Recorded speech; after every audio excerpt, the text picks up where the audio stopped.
Hello and welcome back for some CWC action. We're gonna see tonight Highlands going against the change of circumstance, and we do have them right now landing up in the lobby. Well, I do notice they did start off on the pick and ban phase. Let me actually open up the screen here, and yes, not only we're on time, but we're early. Wow, we're actually early. Can we imagine that?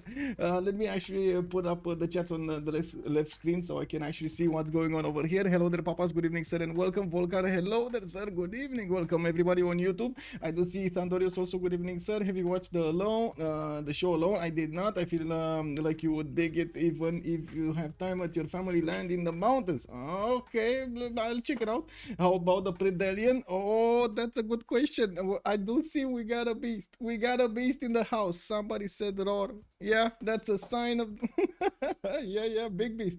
Sandorians, good evening, sir, and welcome. I do see Frankie Four Fingers. Hello there, sir. I'm actually, well, I don't know what to say about the million points, to be honest. Just come up with suggestions. I'm not sure if I should give out moderators roles for this, but definitely I would love to have more moderators. I would just give the moderator tag to how to say directly, not for points. That's what I mean. If somebody wants to actually get involved and so on and so forth in the community. I do also have to say, I'm going to come back to the subject in just a few moments. Mechanian, hello there, sir, and welcome.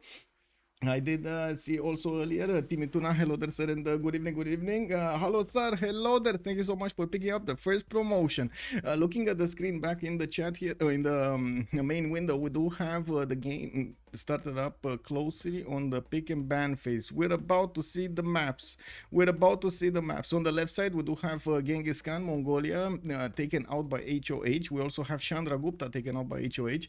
On the right side, COC is gonna take out Spain and Australia. Definitely makes sense. I do notice they have 4 more maps available for them to go for. 7 Seas, the 2 Pangeas, and of course Inland Sea coming up here on the left side. They will need to pick up 2 more to take out 3 more. So there we go. 7 Seas just got taken out. Rodri, hello there, sir, and good evening. Lancer, I hope I did say hello. If not, hello there, sir, and welcome. Linda, hello there, ma'am, and good evening. How are you doing today? And Mosnas, hello there, sir, good evening. Thank you so much, by the way, Frankie Four Fingers, for the 7 months. Much appreciated, sir. Looking back at the screen here, we do have them still thinking about it. The 2 Pangeas, I'm not sure if they're gonna want to actually go on either of those Pangeas. Of course, these 2 teams actually know each other quite well. They've played a lot together, and we do need to see how they're gonna try to actually use that history against each other. We do have Inland Sea, Pangea Classic, Pangea Standard, and it looks like they're gonna take out one of the Pangeas, try to force the issue on their opponents to choose something, and it will be Pangeas. Okay. Pangea Standard ridges over here. We're gonna have the mountains for the chokes. We're gonna have them running around over there and trying to stomp each other. And let's actually put it up on the map, on the screen here. Pangea Standard ridges, there we go, SR. And I gotta say, my right hand is quite damaged. Also, yes, I didn't see Trinda in the lobby. I did notice we do have, give me a second, Alexis Krempp with Ben, with TaskForceFish, and who's the last one? I guess we don't see the last one. There must be another one.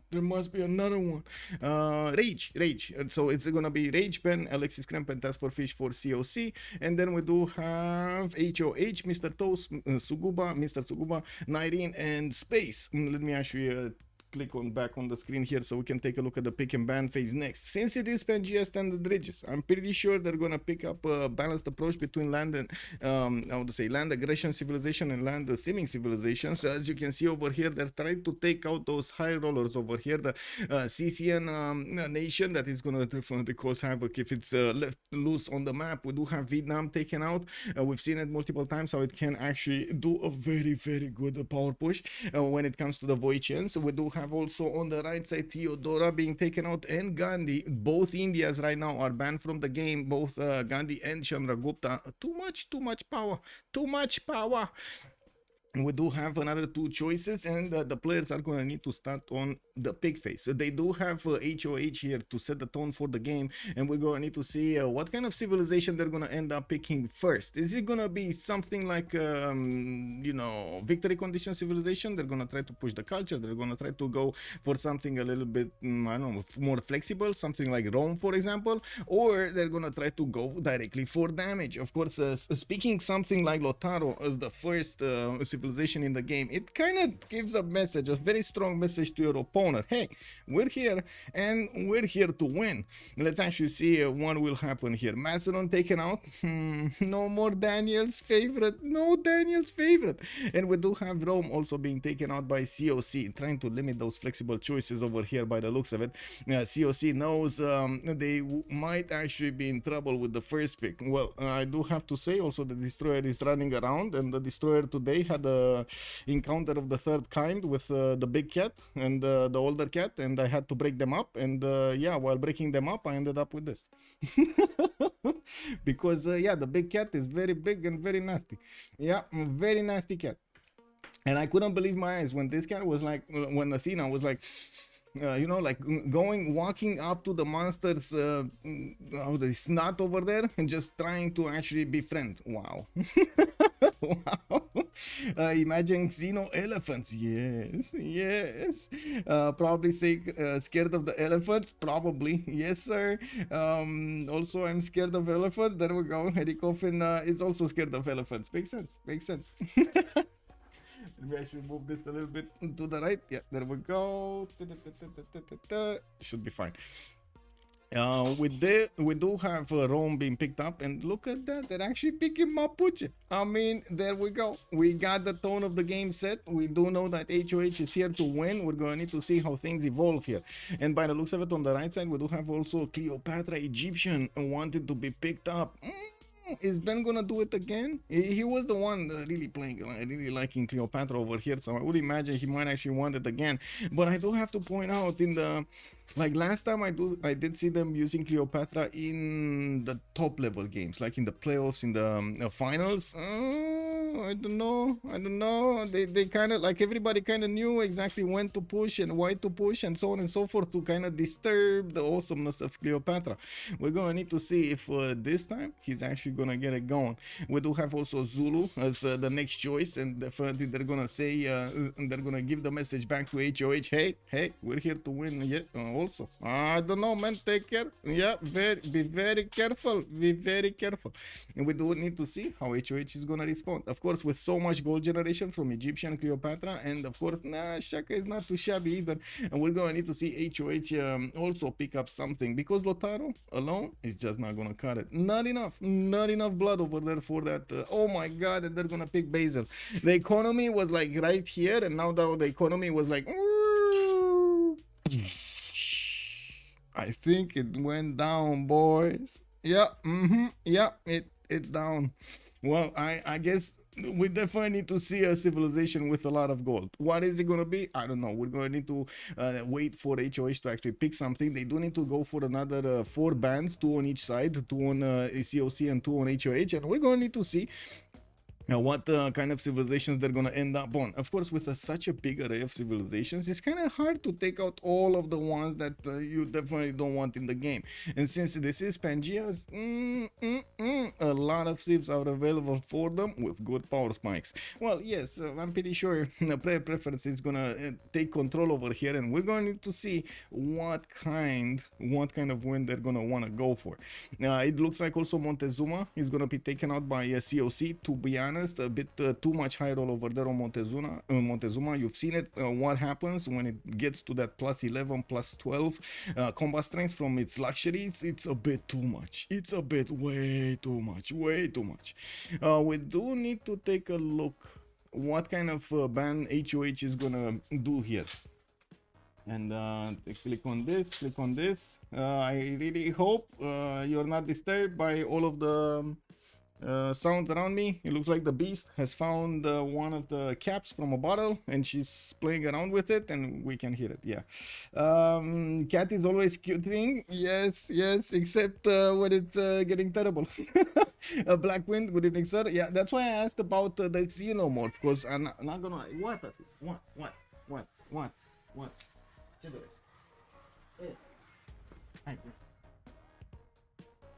He heard us talking about her and she started being very curious. What is this? What is this shenanigan? Why are you talking about me and I'm not in the picture? There we go. You're in the picture. Are you fine? Okay. So now we need to take a look at the bans. We do have Nader Shah being taken out by COC. And I do notice Gran Colombia is also not going to be an option for them because HOH took it down. There is one more option to go for. And I do want to see what they're going to start picking because that's one very, very important. We do have Ottomans, Kanuni also being banned over here, and I do notice Hungary is going to be picked up by COC. Looks like chat on Twitch nailed it. It is going to be Hungary, and we do have Matthias Corvinus coming into the game here. We've seen it so many times how much it can benefit from that pull of the Danube bonus and also the ability to levy and apply power across the map using the city-states armies. Now we're going to see the full reveal of HOH roster. They will need to pick up the last two civilizations here, leaders, and I'm pretty sure we're gonna see them choose soon. Vigo Stars, hello there, sir, good evening. What does this thing in the middle of the map icon mean? Standard ridges. It means standard ridges. Yeah, just like the Beasley wrote over there. And Jessica, oh my god, yes, last week, oh my god, last game, Jessica just crushed it. I gotta say, man, this is just, you know, Mama Jessica over there just doing it. Luke Yang, good evening, sir, and welcome. Thank you so much for the 27 months. Much appreciated, sir. Oh my god. Also, Michael, my cat, caused a chipmunk today. Usually only gets baby mice. He dug into a hole and swiped his. It was crazy. I'm pretty impressed because chipmunks are like super. Wow. Okay. Wow. That was a fast cat. Ferno, also, good evening, sir, and welcome. Lancer, two religious civilizations. They will. Yeah, they will get Tamar. Well, to be honest, Tamar over there might not even get the religion, even though most of the time we do see it with religion. The walls do give it enough faith for that early monumentality. We're going to need to see what Tamar is going to do. Not that bad though. Imagine Basil really needs its extra taxes trade, right? So if they do want to raise that up, they're probably gonna take out the religion of Tamar. Now we do have also Tokugawa being picked up by HOH this time around. Looks like Tokugawa is gonna be in the hands of the Holiday on the Highlands, while on the right side the COC will need to pick up their fourth civ, and it will be whoa. Now I just don't know what Ben is gonna play. Is he gonna play Russia? Is he gonna play Egyptian Cleopatra? What is Rage gonna play? Cause oh my god, is okay, come on, let's settle down over here and see how things are gonna develop. We do have them needing to choose their civilization here soon in the lobby. Let me actually reconnect to the lobby so I can fix any zero MS problem. Pillage economy, where gold, exactly, where gold. Wow. I got moved to the bottom slot. Okay, kick W. Seems like the game wants me to play. Do I? Okay, no, I need to switch with Rage probably. Yeah, I need to switch with Rage.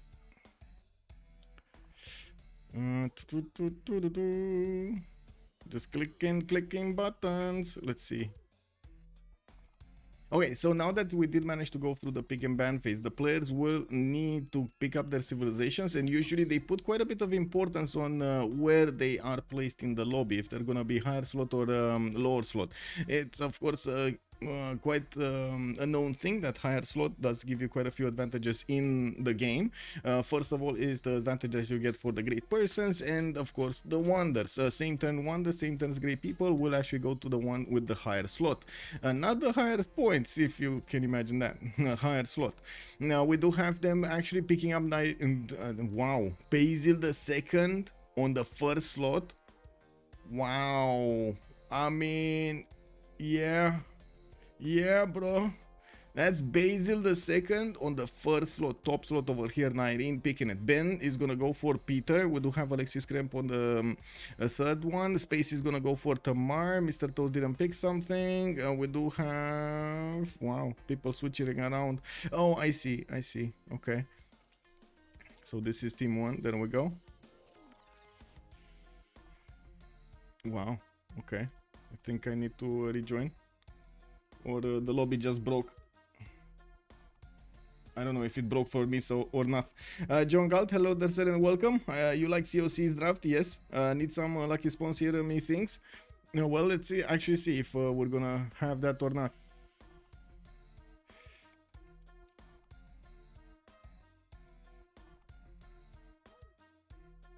Okay.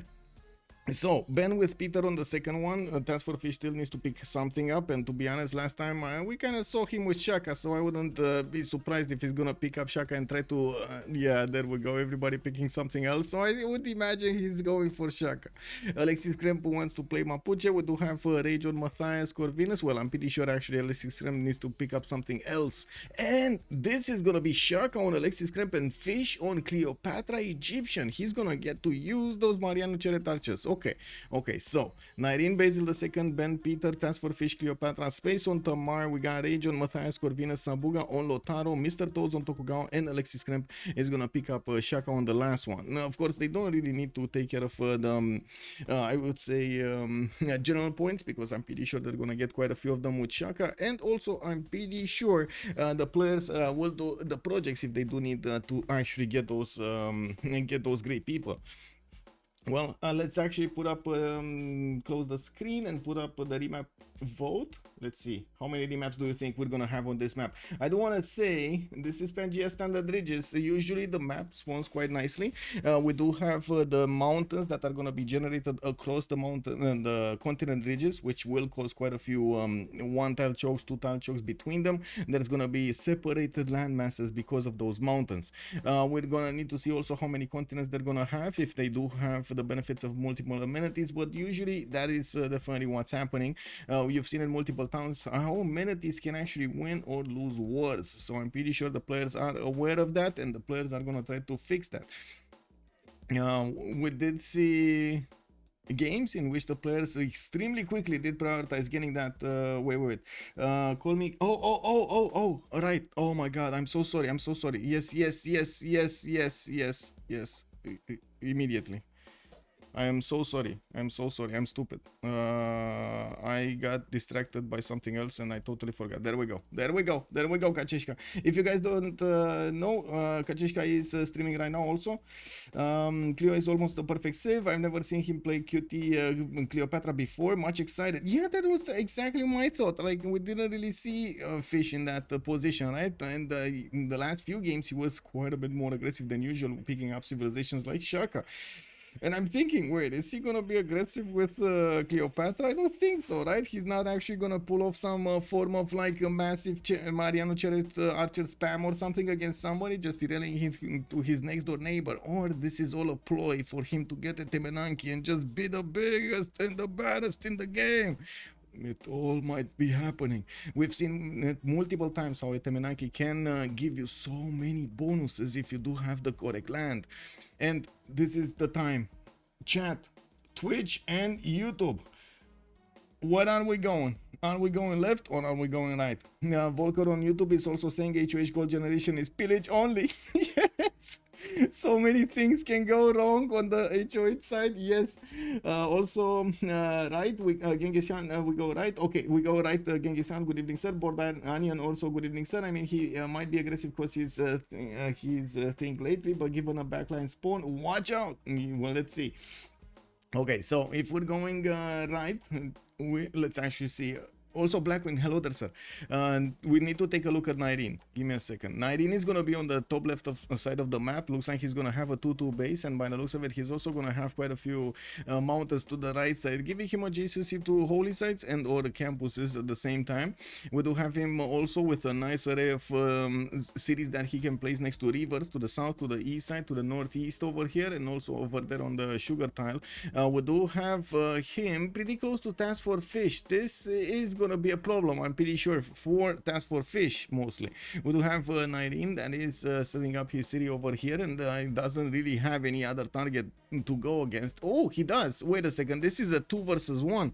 We do have Alexis Krempp also to the south of Byzantium with Shaka, and he might actually take the punches over here for the fish. We're gonna need to see how cities are gonna be settled in the front lines, and of course how the demarcation line is gonna form between them. There is a decent amount of space for Byzantium to go north, and it doesn't look like he's gonna be that, you know, in danger with these cities, so I'm pretty sure he's gonna be happy sending a few of them over there to be safe and sound.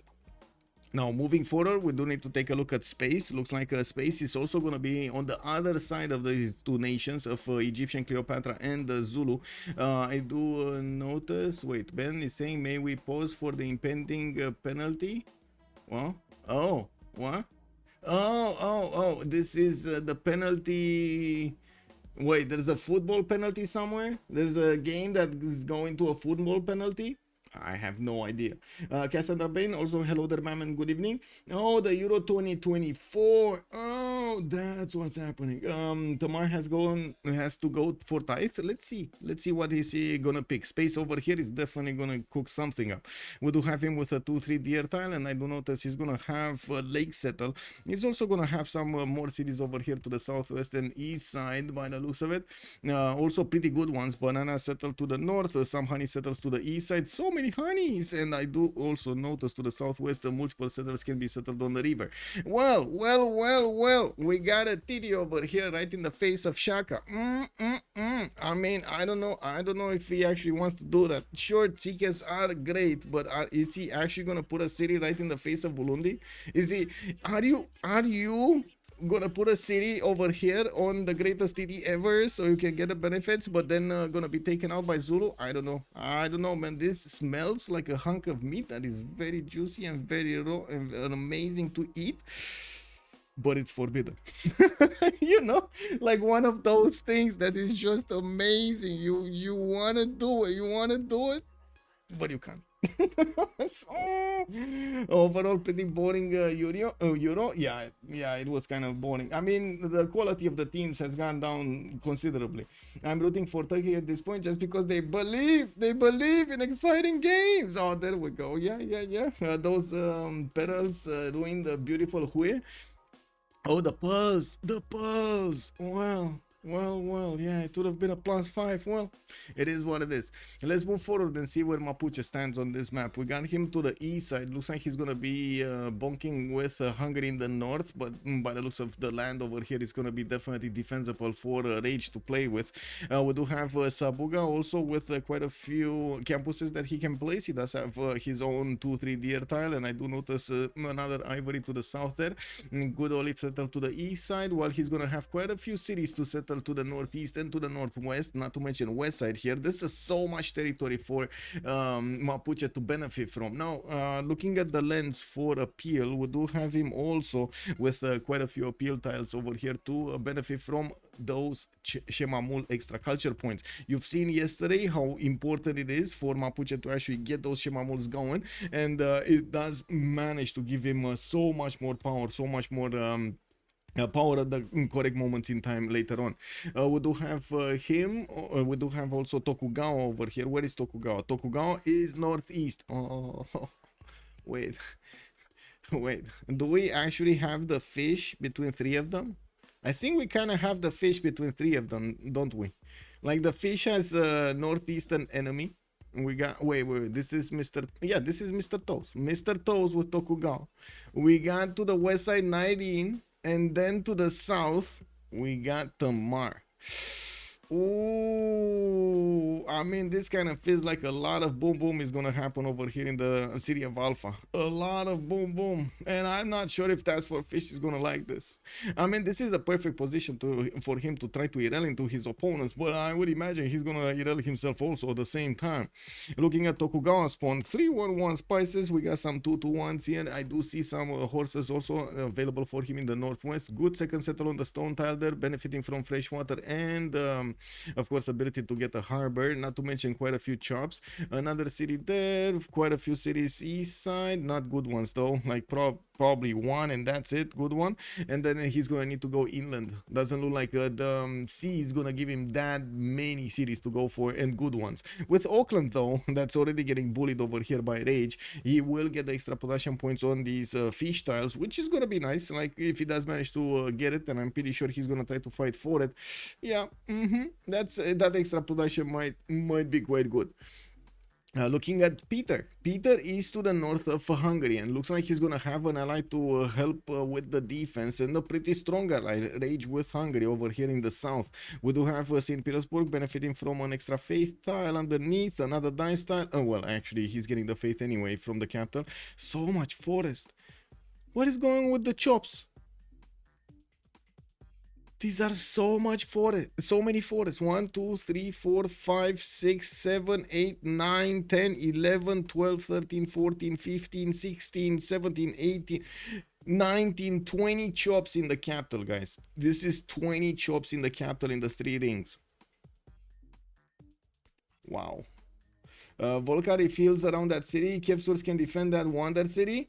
Yeah, I mean, yeah, there we go. We got a hill over here. Yeah, 2 hills. We don't have that many in the east side. I guess he needs to stop them. But anyway, I was just throwing, you know, just mud in the air over there. I don't think he's actually gonna go for it. If anything, he's probably gonna try to be defensive over here and put a city to the south, which is not gonna give him the same amount of bonuses of as the marble settle. But anyway, we're gonna need to see how things evolve. And I do notice Zulu did sneak in a scout past that Georgian warrior, which means the settler coming out from Tbilisi is gonna be in danger, and it also might be spotted. We do have the scout with the ability, of course, to climb up on that stone tile. An immediate reaction from space to get a scout of his own so he can escort his settler. Very important. Hello, one more coffee. Good evening, sir, and welcome. No chop. Preserve them. Preserve them. Rafifi calling it. Bonsoir, monsieur. Bienvenue. The fish is too big to eat. Yeah, well, let's actually see. Maybe in 3 it's gonna be easier. Yeah, I haven't played recently. Does BBM now guarantee a 4-1-0 rise time? No.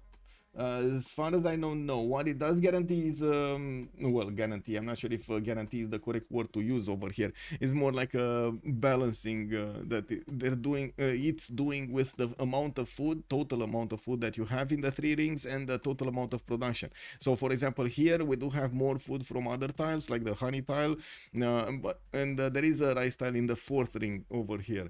Is there a rice tile here? We do have a rice tile, but it's not with a marsh. We got over here, and the extra food comes out from the spices, so on. Okay, so we did take a look at Peter. Peter is gonna have an amazing... Oh my god.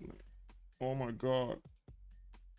Guys, it's happening. It's happening.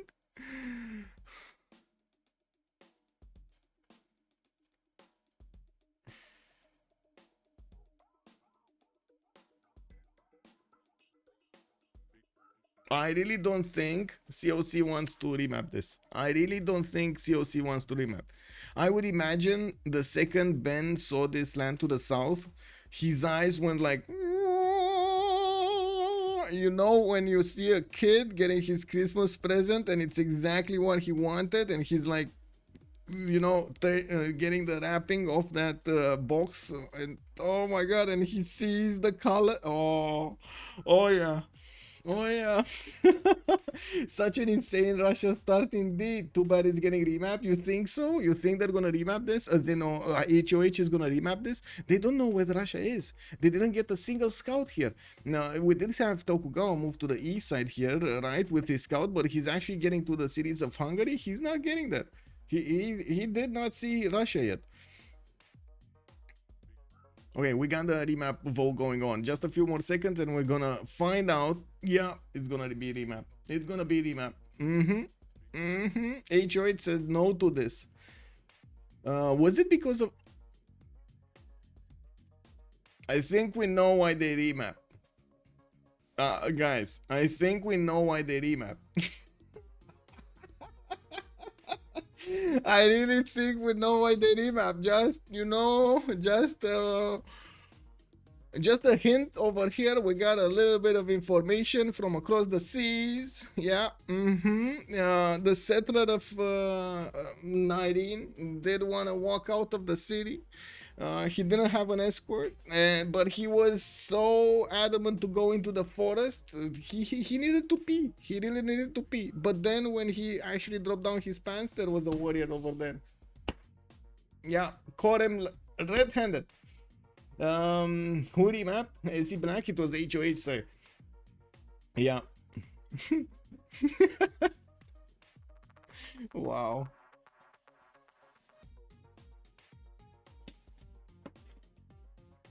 Okay, let me actually put up on the screen also the team labels. On the left side we do have COC, and on the right side we're gonna have HOH. And let me actually open them up. Click on buttons and click on buttons. Click another one. There we go. And let me actually put them. There we go. Here, over here. South of Free. Okay. The question is remaining, sirs. Where are we going? Are we going left or are we going right? Chat, Twitch, YouTube. Division is saying we're going left. Okay, so this time around we're actually gonna take a look at Shaka. Well, Shaka is in the middle of the screen, and by the looks of it, Alexis Krempp here is gonna get his bananas. He does have quite a few of them to the southwest, 3 2s, not to mention. We do have also him with a lot of territory here to settle. He's gonna have an ally to the south, an ally to the east, and a lot of mountains to the west side. Wait, is this a one-tile choke? Oh my god, look at this. This mountain can be passed through this mountain choke, which is basically like next to Hungary's cities, and then there's these 2 mountain chokes. That's it, right? That's it.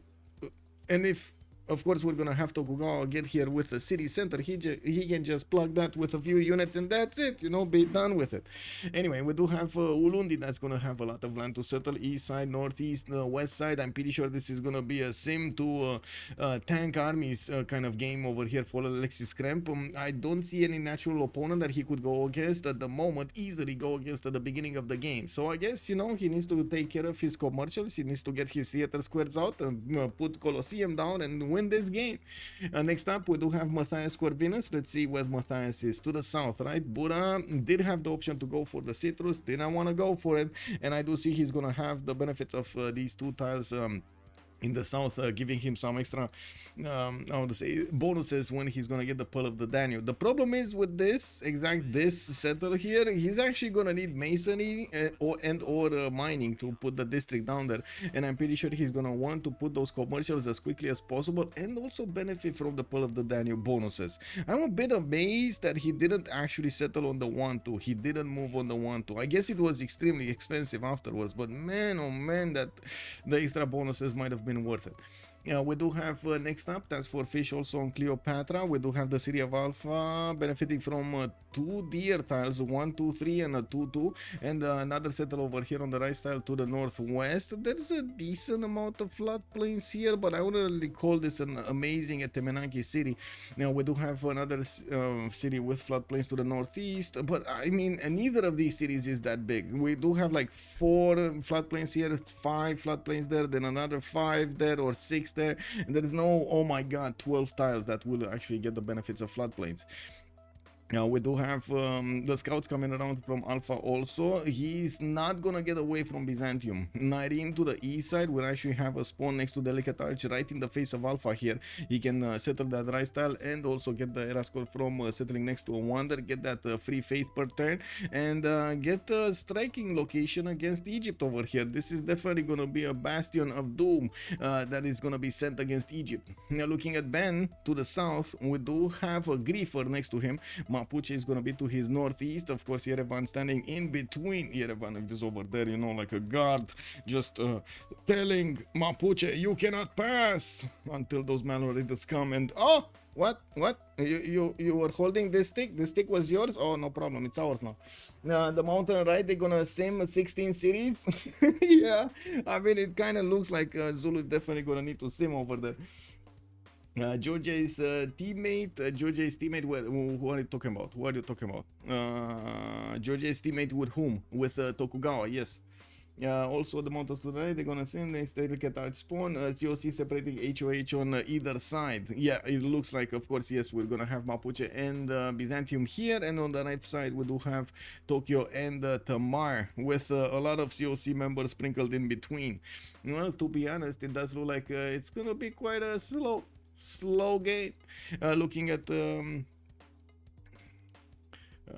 St. Petersburg on Ben, we do have him with again quite a few of these camps in the capital. 1, 2, 3 deer tiles, 4 deer tiles in the capital. Uluru settling the second. See, man, like really, bro. Guys, we need to learn the secret of Ben.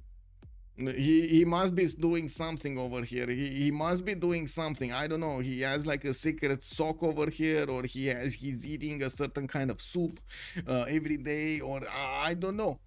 He's doing like, you know, some form of trickery, but unbelievable. Like every spawn after the 20-ish chops in the capital, he's gonna get like, okay, not 20-ish, he's gonna get like 16, and then he's gonna have these this awesome land to go for. The west side over here, keep on going until he hits Uluru. Has second settle on until Upsunor Halor. He has second settle on Uluru, and a pretty good one. This is a pretty good Uluru, not gonna lie. Wow. Anyway, getting his scouts out, and as you can see, he's slowly getting his population point. I would imagine at some point they might actually want to invest into one of the citrus tiles to get him that food. Can you imagine having Russia with 8 food extra? There we go. Doesn't Russia want more tundra? No, not really. Yeah, not really. They are depending on feed the world. Yes and no. To be honest, I wouldn't really say it's that dependent, because I'm 100% sure you can play Russia outside of the tundra. No issues, no questions, no problems. Actually, we've seen it multiple times how Russia can do, because there was a time in which you did not have a guarantee guarantee spawn in the tundra with Russia. So you sometimes had on the maps Russia just spawning in the middle, like literally in the middle, in the rainforest, forest, and so on. And to be honest, most of the time it was still doing very well, like so many bonuses.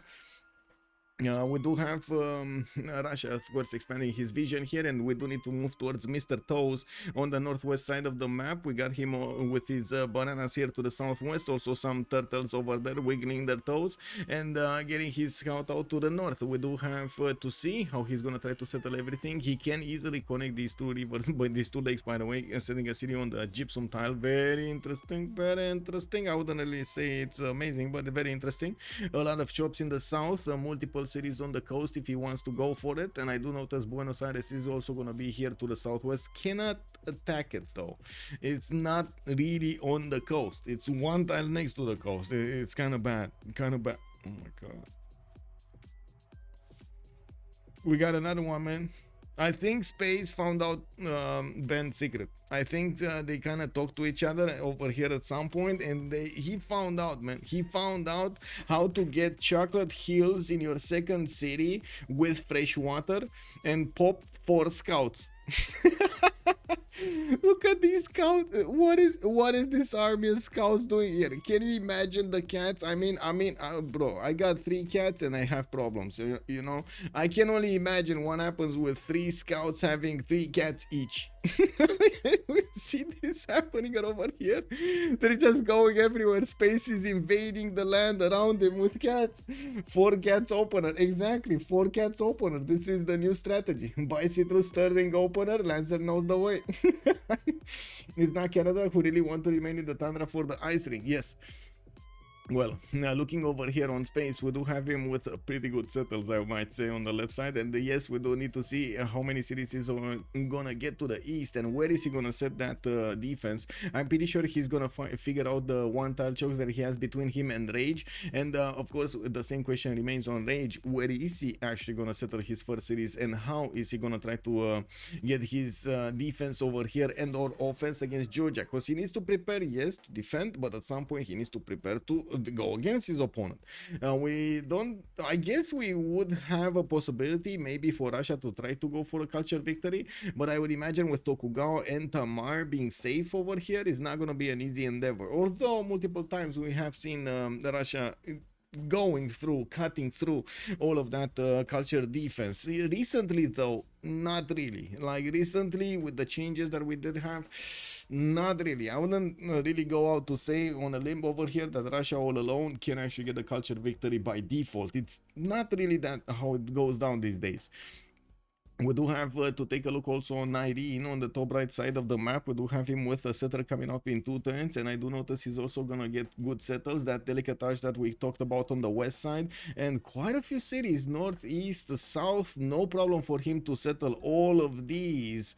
All of these, this land is gonna be his. Okay, well, I guess Sabuga over here will be in a bit of trouble. Oh no, yeah, wait a second, in a bit, they're allies, never mind. Why am I saying they're in trouble? They're allies, no trouble. And Mapu gonna get his amber, and looking at his appeal, he does have good appeal for those Shemamos, not as good as before though. He's gonna need to make it work somehow. We do need to see how he's gonna get all of these in the south. I do like his mountains though, like overall the campuses over here are gonna be very nice, and without that much of an effort of adding more adjacency from other districts, like easy +4s, +5s, +3s over here, easy peasy. Looking at the game, we're in turn 9, so the players are about to actually choose if they want to remap this or not. There still is a remap token available for COC, and to be honest, again, I did not see the spawns be lacking of something. Okay, we got 2 continents. Yeah, we got 2 continents for them.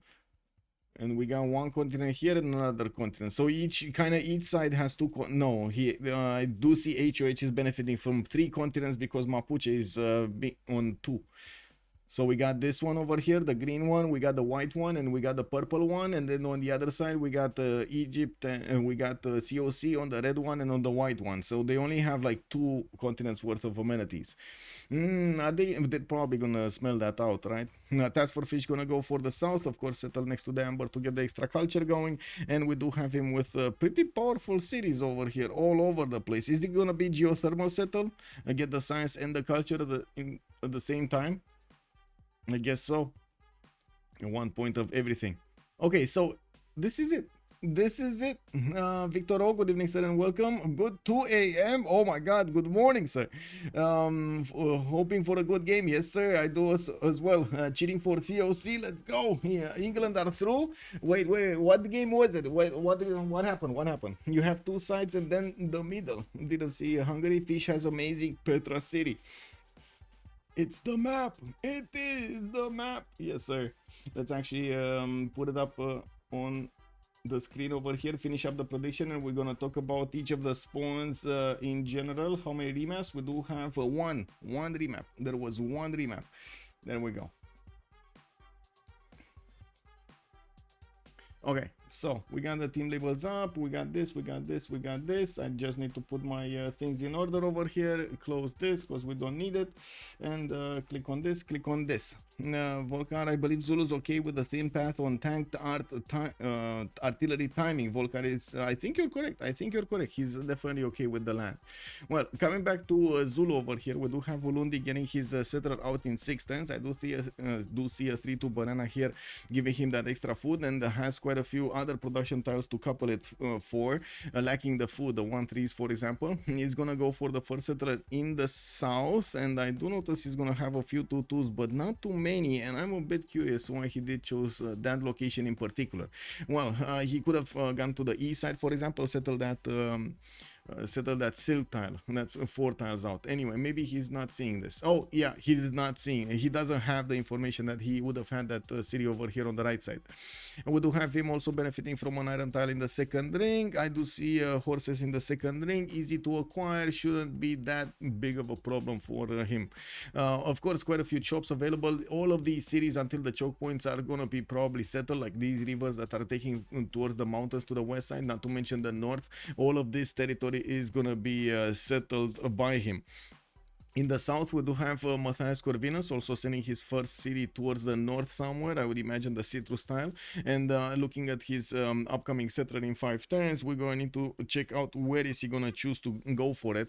Yeah, the Pearl of the Danube bonus is available for him in these southern tutus, and I do notice in the north, if he does get the citrus settle, he's going to get also the sheep tile and the two food to give him the bonuses. He would have also the copper settle towards the northwest, where he is already seeing the Georgian scout trying to get through the choke point. So I would imagine he is going to be incentivized over there to get a city and just plug that choke, not allow any kind of unit to pass through. We do have also him benefiting from quite a few horse tiles in the north, 2 of them, and I do notice an iron tile to the left side here in the second ring. Looking at next, let's actually see Cleopatra. What's happening with Cleopatra?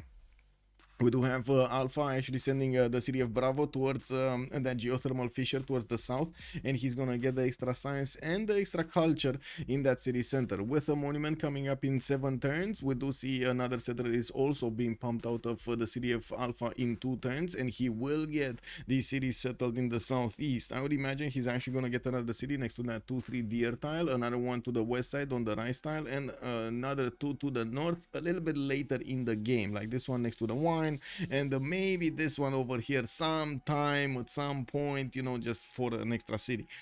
We do need to take a look at his strategics. In the second ring, he does have a horse tile over here, and I do notice his iron is already in the right side of his capital in the borders, while we need to move forward towards Peter. Second city settled immediately on Uluru. He's gonna manage to get Earth Goddess, also adding another point of faith on all of these forest tiles. We do have him with a shrine coming out from St. Petersburg, and as you can see, he has a slinger to fend off attacks here for any kind of incursion on his holy side. Man, you don't want to let that holy side be taken down.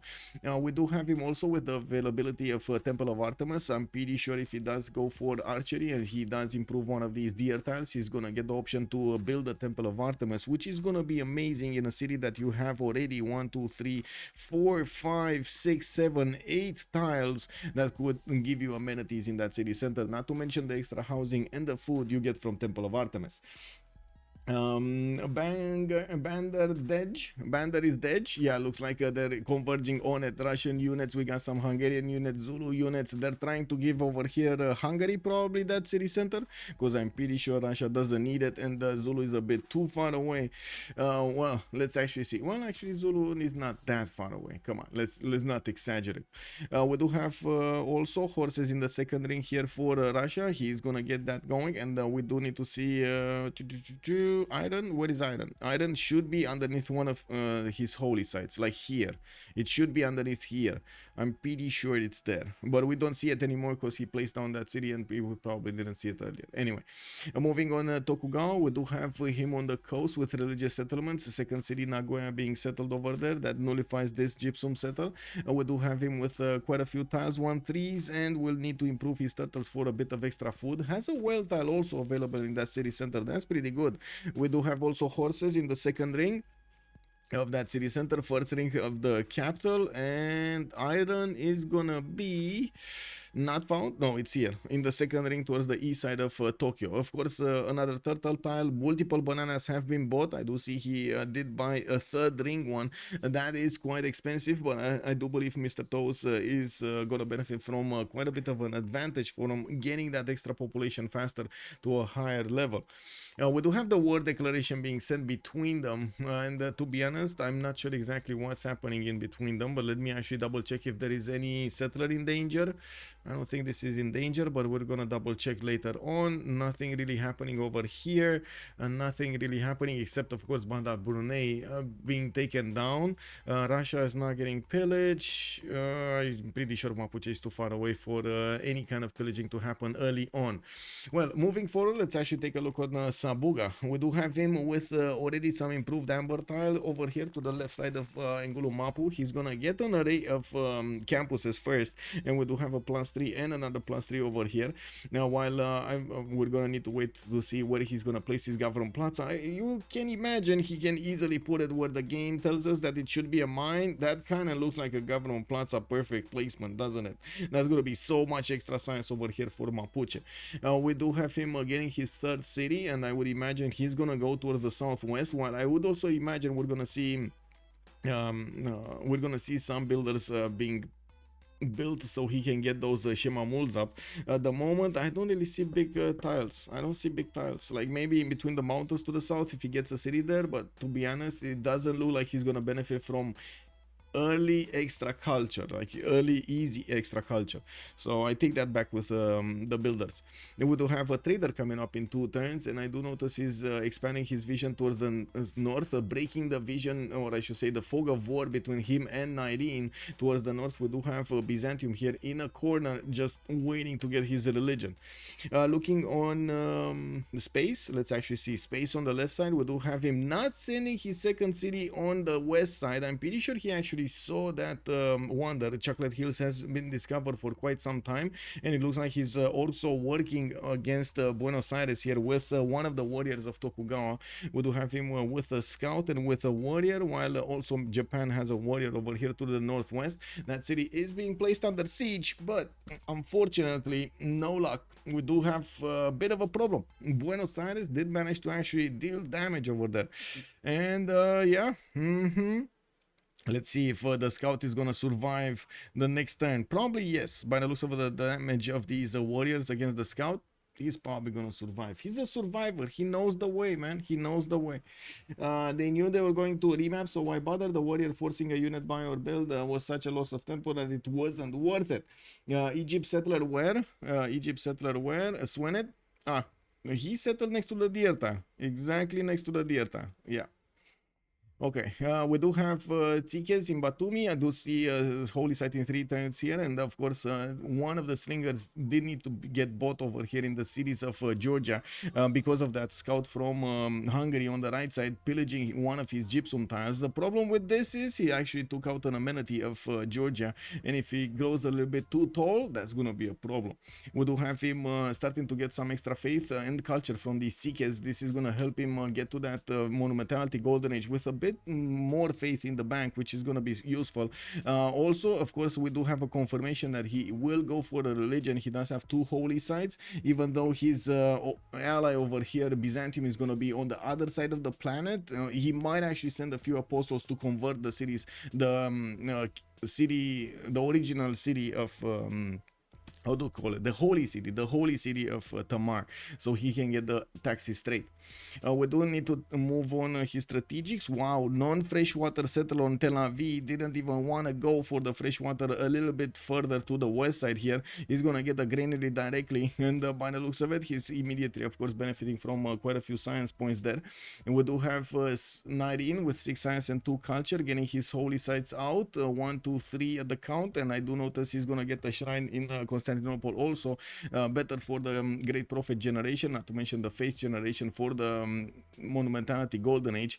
We do have him also with quite a few coastal cities. They don't need to fear the coast because they have the coast with Tokugawa. That's not going to be a problem, and I would imagine coastal trade routes are also going to be a thing much earlier than we're going to see them on their opponents. And we don't really have cities that could be settled so they can get, maybe, I mean, one on the right style, one over here on the north, and Zulu is actually going to get the trade routes with Hungary. Hungary did take over Bandar Brunei. We do have a few more pantheons, but we're gonna get there. Still no pantheon yet on Byzantium. We do have him with an Arental in the second ring, and I do notice his holy site is probably covering the horses, because I don't see any horses around here, so I would imagine that the holy site is definitely covering them. We do have to the northwest a city that is way too big for the production it has. Unfortunately, he will need to spend quite a bit of gold, and he doesn't have it to buy the perfect tiles to work over here. He's only working in a 3-2-1 fertile and a 2-2 sheep tile with only 2 ones. Other than that, he's basically missing at least a production point. If he's working the 2 ones, he would really need, yeah, there we go, he's spending some gold so he can buy the 2 2s. Really needs this. I gotta say, you wouldn't really like looking at the game and looking at the things that you do when you're thinking about these tiles over here, a lot of the times you're saying, what can one extra production do? Like, what can one extra production do? Well, to be honest, one extra production can snowball into hundreds of points of production if you do manage to get it the correct time, and of course manage to actually get everything going, because it's everything goes faster. Discovering a civic faster, or building a monument. Like, okay, you get an extra production there, you build a monument faster, one turn faster, then you get to the civic a little bit faster, then you get the cards a little bit faster, and so on and so forth, and that turns out to be a big advantage later on in the game. So usually the players do try to min-max these tiles to the blood, basically, like extreme to the extreme. We do have whoa, that was actually a really weird translation. Like in Romanian, we would say, whenever you're going to talk about something that would need to be checked, like really checked, and we're saying like it's to the la sânge. Basically it's to the blood, like it goes down to the all of those details. But in English it just doesn't sound right. Is there a maybe is there another how to say, another expression? I don't know. Unique wall in Ratum. Ratum. Wait, what? Ratum? Where did you see? Where is Ratum? I don't know what Ratum is as a city. Which city? Ratum. Not this. Ratum. This. No. Buenos Aires, by the way, did get taken, and Mr. Toes actually is gonna benefit from it. Ratumi is Georgia. Didn't I say that? There's no Ratumi. Oh, Batumi. I see. Like forcing a 2-1 settle instead of a 2-2. That is why it's important to block settles. Yes, also, yes. Forcing your opponent to go into a lower quality spawn is very important. Interesting map layout is like Timor's tilted axis. COC is the ice core. Yeah! Oh my god. Wait, are we actually seeing a King Kong versus Godzilla kind of game over here? Is this gonna be like the Middle Earth is gonna split and we're gonna have the monsters? On the one side, we got the ice beast being controlled by, I don't know how that guy is called from Kong, but yeah, you know that guy. Oh, I do see Debrecen did get Goddess of Festivals as a Pantheon, 4 cities strong, and getting another settler going in 5. Looks like he's also going to start improving his amenities. Did get Debrecen on a gold tile on the copper, and will also get 2 tiles of the Pearl of the Danube with a very good campus, actually. Oh my god, but he would need bronze working, and I'm pretty sure he's not going to be happy about it. I would imagine he's going to say, oh my god, wait. So this one doesn't have a bonus towards the commercial. This one might have a bonus towards the commercial. This one is only gonna have a bonus towards the commercial if he's getting a mining or masonry. Wow, did he get mining? Because I don't think he got mining. He already got what was it, granaries, and then he got pottery, and then he got irrigation, right? Because we do see him making plantations. In the right city we do have also 3 possible tiles for his bonuses, and with his Goddess of Festivals, I do see him already benefiting from 1, 2, 3, 4, 5 points, 6 points, 6 points of culture just from his Pantheon right now. I would imagine this was a good investment. I would really imagine this is a good investment. Lemon Beat, hello sir, good evening. Importance of 1 production for want of a nail, the horse for want of a nail, the horseshoe was not fit. For want of a shoe, the horse was not ready. For want of a horse, the message was not sent. For want of a message, the war was lost. Exactly. Tokyo Drift, what? Woo, woo. Wait a second, are we pumping out the cars outside to take some drifting with the horses? Yeah, bro. Anyway, now let's actually see next. We do have to take a look at all of them with the Pantheons. Religious settlements here, more cities already on 5, very nice. We do have also stone circles being picked up by Georgia. He's gonna get also his gypsum re-improved, and I do notice he's starting to improve his plantations here towards the south. We do have him finishing up his holy sites very late. This is gonna be slow to get. Moksha in 3 times there in the city of Tbilisi. We do have also Ulundi, God of War and Plunder, gonna gonna get an extra general point from his Ikandas, and I'm pretty sure he's gonna be happy with it. Not only that, but also in the merchant screen, he's gonna get more merchants from the commercials. Moksha in the capital. Okay, we don't have Magnus establishing there for the extra culture, for the extra bonuses on the internal trade routes, and I do see his first Ikanda was put down on a horse style there, immediately getting that, but not getting a passion improved yet.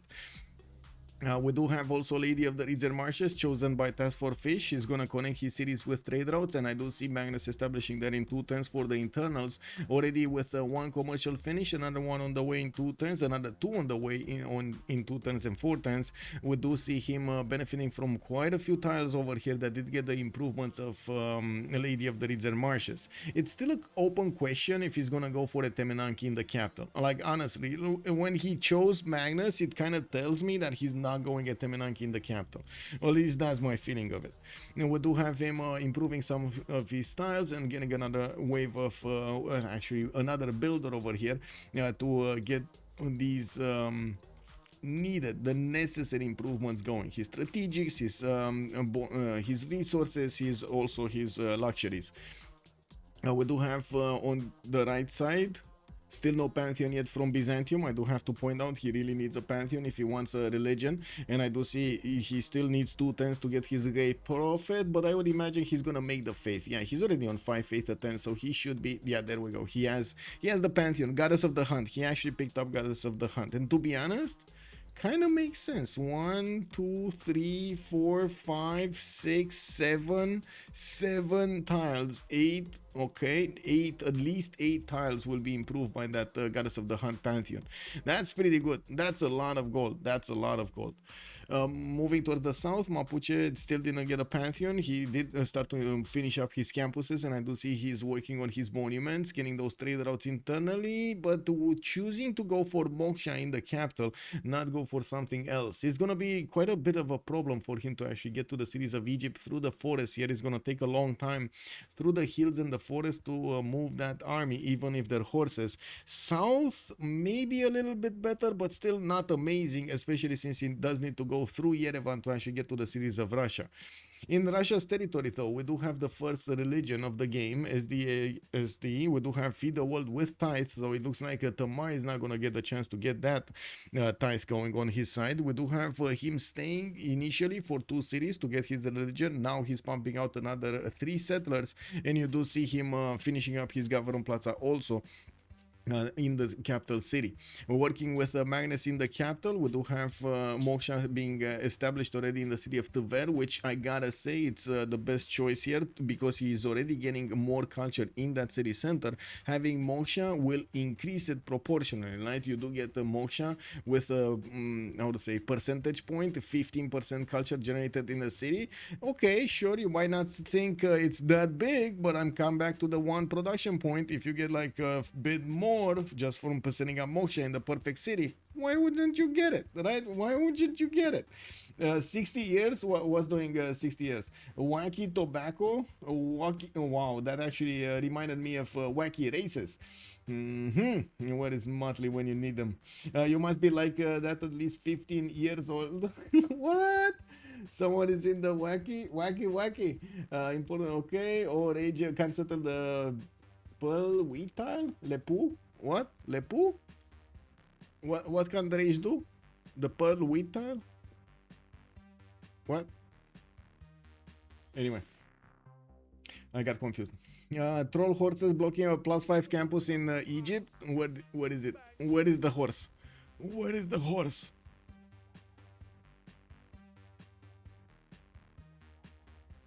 Oh, this one. Yes, this one. Yes, indeed. The +5 not gonna be settled unless he actually, but I'm pretty sure he already got animal husbandry, didn't he? Oh man, going for astrology in 2 turns. We do have Mariano, 2 Marianos coming out from Bravo and Alpha, and it's gonna be a question, what is he gonna do with them? 2 of them right now? Interesting. That's kind of early. And we do have Zulu on the west side, Alexis Krempp also getting his barracks up, and I do notice he's finishing up his monuments with 4th city city going somewhere. I would imagine either east on the silt or north on the river bend over here. Yeah, there we go. He's going silt tile. That makes sense. Finally, he discovered it. On the west side, Japan is also gonna put down his harbors and gonna get the Magnus in the capital for those internals. Japan doing Japan things over here. Mr. Toes is gonna need to get at least 4 more cities from what I do notice, like another one here, 2, 3, 4 around no, okay, so that's not a fourth. 3 or 4 maybe, but a fourth probably here to the right side to close the choke, not to the northeast. Okay, not bad, not bad. He does have a decent amount of settles there, and I do see Georgia is gonna have just the same amount. He's gonna need to actually get his big boy pants on and go to the right side here as close to the mountains as possible to try to keep as much as possible Hungary in the mountains, fight him in the choke points, not outside of them, so he actually gets an advantage. We do have also Georgia trying to get his holy site projects in the city of Tbilisi with Moksha established first there, and I do notice that is coming out from Tel Aviv, a third one. A bit slower, but you know, he needed to get the granary first. He had no housing in Tel Aviv. He needed to get the granary. East of Buda, Beauty Danube tile. Whoa, east of Buda. What do we have on Buda? Buda. East of Buda. Somewhere around here. What? Japan not getting out of the sea? No, he went for the expansion. Don't age me, bro. Don't age me, bro.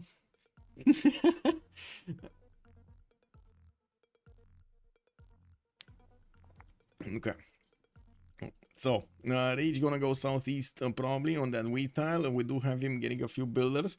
And looking at this, he's putting down his commercial. Finally, he did manage to actually get that forest out of there. You see how much he waited to actually get his commercial because he needed to get mining first? Unbelievable. Now he's gonna finish monuments in other cities, and I do notice him on 9 science and 18 culture. We are on 27, and I would imagine we would see everybody here getting their golden age points, although I do see Rage is missing 2. Is he gonna get it? Is he gonna get the golden age? Wait a second, he's not getting a golden age? No, he must get a golden age. Okay, there we go. Political philosophy coming up next, and it's fine, guys, it's fine. It's Rage, he knows. With a Magnus established, I would do see him getting that builder to improve his pastures and following up his markets. We will need to see how he's gonna try to actually use the city-states against his opponent, because I'm pretty sure he's gonna have a booming economy here. How is he gonna use it against his next door neighbors? Well, that is all up to him.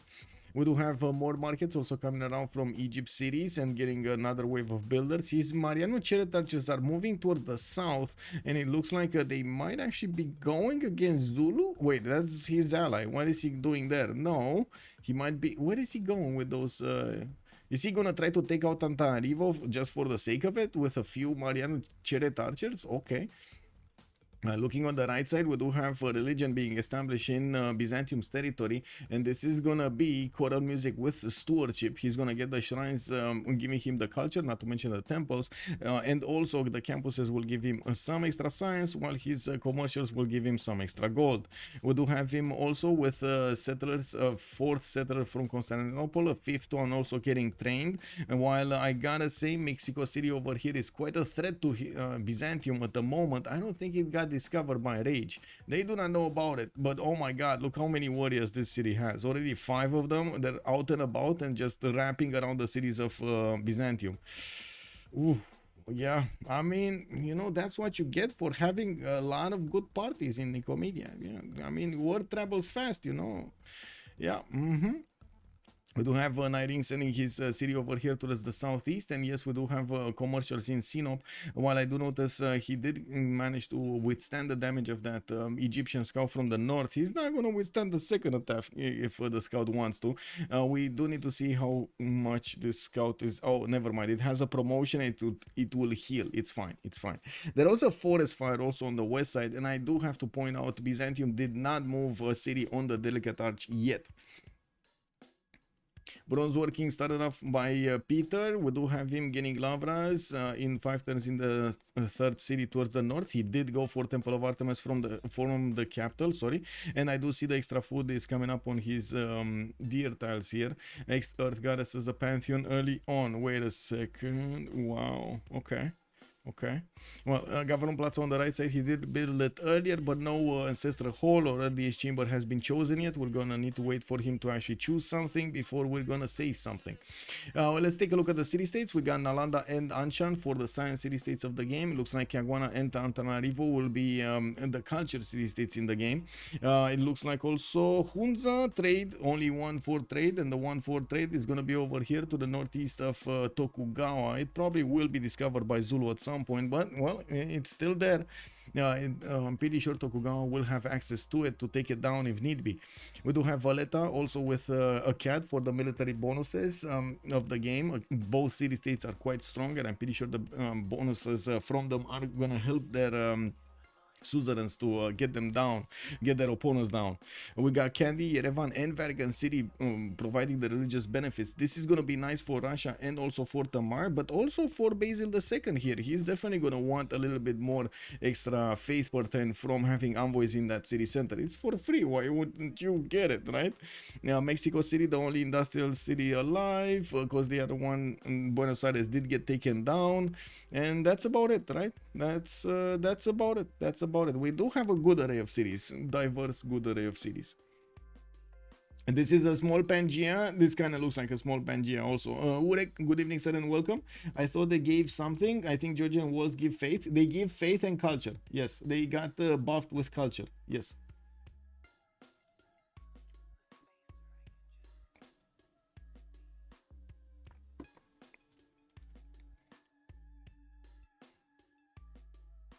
Okay. Let's see, moves. We got TKs. Looks like the moment space is already on 20 faith a turn, but we do have Ben on 42 faith a turn. Russia is on 42 faith a turn. I cannot even stress how important this is, that he already has 468 faith in the bank. Man, these are basically like pre-nerf levels. This, I remember these Russia extra faith in the beginning eras, before the nerfs, and they were getting to this amount. Like, he's just gonna straight up buy two settlers out of his cities, expand his empire to 7 as quickly as possible, and then just buy builders everywhere with the faith he has available, extremely quickly improving his territory, chopping and getting everything that he needs to be doing, with a capital that is going to grow extremely also very quickly, and will have the necessary amenities to keep those people happy. With the Temple of Artemis, he will have the option to actually get as many districts as he wants in the capital.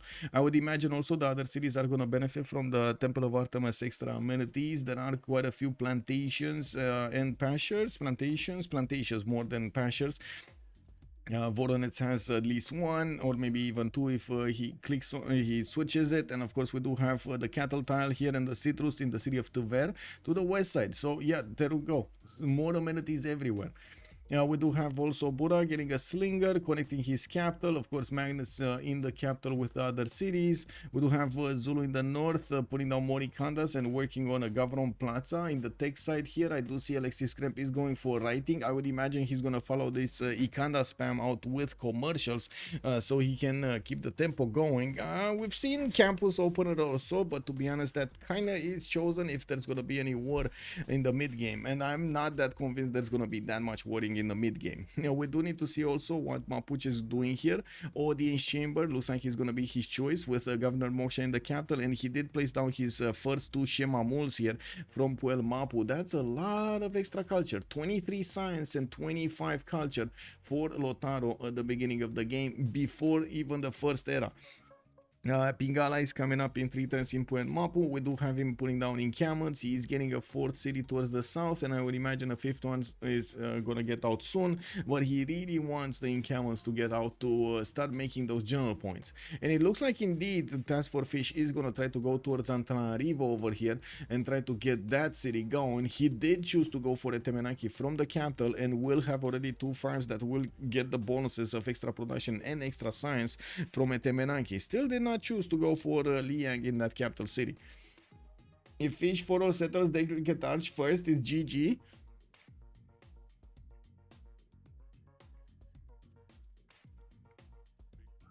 I don't think he's gonna get here. Like this seems like it's way too far for Egypt. But yes, I do understand what you're saying. It feels too far away for me. Anyway, now let's see what they will choose in the golden ages. Alexis, Krempp and Russian Voice Golden Age. We do have 10 science, 23 culture, and also 42 points of production here. He's starting to get in camp training projects, and I would imagine he's gonna want to get all of these generals, denying them from Mapuche especially. Looking at the rage, 12 science and 31 culture. He does have also 47 gold a turn. That's a lot of gold, but to be honest, so does Tokugawa make a lot of gold. He's also on 56 points of production, and he does have 5 cities, just as many as Tokugawa with 56. No, oh, there we go. Mr. Toast just jumped up to 62 points of production. TaskForceFish, 11 science and 24 culture. We do have 49 points of production here for 3 cities Egypt. He's gonna finish not only a Temenaki but also a +2 campus here, a +4 campus. Oh right, the geothermal underneath Bravo, that's why. Now we do need to see what is he gonna look like next turn when that will finish. We're just about to go into the next turn, so I'm just gonna wait here. See that marvel of all of these tiles getting improved. Wow, the turn actually lets itself be weighted.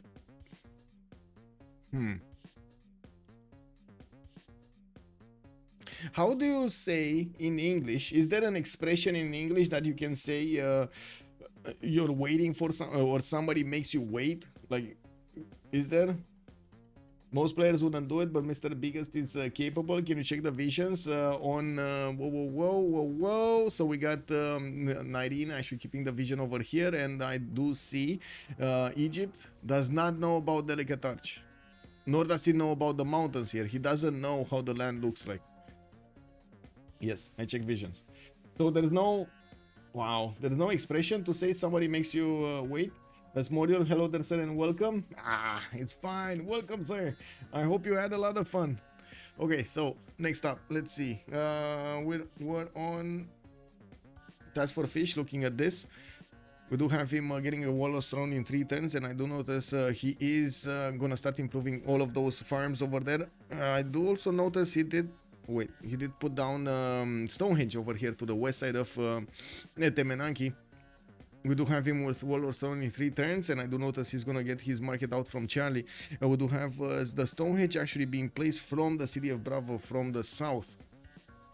Ben in the south will have his encampment training in 3 turns here, and I do notice he's gonna get his Lavras and audience chamber next turn from the city of St. Petersburg. I just realized that my lens moved, or something entered my lens, my eye, and until it got out, it made my eye actually cry. I'm sorry. Give me a second. I need to give this. Oh my god. There we go. Tear off. Yeah. Jamie McCabe, hello there, sir, and welcome. Anticipation makes you wait in anticipation, I guess. Andiro, good evening, sir, and welcome. Now, put you on hold. Yeah. There we go. Deep easily nailed it. Put you on hold. That is it. Patience is a virtue. Indeed, it is. Lucan, good evening, sir, and we're getting this virtue trained over here with Civilization 6 games. Wait, let's see what's going on. Russia's territory, he's getting that settler towards the north, getting also his Pingala out in 4 turns here from the city of Voronezh. I do notice we do have also him getting his shrines out from all of his holy sites, and of course St. Petersburg already is booming with amenities. +6 happiness. Does he have happiness in the other cities? Yes, +6, +6 probably. Wait, this is +3.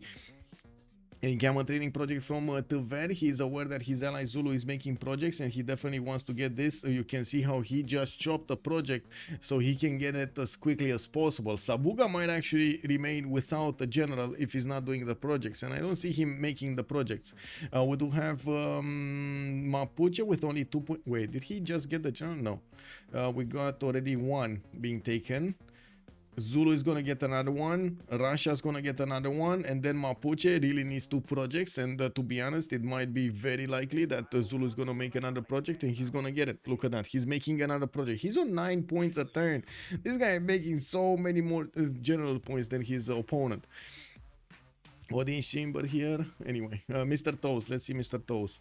He did go for a pen brush and voice golden age, and I do see him on 19 science with 28 culture. He's also on 69 points of production already, getting more traders. He finished some of his lighthouses, and I do notice there's a campus in Nagoya and 2 tens coming out. We do have him already with 1-2 traders. He's gonna get the third one soon. Yeah, in the south, he's gonna need to push back something here. What happened here? I don't know what happened there, but it looks like they didn't manage to take care of it. The cocoa has been pillaged, but it's fine. He's gonna get a builder to repair it. Looking at Sabuga with a pen brush and voice, 3 cities, might not get his general. He's getting a horse out from Puel Mapu, one from Puel Mapu also. And I do notice at the moment Antananarivo, well, the fish did manage to get in there, and it looks like Mapuche cannot do a thing about it. We do have Antananarivo just being taken over by TaskForceFish in between the mountains, setting another line of defense here for his team. We will need to see also if Mapuche is going to manage to get his points there with 45 science and 42 culture and 44 points of production. Sabuga here is on a roll, but this might end up very badly if he doesn't keep the tempo going. We're going to need to see if, of course, he's going to manage to get those Valor Raiders at the correct moment in time. He's getting construction right now, games and rec, and I do notice Victor is establishing in the city of Puel Mapu. Do you guys, oh Nux, thank you so much for the follow. Any Colosseum enjoyers? I didn't see a Colosseum enjoyer, no. I do want to ask, because I'm trying to force myself to speak a little bit slower and more clearly. Is it good? Is it okay? Like I'm trying to not have all of those, you know, like all of those. Anyway, now White Russia's audience chamber with 2 settles out, kind of yucky. Sandorius is calling it out, and I agree. Well, I'm pretty sure he wants every bit of housing that he can get in his cities over here. Not to mention the food to grow extremely quickly. It's fine? Okay, perfect. Okay, so we do have space to talk about. On the west side, he did finally manage to get a religion. It's going to be Jesuit education with a papal primacy, and I do notice, of course, stone circles for his pantheon. We do have audience chamber in 3 tens finishing up in space cities, and Magnus establishing in 4 in the second city. He did choose to put Tel Aviv as the 4th one on Chocolate Hills, while he's going to get finally his 5th one further onto the coast. I would imagine he's going to want to set up at some point trade routes externally towards Tokugawa. Now, while the space is gonna get his 6th city out, I do notice him moving slowly towards the east side here. We do have Georgia also benefiting from finally a campus, a +3. He's Gavron Plaza also in between that holy site and the other 2 districts. While I do notice Monumentality Golden Age has been chosen. He's on 45 faith a turn as well, but look at Ben Go on 64. He does also have 58 points of production over here on Tamar, so pretty good overall. Nyreen on the right side, still on 4 cities, finally gonna get his 5th one, and I do see he's gonna get some commercials out from Nicaea. Gonna get more traders from Sinop and horses from Nicomedia. Really needs to be paying attention to Mexico City, because as you can notice, Russia did manage to scout it out, and this is gonna cause a problem, a ruckus in the city of Mexico. We might have Hungary just sneaking his envoys in there and then just sneakily sending some gold so he can get all of these warriors for him, and then all of the warriors can touch Nicomedia where Nicomedia doesn't want to be touched. We're gonna need to see if Nyreen is gonna manage to keep these away from his cities.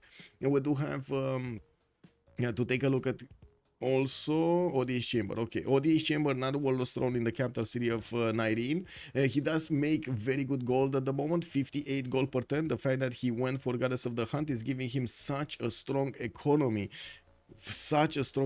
Unbelievable. Well, looking at how the situation evolves here, we do have, of course, the general rush, which, to be honest, it was kind of interesting, but it kind of, you know, slowed down here. Hello, Latina?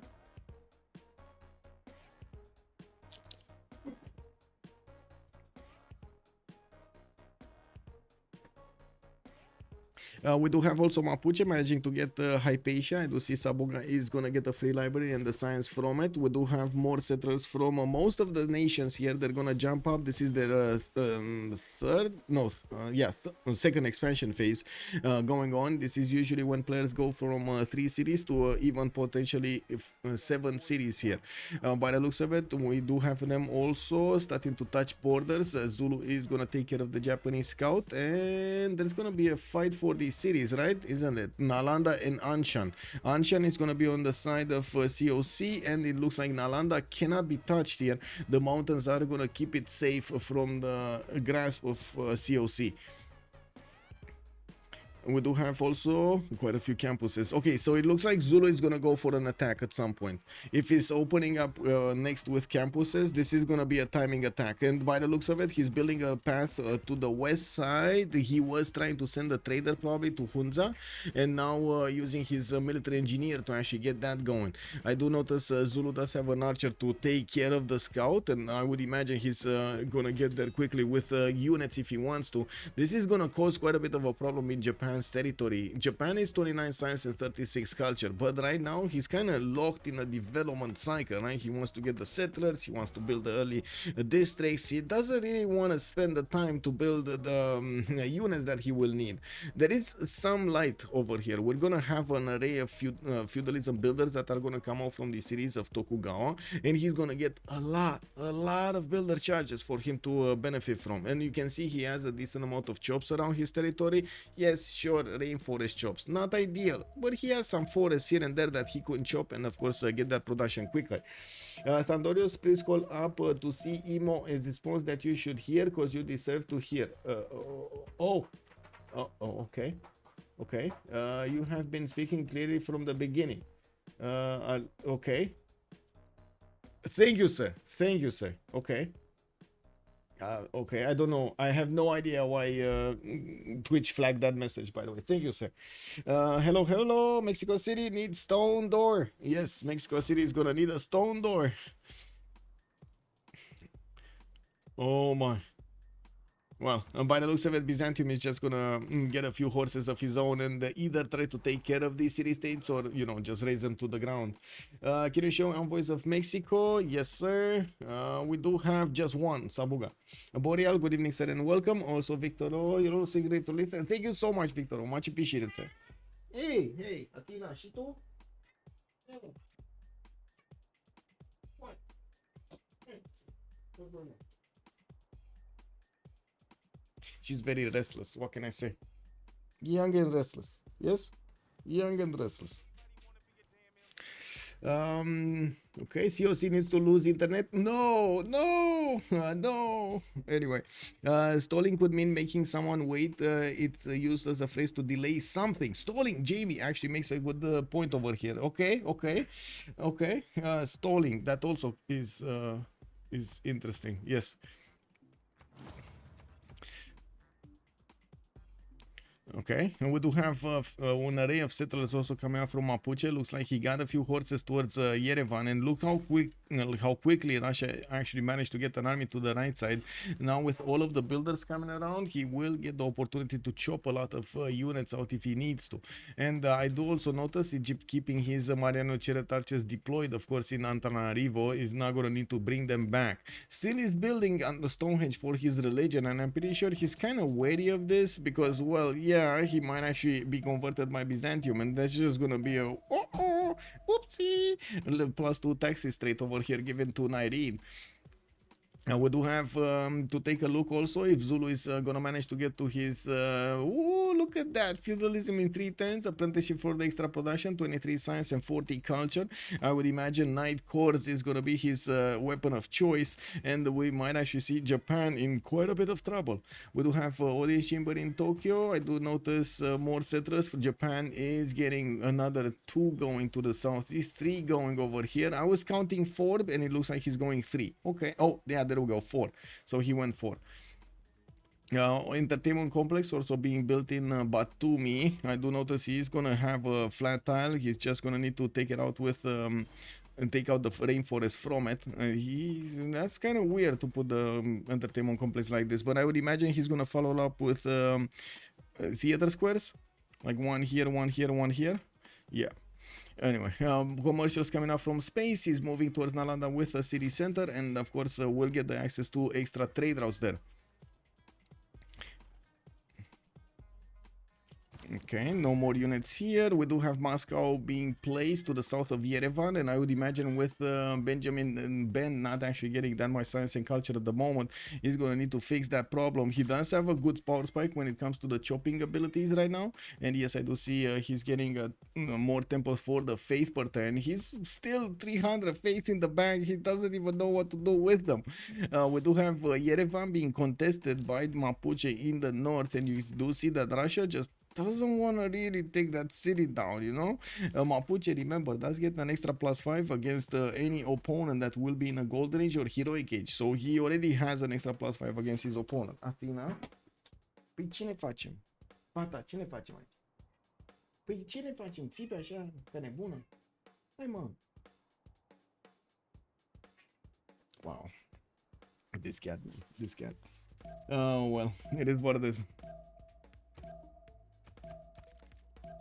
Now we do have to see. Okay, settlers coming around also from the cities of Byzantium. Still a few more horses are gonna need to go towards the south. Looks like the target will be Caguana in the south, which is a freshwater city and probably a much better city center than Mexico would ever be. We do need to see if he's actually gonna start expanding towards the west side to get that city next to Delicate Arch and create the how to say, the staging location for his attack against Egypt. While we do also notice Zulu is starting to bring his units towards the west side here. The military engineer is starting to build some roads and also some bridges over those roads.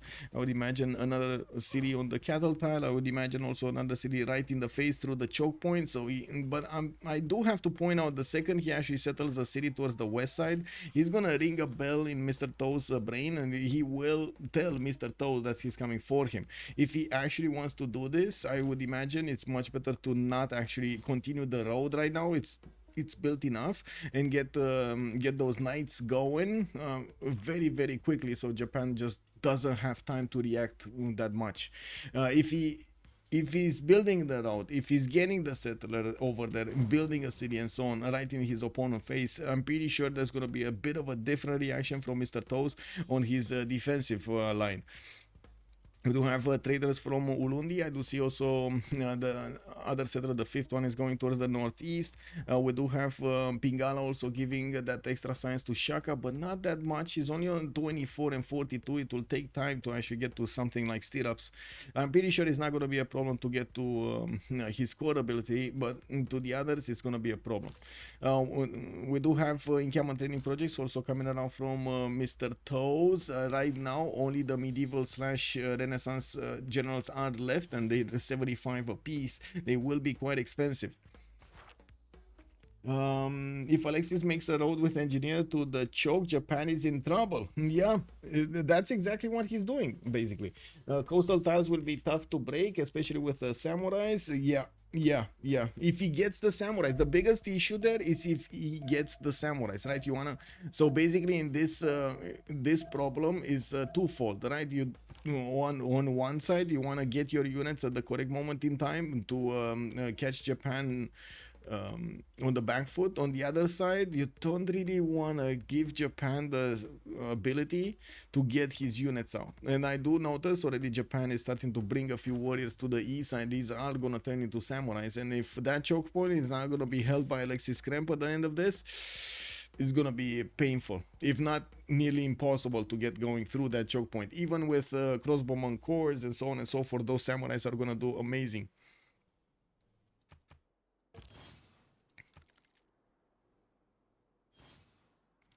Okay, let's see what's going on here. Yerevan has been taken.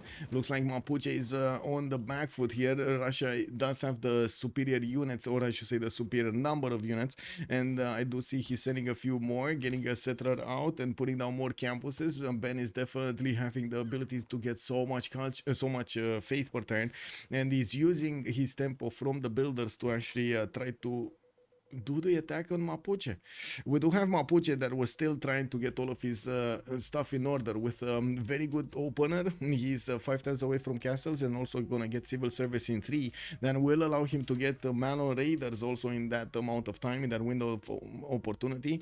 Although I do have to point out, he's gonna require quite a bit of gold and also gonna require a lot of pre-builds if he actually wants to get them. Hard building Malo Raiders is not really the way to go here. Russia has a general. Yes, Russia does have a general. So basically it equals out Mapuche's extra bonus because he has a general. Oh, Ray, wait, what? Ray, good, bonsoir monsieur, bienvenue. Oh my god, welcome everybody, bienvenue à tout le monde. We are seeing HOH, Holiday on Highlands, playing against Change of Circumstance in the playoff stage of stage 3 of the CWC season 9. And as you can see over here, we do have a few things happening. COC in the middle of the map being squished over there by the members of HOH. They're trying to push them out there. What did happen in the other game? Wait, it happened. Did it actually finish that fast? Wow. Okay. Yeah, well, let's take a look at what's going on over here next up, because Ben, by the looks of it, he's getting to set up his defense in the city of Yerevan, trying to use that river for an extra +5, and also might actually want to cross by the looks of it. Now we do have him with a decent amount of advantage against his opponent here.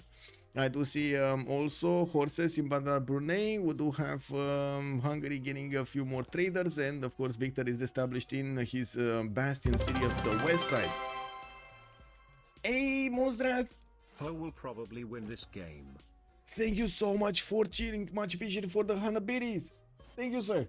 I do have to change something though, because I think the alerts on the bits are a bit too high. Aren't they a bit too much? Give me a second. Okay,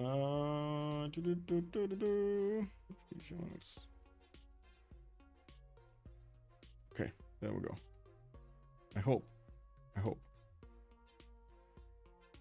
I hope it's fine now. I hope it's fine. Okay, so let's see. Builders, wave of builders, feudalism bonuses on Mr. Toes, getting that line of warriors from Shizuoka towards the east side is gonna give him what he needs to slow down Shaka's empire expansion. I do see Alexis Krempp is gonna actually settle that city. He's not gonna wait around it, and he built a lot of these bridges over this river so he can move an army quickly. We do have horses coming out from his cities, and I do notice he's getting an army of builders of his own. He already has 2 extra generals. Ethelfled is over there, giving him the medieval renaissance bonuses, not to mention the early ones. In the merchant screen, I do see Hungary did pick up Zankian first, and also did get he will get the next one. We do have Ibfadlan as the next merchant. He's 58 points, and he's making 11.5 points a turn. In the scientist screen, we don't yet of course have those amazing ones, Newton and Ibfadlan. It's way too early. If Khaldun, yes. Hey princess, hello. Huh? So restless, so young and restless. Amazing. If Tokugawa get +5 on coast, it would be unstoppable. Yes. Well, let's see how things will develop, because Russia is definitely planning something here, and of course we do see that Sabuga is not going to be impressed. He's actually setting cities right in the face of Yerevan, about to touch the borders there.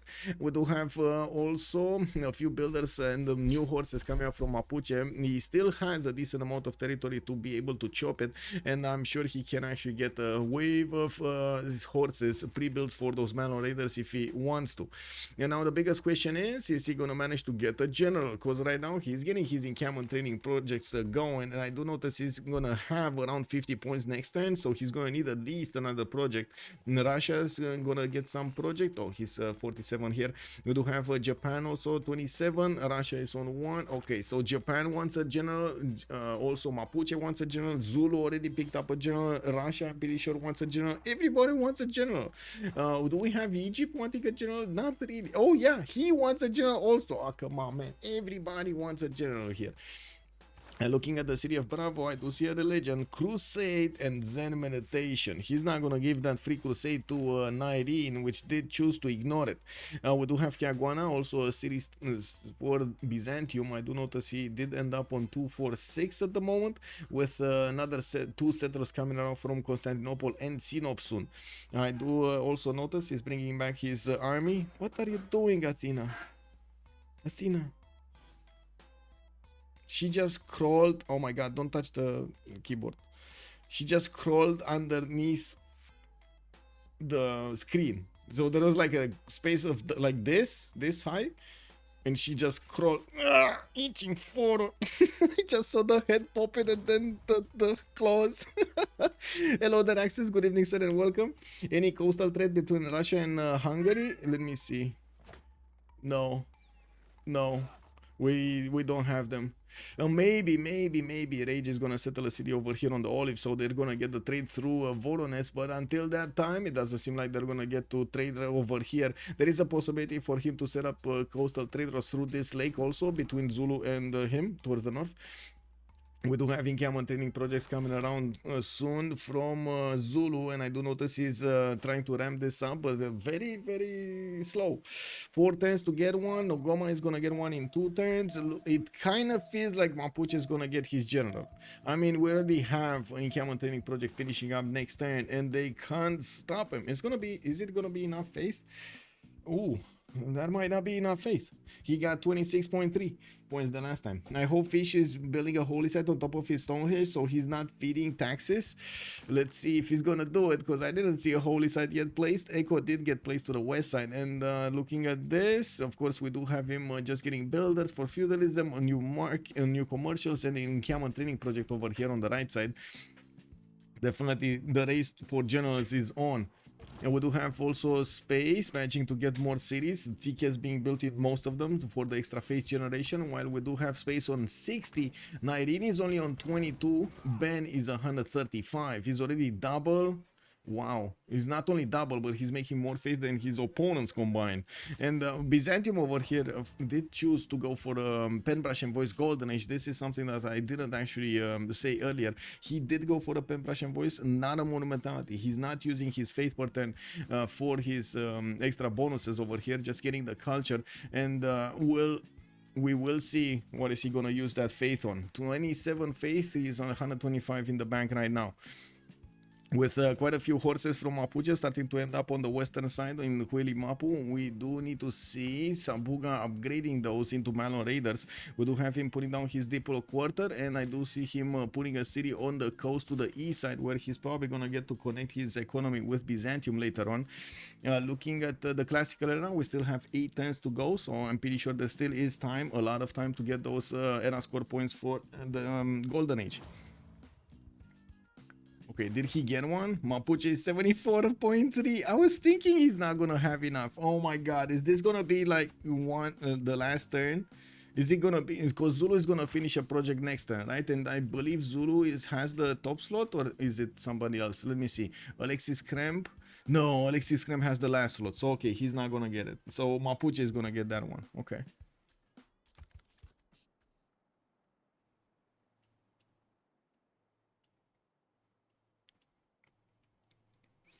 Football update. What happened in football? Turkey have scored. Whoa, they did. Okay, Eric Coffin, very nice.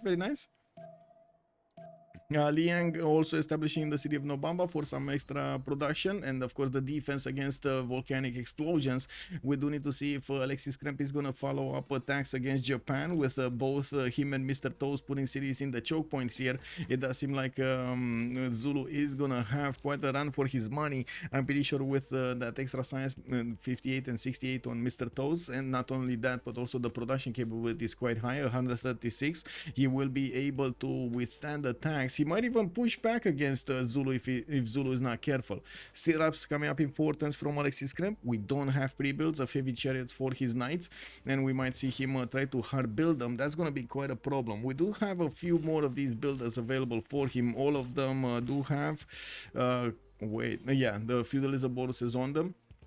So they did manage to get the extra charges going. 2, 4, 6, 8, 9 cities for Japan. While he does have 6 of these warriors available for him. We did see him putting down an encampment, but we didn't really see him getting enough points. And unfortunately, the next general is going to be way too expensive to get. It's 300 points. It's 300 points.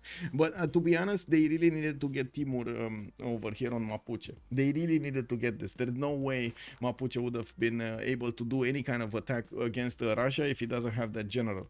You know, and I do have to point out another thing over here. It's gonna be a problem that Mr. Toast is not gonna get his general. I'm pretty sure even with the samurais, if Zulu is gonna manage to get enough units, might pass through them. He might pass through them. There are a lot of pre-builds over here, and I'm pretty sure they're gonna get upgraded quite quickly, while he's gonna keep on repositioning them with full strength ones on the front line. We do need to see if Alexis Krempp is gonna manage to get enough units though. 4 turns for his Warlord's Throne to come out from Ulundi.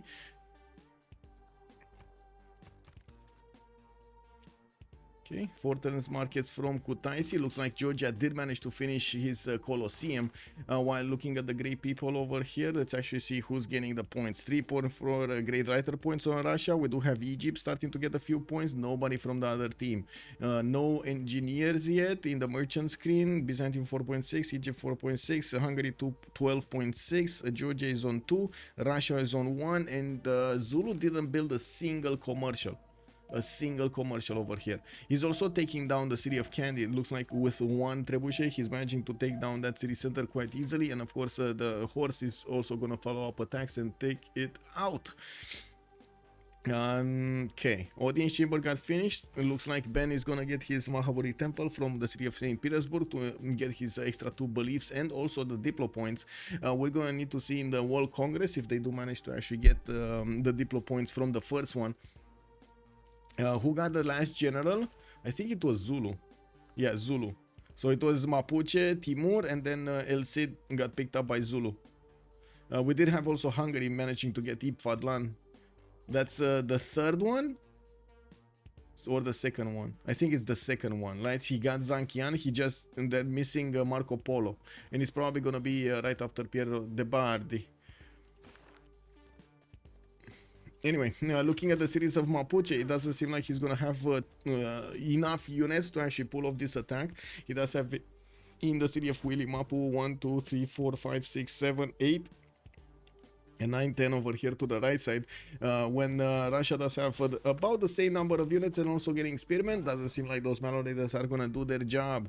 Now we also see in the Russian territory a few more markets being built for his trade routes. He will wait for the city of Hungary to get onto the coast there. No. They're actually starting to trade on the land here, directly connecting their economies towards the west side. Looking at the economy, it does seem like it's a little bit better on COC, but I can't really say it's that better. Like 16, 71, 32, 35. On the other side, we do have 62, -6, 18, and 55.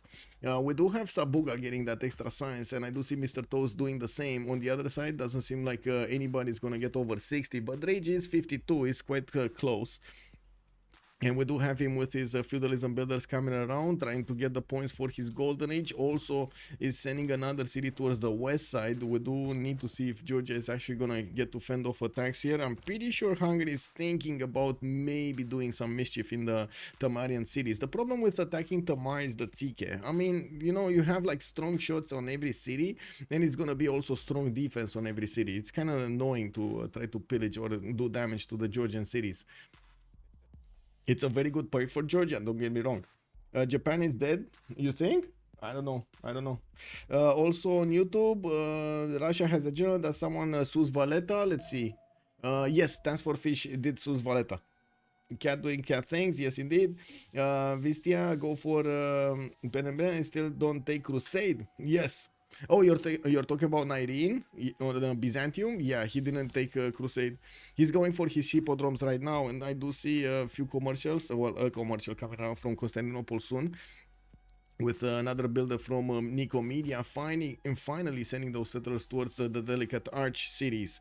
We do have a possible one on the stone tile here, and well, I guess we're going to need to see if he's gonna settle rice or somewhere else to make place to make room here.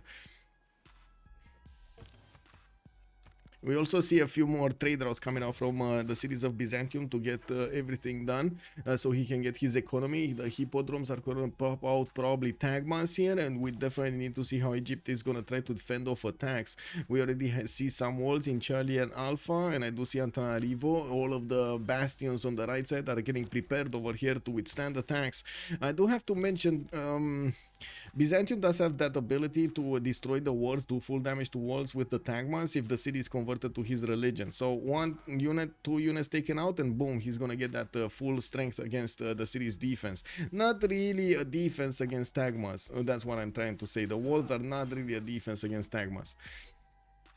Yeah, we do have also Russia needing to get to his own courses to have a strong unit to fend off attacks from Mapuche, and I do see he's getting construction and divine right, and I do notice also he's starting to put down a few more theater squares, finishing up his libraries for the extra science, and jumped out considerably in the last few turns, not only in production and faith but also in science and culture. 40, 47, 38 gold, 134 faith, and 128 production.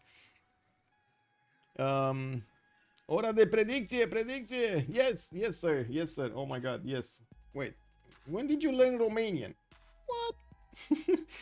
Who will win? We do have COC on one side, and on the other side we do have HOH. I don't know why I wrote it with a big O. Let's put it a small O over there. Let's see. There we go.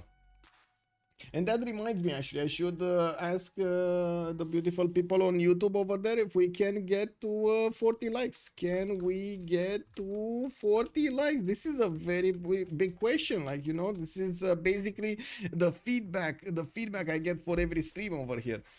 Show 4 religions. Let's see. 4 religions. We do have Russia getting Watson, Defender of the Faith, for an extra +3 on his cities, while no other religion was actually done here or improved. Defense against the dark arts, Dota. Yeah, wasn't this Dota or no? Defense against the ancients or something. Oh no, what was Dota standing for? Or is it defense of the ancients, not against? But anyway, Japan is there. Let's actually see what's going on here. With the new samurais getting upgraded from those warriors, we do need to see if Alexis Krempp is going to manage to withstand that initial attack. These guys can keep on going. We do have a campus in that city that I cannot pronounce. Honestly, I'm not even going to try. Or let's try. Should I try, chat? Should I actually try to pronounce the name that cannot be pronounced over here? Should I try to do it? This is Harry Potter. Yeah, this is Harry Potter indeed. Defense of the ancients. Okay. I see. Defense of the ancients. Man, I don't want to try it. I don't want to say it. Defense against the dark arts is from Harry Potter. I see. Different universes. Got it. Okay, now we do have barracks here. I do see campuses in Nobamba. We do have also the builder starting to chop the majority of his territory, and Alexis Krempp still has a lot of chops here. Now we will need to see how he's gonna use them. Rage getting military tactics and divine right, finishing up Oracle in the capital where he still has Magnus deployed there. He did manage to put Shekers Fervar to the west side, and well, I guess at the moment he's not really having a standing army anywhere to try to do some damage against somebody. Now we don't have the moment Sabuga actually upgrading his Balon Raiders. He doesn't have them yet, but I do see he's starting to get a few more archers out of his cities, and well, we do have commercial from Wente Mapu and Ngulu Mapu. Another holy site in Piku Mapu. I do have to point out there's only one religion left, so he needs to hurry up to actually get it if he wants it. We did have Stonehenge built here in Egyptian city of Bravo that wasn't actually complemented by a holy site anywhere, so he doesn't have the ability, the raw ability to build to buy a missionary or an apostle somewhere, so he can actually spread that religion somewhere else. Good thing is it's still a moksha city, so it's passively spreading around his cities anyway. It just takes a long time just with the passive spread to get that going. We do have a statue of Zeus also in the city of Charlie in 9 turns, and I do notice his builders are improving every one of the tiles that they can get their builder charges on. With also, by the way, we do have 155 production on Rage and 158 production on Ben, plus the 154 Faith. On the other side is just gonna be Mr. Toes on 160. Everybody else is around 100, 110. And we do need to see if Sabuga is going to manage to keep that tempo going, because to be honest, how it looks like right now, it looks like Sabuga did manage to make quite an effort to go for the science and the culture so early. And also you can see him ignoring the commercial side. Now he's going to need to complement that and build commercial so he can balance out his economy, while his production is quite low at the moment. And yes, he did get quite a few units. He did put them on the front line. He's going to get to defend himself. But the tempo is still going to be with Russia for the next part of the game. So we do need to see if there's going to be any kind of move from Sabuga to try to counter this, try to somehow get back on track with his development so he can keep away Russia from being too strong. It kind of feels like Russia is gonna be ahead whatever happens here, to be honest. Looking at the era score, we start to see a few of them getting enough era score for the golden age. Space did get some. We do have Mr. Toes getting it. Looks like Ben and TaskForceFish are gonna be each 1 point away from getting it. And Rage is 11. Wow, Rage is 11 points from getting a golden age. Okay, can he get the Black Army? No. Wow. Wow. Did he get monarchy? Yes, he did get monarchy. So he got monarchy, he got 2 wonders, Hanging Gardens and Oracle. He's getting a theater square. That's actually going to be only a +1, Kek W. Didn't manage to put it over here next to those wonders to get at least a +3. Getting his Diplo quarter. Okay, he's gonna get the Black Armies next turn. Castle's finishing up next turn, so that's an extra +4 points. Does he have a city on the lake somewhere? No, so there's no boat available for him. Oh, this is gonna be a tough one. Normal Age Matthias, maybe Dark Age Shaka, we don't know yet, but it kind of looks like Dark Age Shaka. I think it's Dark Age Shaka. Night Core's already starting to come out of the cities. What is this 8 turns to build a Night Core in the city of Nongoma? Bro, that city is not working good tiles, is it? We got 1, 2, just 2 tiles that are good over there in that city center, and that's it. Okay, on the other side, looks like Sabuga is also 9 points out from a golden age, not even going to manage to get to Dark Age, unfortunately. Space is going to be getting it, and Nyreen is 1 point off, and he's probably going to get it. He got his Stagmas, he did get his units right on time to actually go against Mexico City here, and I do see Rage is trying his best to get as many of these cities levied, and of course Zeus first so he can get the points. 45, 52. He does have 7 more points to get, while I do notice the armies of Hungary are just not positioned correctly to deal with any kind of position aggression from a Byzantium. With new commercials coming around here from Byzantium, it looks like Nyreen is going to take a totally different path than we've seen usually on Byzantium. With 39 science and 67 culture, he does make a good amount of gold, 65. Not only that, but also has 122 points of production. Was Rage maybe trying to get a Dark Age? Yeah, maybe, but yeah. Quendu Carlo, good evening, sir. Do you know the age of a youngest professional Civ player? Professional Civ player actually means quite a bit. What are you trying to express when you're saying professional? Very good player, like the youngest best player that we have? Or are you talking about the youngest best player that is getting paid by the teams to play? Because that's not really happening. Yeah, that's not really happening. Not right now. I mean, I wish it will happen in like probably like 4 or 5 years from now, if the scene develops and Civ 7 is gonna be how to say it's gonna have a good multiplayer scene, because yeah, you do need the game to actually help you out a little bit on this. But I'm pretty sure there's quite a bit of interest built up. I did see also CPL and CVFR having both of them quite a ramped up increased activity. Like we went from like maybe 6 games at the same time to like 9, 10, 12 games at the same time, which is amazing. Like we basically doubled because of Potato, and I gotta say thank you so much, man. I gotta say, no, I gotta do it. Thank you so much, Potato. We need to thank Potato. Thank you, Potato. Amazing. 2 days over there, got to play in CPL. Boom! Community exploded. Man, we need more Potato in our lives. In CWC, it's Sandro, I guess. Yes, it's Sandro, probably. Yes. Sabuga. No? Sabuga. Isn't Sabuga the youngest one? I think it's Sabuga. But anyway. Let's actually see era score. Rage is 3 points out. We do have Ben getting it. TaskForceFish getting it. Looks like Mr. Toast getting it. Nyreen did get it. Space got it. Sabuga is 3 points out as well.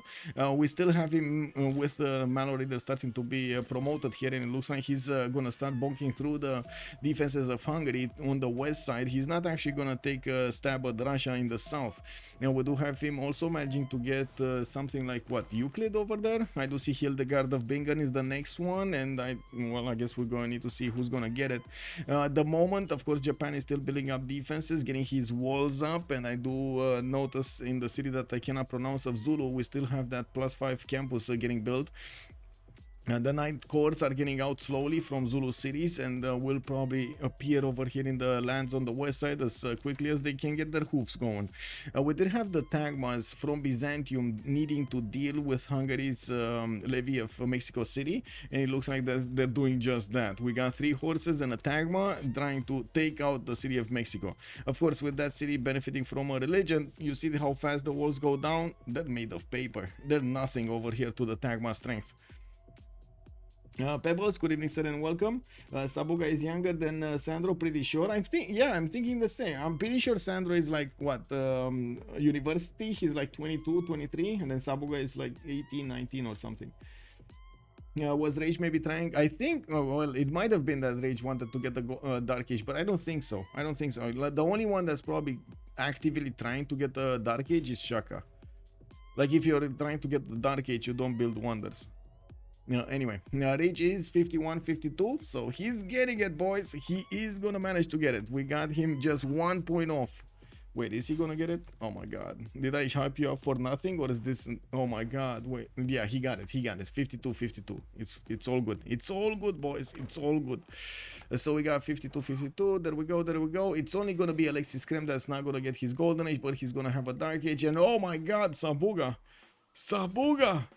59-60. Can he do it?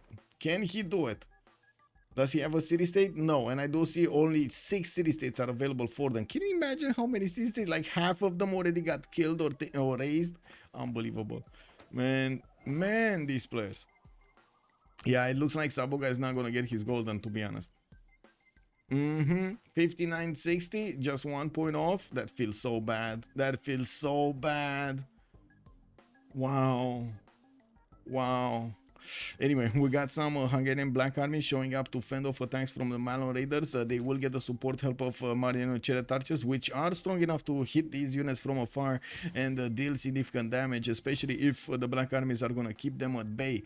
We do have to see also how Mr. Toast is going to evolve his defense. I would imagine very, very soon we're going to see some crossbows showing up here to pick up the defense against Zulu. We are just jumping into the next turn. Oh, Sabuga got it. Woo! Sabuga got it. He did it. 60 out of 60. Shouldn't have doubted him. And no one is my age. You're 56. I mean, many more years. And of course, wait, live long as prosper, right? That's how you say it. But you have tried for a dark age. Maybe. He got it. He bought a sword. I see. This story is around my age. I'm 34. Yes, yes it is. Yes, he is. Also, Kaved, how? Show Eels, Genghis Khan. Yeah, there we go. We got the yields going. I do have to say at the moment, just taking a glance at the yields, it does seem like we do have a few more, but not by much on COC. It doesn't seem like it's that big of a difference. The Russians though, 170 faith and 170 production is just insane. He's getting his Grandmaster Chapel in 2 turns, and yes, we do have more traders, more campuses, more commercials coming around here. This is gonna be beautiful. Yeah. Okay, religion. No. Ice Cream has joined the round table. Ice Cream, thank you so much for the follow, sir. Welcome. We do have a few more commercials coming out from Sabuga, and I do see he's still low in science. He did manage to get the second pen brush and low in gold. He's -8. He did manage to get a pen brush and voice, so at least that covers him a little bit.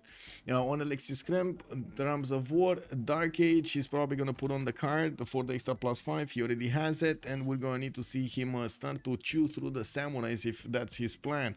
I'm pretty sure the Night Courts are gonna need to go here, and it looks like they will be stronger than the samurais, and one of the issues is Japan does not have a general. Yeah, Japan not having a general and Zulu having a general might actually be problematic, because it looks like these samurais are just not going to be strong enough to handle the Night Courts. That's a problem. Mapuche units getting pushed back. There's nothing happening here. Like there's really nothing happening here.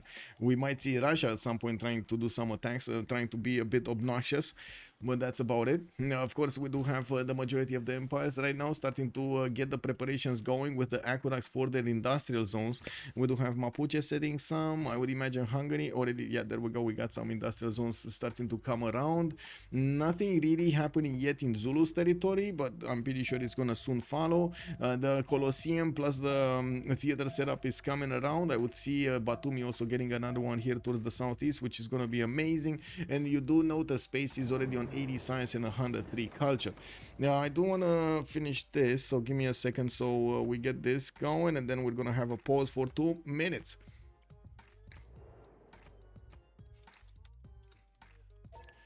I'll go B, Prophet, preserve you. Yeah, okay, so 2 minutes and we're coming back. I'm pretty sure he can get boats if he still lacks Erasco anyway. Right. He could, yeah, well, if he does actually have sailing, yes. You're right. Now, Potato being on the cast is one made me aware of your games. Brian, Everett, yes, sir. Good evening, sir. Thank you, sir. Oh my God, that's amazing. Again, thank you so much, Potato. Much appreciated, Potato. Thank you. It was for the prediction. I see. Time Travel, thank you so much for the follow. Time Travel 79 has joined the round table.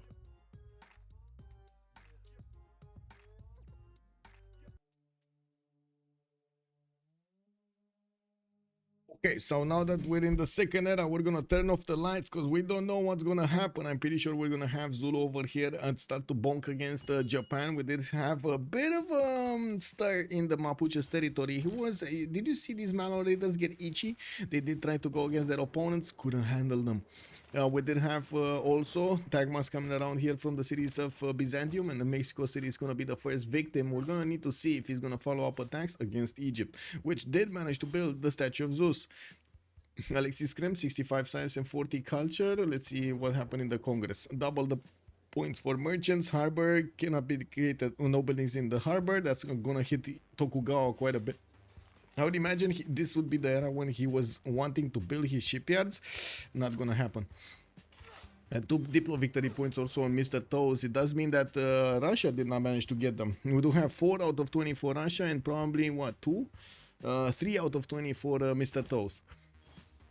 More Night Courts being deployed towards the west side here. Zulu is gonna get his 127 production to build all of these, and we'll start getting those with the bonus. I don't see the bonus yet. There will be another +5 on the Night Courts when they do get onto the front line because of the general there.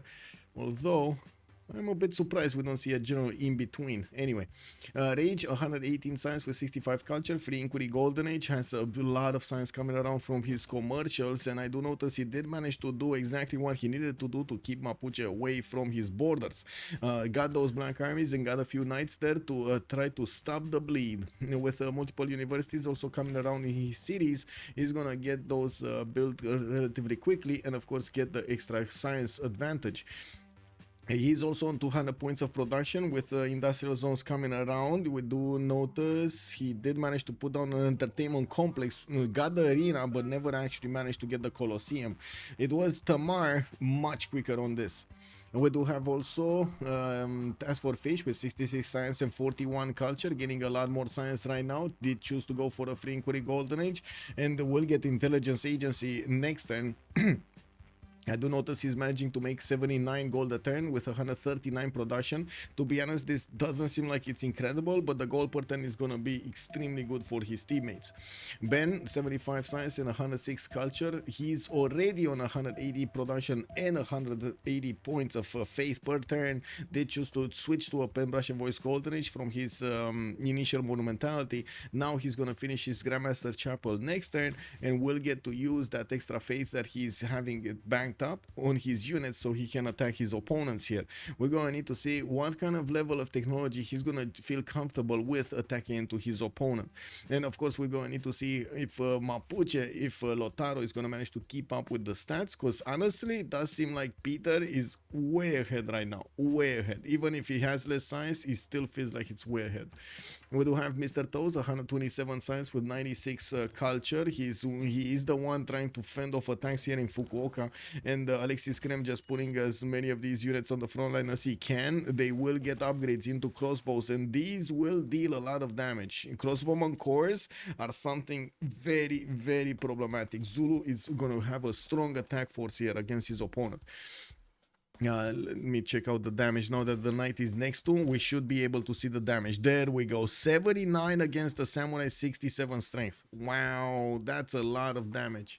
We do have also Sabuga, 81 science and 65 culture, -2 economy. Doesn't look like it's that bad, but to be honest, doesn't seem like he has that many units either. He's trying to go against Egypt. Egypt has pikemen, direct counter. We do have Hungary keeping him away from the west side, and also Russia keeping him away from the south. And I do have to point out, this is COC seriously respecting Mapuche's timings. Like seriously respecting. They're trying to get everything they can to do, so they nullify the advantage that Mapuche will have against them. Denying generals, putting the cities so they can use the defense from the rivers, using choke points to also not allow Mapuche to wrap around their units too much, and not needing to overly build their units and so on, overly spend basically production on those units. So Mapuche right now is just being left, unfortunately, without a target. He's going left, he's getting stopped. He's going right, he's getting stopped. He's going forward, he's getting stopped. He doesn't know where to go. And he found a city in the south, right, Vatican City, to try to bully a little bit, where of course again Russia has units in the choke points. This is how you usually need to do it, right? Use the choke points, use the defenses, use the land around you to your maximum advantage. How long to ballistics for Ben? The Mapuche front is excellently played by COC. Yes, just amazing. 10 out of 10. Where are the stats on the tournament page? They don't load. Tooth Pies. Give me a second. Civ6 World Cup. Tournament.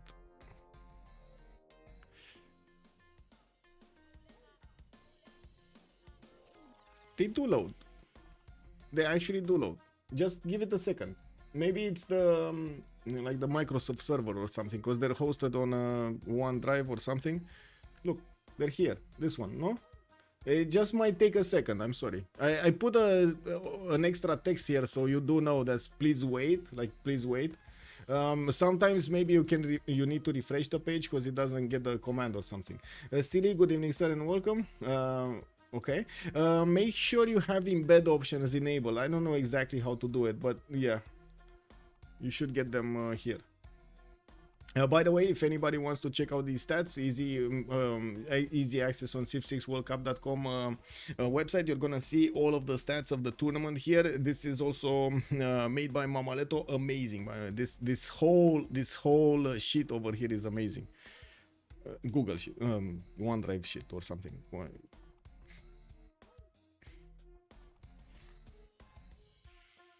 Okay. Putting my things in order. Okay. Part of it is position and terrain, though. Yes, there's so many choke points on the Mapuche Russian front, and there's several players who can contribute to blocking. Still good play. Yeah. Yeah, they loaded. Woo, woo. 2 spies. Yeah, let's go. Fixing problems. Trouble shooting while live. Let's go. Yeah. Okay. Alexis Krempp coming with his main army on the front line here. He's gonna actually 2-shot the samurai by the looks of it, and of course with his upgraded crossbows. Look how much damage they're slowly eating away at the samurais. They do 2 shots, and it's gonna be so easy for those knights to follow through.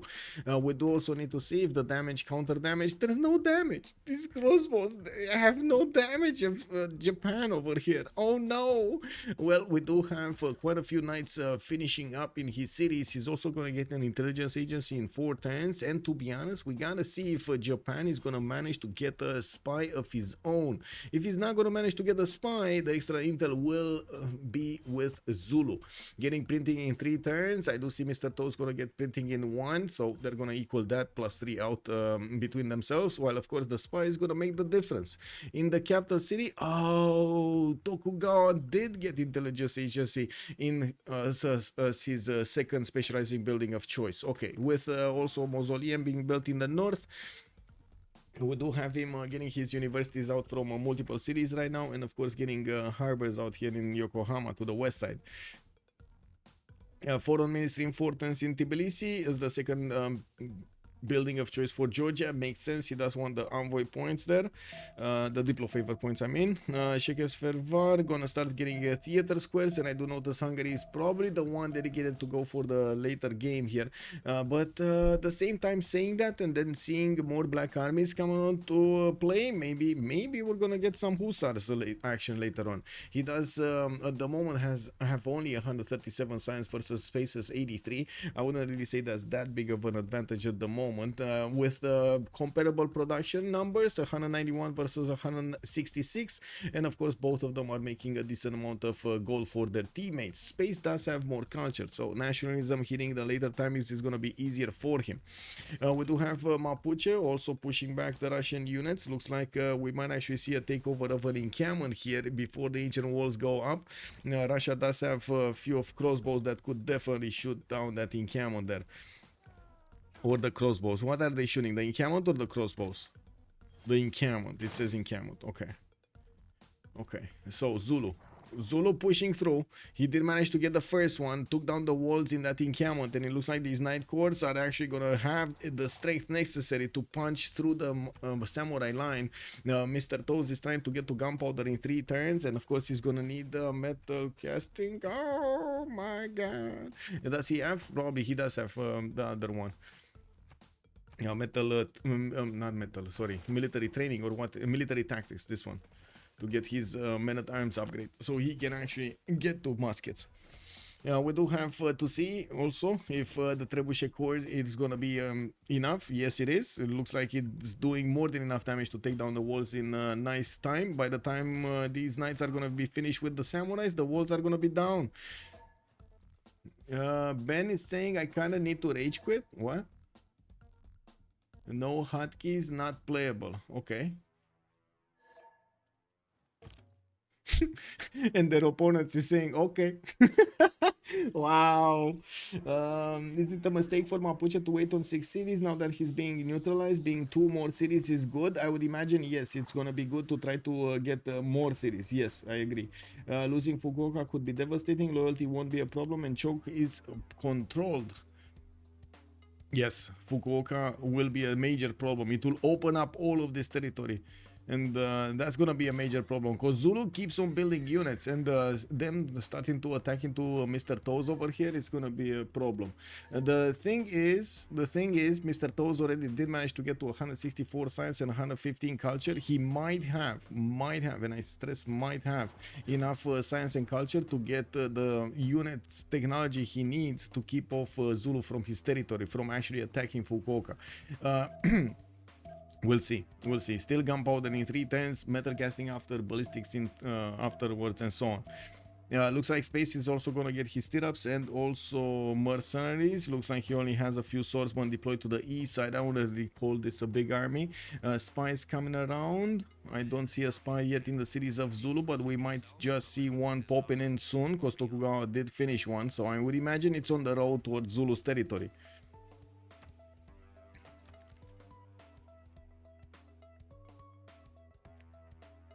No, I see Anshan also got levied by Rage to the north of Egypt. He's just setting up envoys in there. While Byzantium did manage to do the damage against Mexico City, taking out his army, he just needs a few more turns to take out the city center. 2 more turns by the looks of it. Commercial in Thessalonica and new settlers, so he can, of course, finish off all of this land. He's not going to keep Mexico City. That city needs to be raised because he already kept Caguana. He did not pull off an attack against Egypt on the west side, and of course, you do see that Egypt has some time to put more cities. I can say the same about Egypt of what you said about Mapuche. Egypt does need a few more cities if he wants to go for the late game. 2, 4, 6. I do see a 7th one coming around, and I would imagine an 8th one would need to be placed also. I'm actually, yeah, there we go. This is the 8th one, right? On the 1-1 tile there, on the 2-3, next to the 2-3-1. Kind of makes sense. Now we do have a Tagma scouting the way towards the west side. Byzantium is gonna try to see if there's any easy way to do some pillages here in Egyptian territory. While Alexis Krempp is pushing forward, his Knight Corps are getting experience points and they're gonna get promotion soon. We do have him with the extra +3 intel on opponent's movements activated, while he is gonna get his intelligence agency next turn. Wait, how did he get intel? How is he getting intel from his opponent? Because he doesn't have... Didn't they equal out? Wait, Mr. Toast didn't finish printing. He actually switched off towards gunpowder. So he's giving an extra +3 to his opponent right here? Okay. I mean, that sounds problematic on so many levels, man. I mean, I guess he's thinking that his only chance of getting out of this is to get to the Muskeman technology, which I can't disagree. So, yeah. Okay, so it looks like we're gonna have a reconnect here from Ben. So he can fix his hotkeys.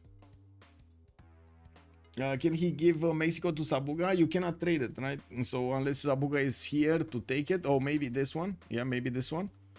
Yeah. There's a horse over there. There's a horse to take it. 2, 4. None of these cities are actually captured, and Mapuche is attacking Vatican in the south. Of course, that is quite valuable for Russia, so very, very good to take it out. All of these holy site civil city states have been taken out, weren't they? Vatican City is the last one. That's already on Russia, 229 faith attend with 240 points of production, 121 science, and 124 culture. I would say he's quite strong right now. I would even go as far to say that he's stronger than Tokugawa at this point. 2, 4, 6, 7, 8, 9 cities for Russia. Did get those ones on the west side. He's actually gonna put a city through the Georgian units in the front of Valletta. What? Look at this settler moving. Wow. Okay. Well, I guess we might see some Cossacks being bought and sent on the west side here. He's getting his castles next turn. Medieval fairs also next turn. Oh, still no spy in Zulu cities. Wow. Okay.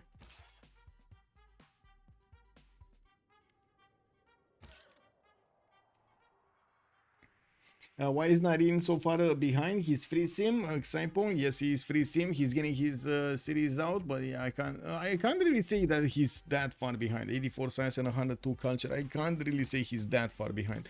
Looking at how many settlers he has coming around, he's actually setting up his empire for the late game. Usually that's what you want to do when you have this much amount of land and no actually target next to you, and the fact that you need to spend the time to build the settlers, those extra 5, 6, 7 turns sense that you need to get them out, you're not gonna get to invest into other stuff like stats, like districts, like buildings, and so on and so forth. So it kind of makes sense that he's gonna take a little bit of a dip or a slowdown, and then he's gonna catch up when these cities are gonna be finished.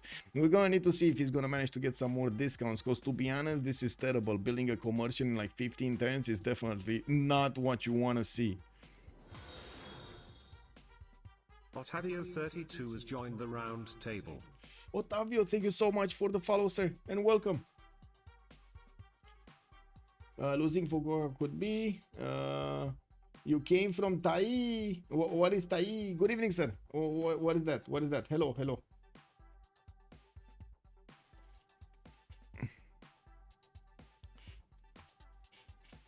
Okay, we got Ben reconnecting, and hopefully we're gonna unpause soon. Is that like an event? Is that like something? I don't know what that is, sir.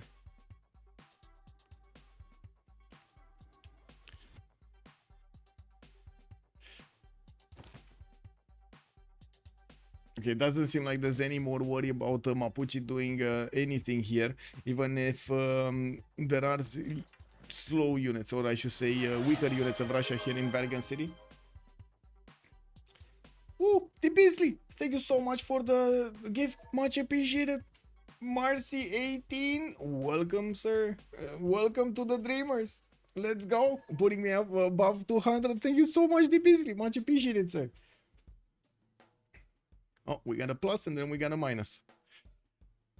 It does seem like Space is gonna significantly increase his culture per turn here. He did choose to go for his second Pembrasian voice, and is keeping up his amphitheater, not to mention the great people of the culture kind up.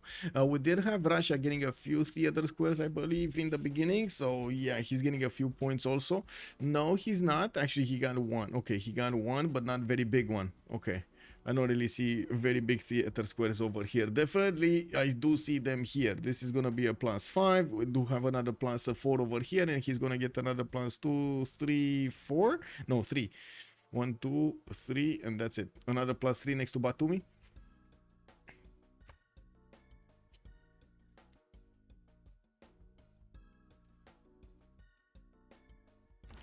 Oh, James of St. George is appearing in Fukuoka to build the walls. The 150 fortification strength walls here, the medieval ones. Of course, the trebuchet cords are still probably going to be strong enough with also the crossbows to help them out to go through those walls also. Now, we do have Zulu getting so much attack strength on these crossbowman cores to take out the samurais quickly that it seems like Mr. Toe's defense is going to buckle and fail here. We do have Alexis Krempp getting his castles out next turn. If he wants to get the extra technology over these knights, he definitely needs cuirassiers, and we're going to need to see if he's going to get there in a good amount of time. I don't really see him having that much science, right? This is the all-in attack from Zulu, basically. Hello? There we go. 75 and 43, minus 24 gold a turn. We do have the Fish and Ben getting more than 100 gold a turn, and on the other side, it looks like Nyreen with Space are making the gold, and Mr. Toes, to be honest. Okay, let's not leave him out there. And also, I do have to point out, because Nyreen was in a corner, he really needed to get the goal for his teammates, right? So going for commercials was the way to go for Byzantium and for HOH as a whole. I would imagine if Russia is starting to send settlers to the west side, he's actually preparing for something here. And it might be a staging location for an attack against Georgia, coupled with the units of Hungary. Of course, Hungary benefiting from Hussars, and we do have Russia benefiting from Cossacks. Two very strong units, very strong units. Can Rage get like 4 cities or 3 cities? He has 2 cities already. Oh, okay, that's like what, 4 points for the Hussars, 4 extra points for the Hussars. Now we got a few pre-builds, but not that many of them, and I do see he's getting campus research projects, so we might actually see the next ones be the important ones. Marco Polo did get recruited by Byzantium. Okay, that's an extra 3 capacity, while Hungary got the other 2.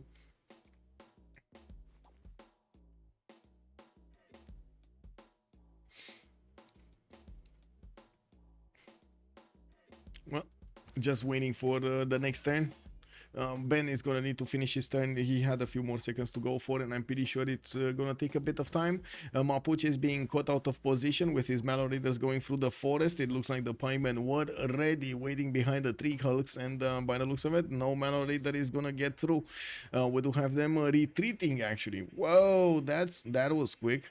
Mexico City is gonna go down next turn. Nyreen is gonna take it, and looking on the west here, it looks like the moment Georgia doesn't have a lot of units, he did choose to go for foreign ministry. This means he's not gonna get upgrades, easy upgrades. As in, he's not gonna get Grandmaster Chapels, he's not gonna get to buy the units with faith. That's what I wanted to say, not upgrades. 90 faith a turn here for space that will be used in something else other than those units. We do have him with CAD also taken down in the south to 4, 6, 8 cities. He's starting to connect his economy to Mr. Toes, of course, beefing up the production and the food of Mr. Toes cities over there. We already have 269 points of production here for Japan. A very, very good amount of production. Still not higher than Ben though, if you do take into account the face generation alongside all of that production. With Ben on 2, 4, 6, 8, 10 cities, it looks like he's gonna go for Novgorod, just settle in place and putting down another campus there, a +4 between the mountains and the geothermal, pushing out his opponent space from his borders. He just bought a pikeman in front of him. Of course, having so much faith per turn, 231 faith per turn, does allow him to spend it quite easily, right, on a lot of good units. Russian settler looks to be in trouble. Yeah, but he's settled, it's fine, he's settled. He just needs to get, I'm a bit surprised he didn't choose to go for a Lavra and right now, like forfeit the world in that case with no, I guess he's gonna buy a granary or something. Ben is ready for the countdown. The final countdown.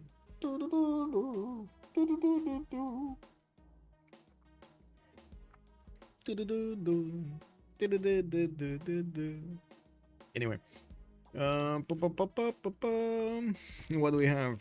Egypt managing to put a unit on every tile here. Of course, from the North Hungary did Suzanshan. Anshan is 13, 12 envoys in there. Sabuga had only 7, and well, Sabuga is Lotaro. I'm actually impressed that Space is not gonna get it. Now, we did have Space managing to get the awesome religion, right? He did manage to get it. He did get papal primacy, so whenever he's gonna send an envoy, it actually adds 200 pressure, and of course he's gonna get double when he's gonna convert the city-state. Now, I would really love to know how many envoys Georgia has right now. He has enough to keep Nalanda. We do have space on 6 at the moment in there, and of course he has his religion. It's quite cheap to get. We do have amphitheaters, so, and a lot of culture also being developed here in space that will allow him to uncover those civics, discover the civics, and get the envoys from those. He did build Apadana in the city of Tbilisi. More envoys. Yeah, we do have to see if Russia and Hungary are going to join forces against him a little bit later on.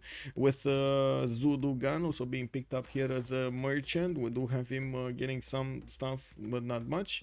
Medieval Imhotep, okay. Japan is getting 3 engineers. We do have 4 on Hungary. Looks like nobody else is making points. Russia is going to pick up quite a few of these writers. He's already on 8 points, while Georgia is on 4. We did have Oracle being built here in the Hungarian city of Buda, and I believe he's getting the points for the commercials, campuses. Okay, that's it. He doesn't have a theater square here. And then he built his entertainment complex. Okay, that's 4 districts. Yeah, so he just wait, that's the industrial zone of Buda or something else? That's Pest. That's Pest. Okay. We got quite a few campus research projects coming out from Hungary. Looks like he will want very much to get either Isaac Newton or getting Ibn Khaldun. On the western side, looks like Zulu is trying to push through the next line of samurais, and well, these bad boys did get a little bit strength on them. It looks like Alexis Krempp's knights did not manage to punch through the next ones. We do have the intel right now on Japan and not anymore on Zulu. Looks like still no spy. Oh no, there is a spy. Sorry, there is a spy here in the city I cannot pronounce from Japan, and I'm pretty sure there's a spy from Zulu going into the cities of Japan, so they're gonna just equal themselves out.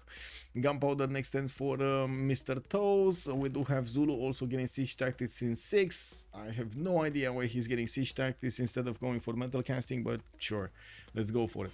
And we do have some heavy chariots also coming around here, and I do see, of course, commercial in Tokyo, more universities for the extra science. Mr. Toes is way ahead anyway, and when it comes to the science, it's more than double the amount that Shaka is making. Not to mention he has almost triple the amount of culture Shaka is making, with 277 points of production versus 149. Yes, Shaka can build stronger units at the moment, but it will just be a matter of time until Tokugawa is gonna get them stronger anyway.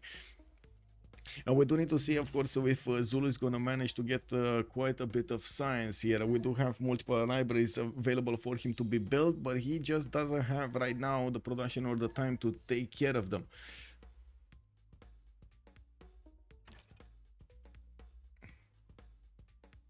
Okay, what's going on here?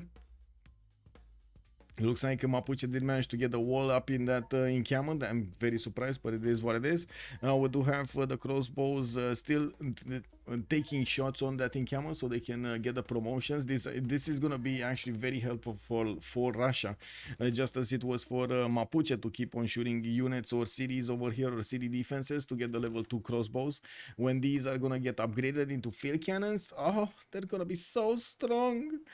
Mexico City is actually a Mapuche city, and he's going to get his monuments out. We do have also another settler coming around here to the south of Byzantium, and I do notice Mapuche's Malo Raiders are just dragging the army of Egypt away from his borders, and that's about it. They're not really doing much. They're not pillaging, they're not attacking. On the western side, we do need to see if Georgia is going to manage to put enough defense on the right side to fend off attacks from both Hungary and or Russia, because that might be a problem. We do have Russia with a few horses deployed to the west side, and I do notice he did build a preserve. Oh my god, this is beautiful. This is beautiful. 4, 3, 2, 5 tiles. This is just beautiful. This is insane. Who has the edge so far? Lee Sin, good evening, sir. It looks like at the moment it's kind of tight, to be honest. Like it's kind of tight. I wouldn't really say there's anybody with an edge.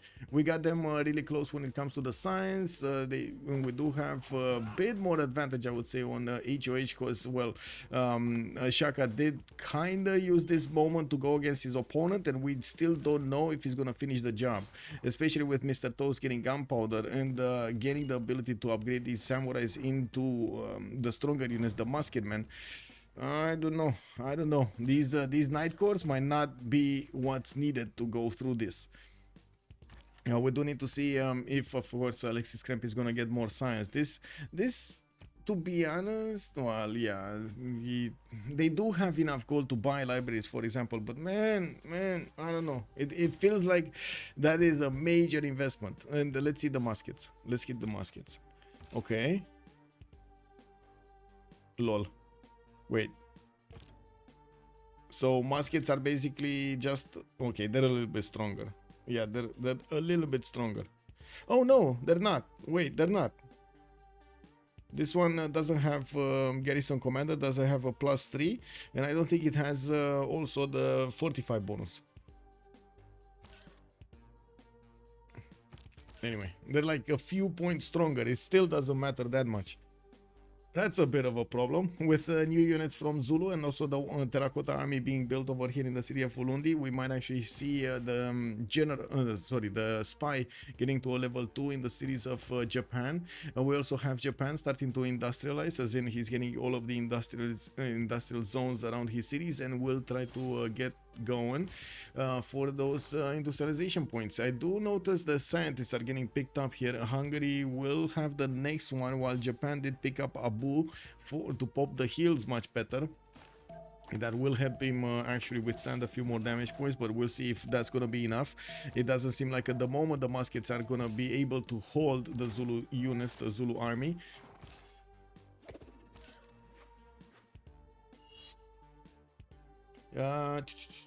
Who got the 5th religion? It was Mapuche, religious community with holy waters. And that's gonna be for the taxi strait of Nyreen.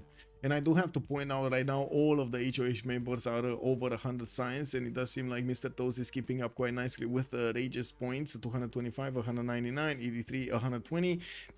Well, we do have Mr. Toes a bit higher in the production. Nobody's really keeping up with Peter when it comes to the production and the faith. We do have also Ben, unfortunately, well, desyncing. Looks like Fukuoka's walls went down, even if Japan did move his musket men in that city center. It didn't seem like it helped.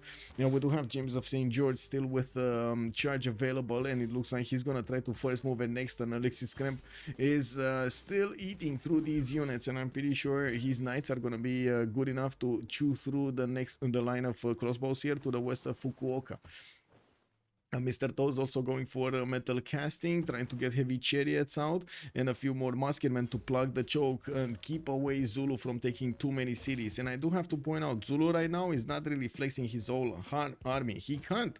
He just cannot get physically enough units through these choke points fast enough to wrap around the Japanese army. It's gonna take a few turns and of course quite a few tiers to actually get these units through. Not many games where people get so many religions, yes, but this is basically why, this is because of Byzantium, right?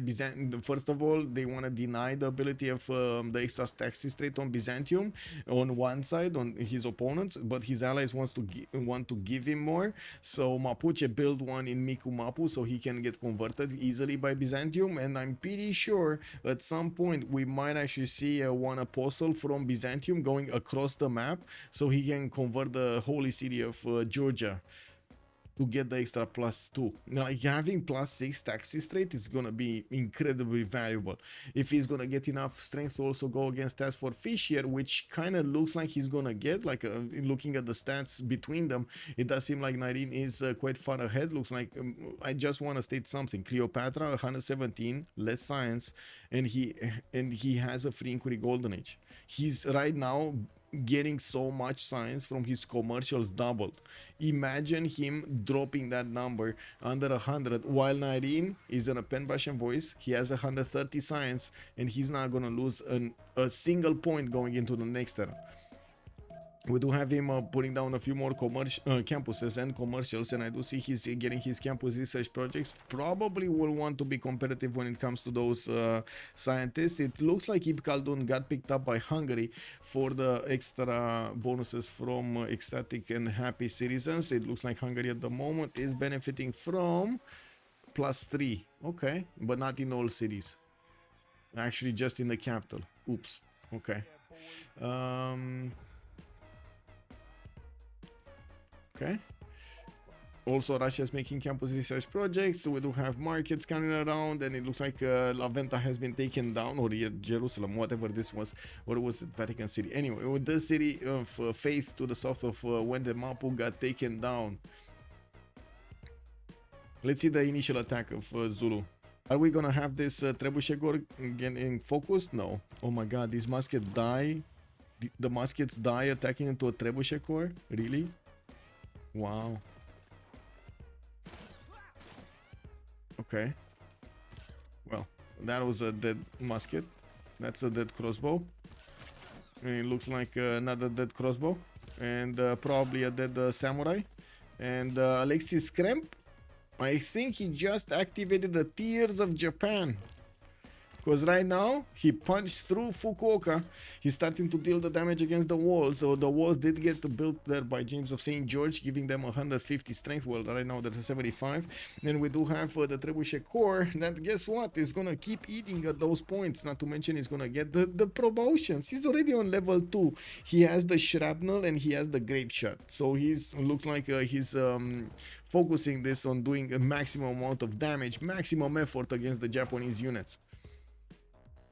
It is really strong enough when we talk about numbers. I agree. You say it's caused of Byzantium, but even when we see them in the games, usually the teams focus on other things. Yes, Victoro, but they do focus on other things, although most of the time you do see them getting a religion at some point. Even if they don't start with one at the beginning, they will try to get one for a few bonuses later on, either era score or getting some extra bonuses from the religious beliefs. Japan needs line infantries as soon as possible. Yes. Let's actually see how far away is he from line infantry. He's getting ballistics in 2 turns and nationalism in 3. And I do notice he has 1, 2 of these 3 pre-builds for cuirassiers. 4, 5, 6. Okay, he's getting an army of cuirassiers. To be honest, I don't think cuirassiers are gonna help him out of this. The Knight Corps are just so strong, and they're getting the promotions. He just popped out the Terracotta Army. Not only he got a promotion on each of these crossbows, making them level 2s, all of them, but remember, he's not, I mean, he's gonna get his own ballistics. He's gonna get his own field cannons. Field cannon, level 2 field cannon cores on Zulu.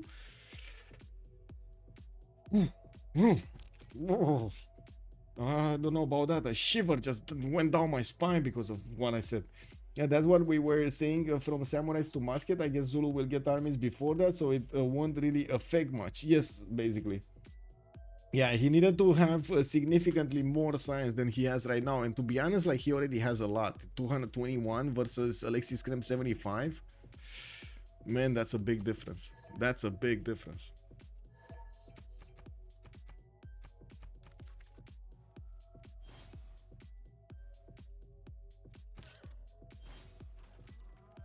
Okay, any preparation for war here? No. Russia did manage to push back the Georgian units. Georgia upgraded a bit, not that much, didn't overreact.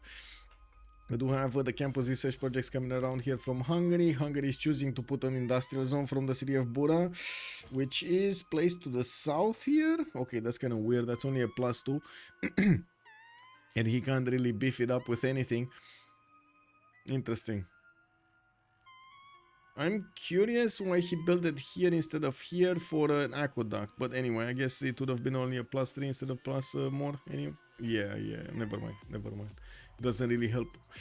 We do have workshops in Bandar Brunei. Okay, looks like Hungary is keeping up tabs on Mapuche's units. Doesn't seem like Mapuche is gonna do that much here. After he did take out Vatican City, he cannot push through Russia's defense.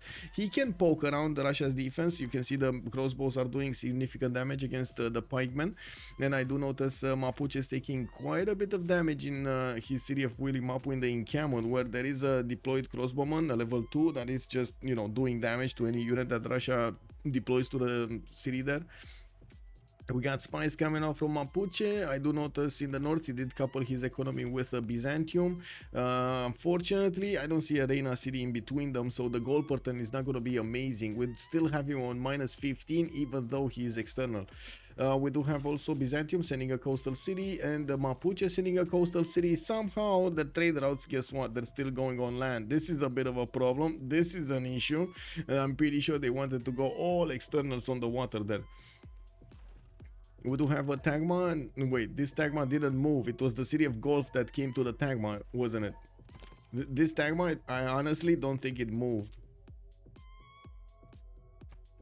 And I don't see the excess taxes straight on Nyreen yet.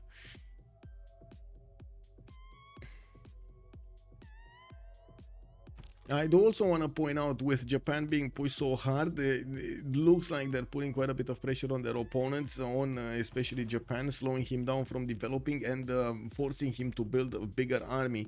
The thing is, I do see the goal pattern right now. It's quite balanced between the two teams. Doesn't seem like they have issues upgrading, but it is lower on COC. We do have Alexis on 14, Rage on 87, TaskForceFish 85, and Ben on 87, while on the other side 69, -23, 108, and 162 on Nyreen. Okay, looks like Fukuoka is dead. Okay, that's one. Is he gonna attack with the other ones? Doesn't look like at the moment, but I think so. Yeah, that's it. It looks dead. Yeah, more night courts coming in from Zulu's main cities, and I would imagine he's gonna want to get as quickly as possible to that ballistics. Somebody's gonna need to boost him, and I do see if the fish is going for his gunpowder. Ben is going for the bottom 3. He wants Cossacks in 2 turns, and since he's so close to Cossacks, we gotta see if he's actually gonna get the opportunity to do something about Hungary here, going against Georgia. We don't see units. Oh, he did actually buy all of these heavy chariots in each of his cities. These are pre-builds, of course, for the heavy chariots, or the heavy chariots, for the heavy cabs, for cuirassiers and tanks. And we at the moment do see them being used with the retainers card, so he get an extra amenity, so he can actually get more stats. 158 science, 130 culture, with 245 points of production and 189 points of faith. So wait, he's getting to the numbers of production of Japan, but with significantly more faith per turn. Wow. Okay, more theater squares for the extra culture. And I would imagine Ben's upcoming temples over here are gonna pad those numbers nicely of extra faith per turn. Feels like a GG. No general on Japan is a really big deal. Yes, the no general on Japan did make over here, did create the problem basically.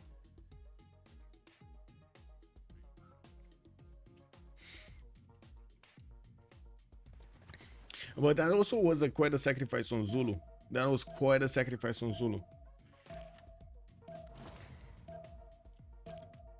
Oh, I see Rage has started building a Forbidden City somewhere. He's finishing up his industrial zones, and I do see in the City of Pests he's getting that Forbidden City for an extra wildcard policy slot to use.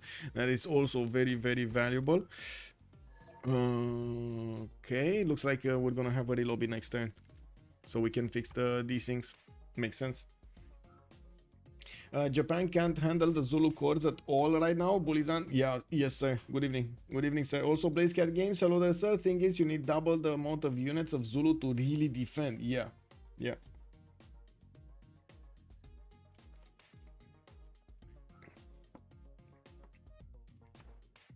I have no idea why the rollovers are so long.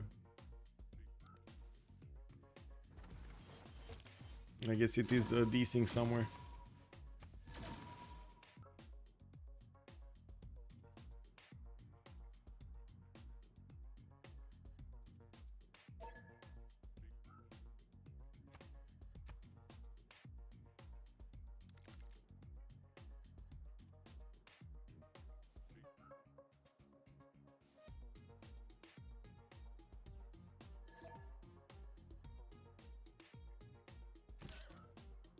Okay.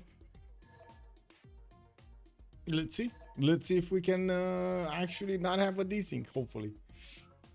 I'm so sorry, YouTube. I'm so sorry that of course, yeah, it happened. I hope don't just trip and fall over a million. Whoa, wow. Yeah.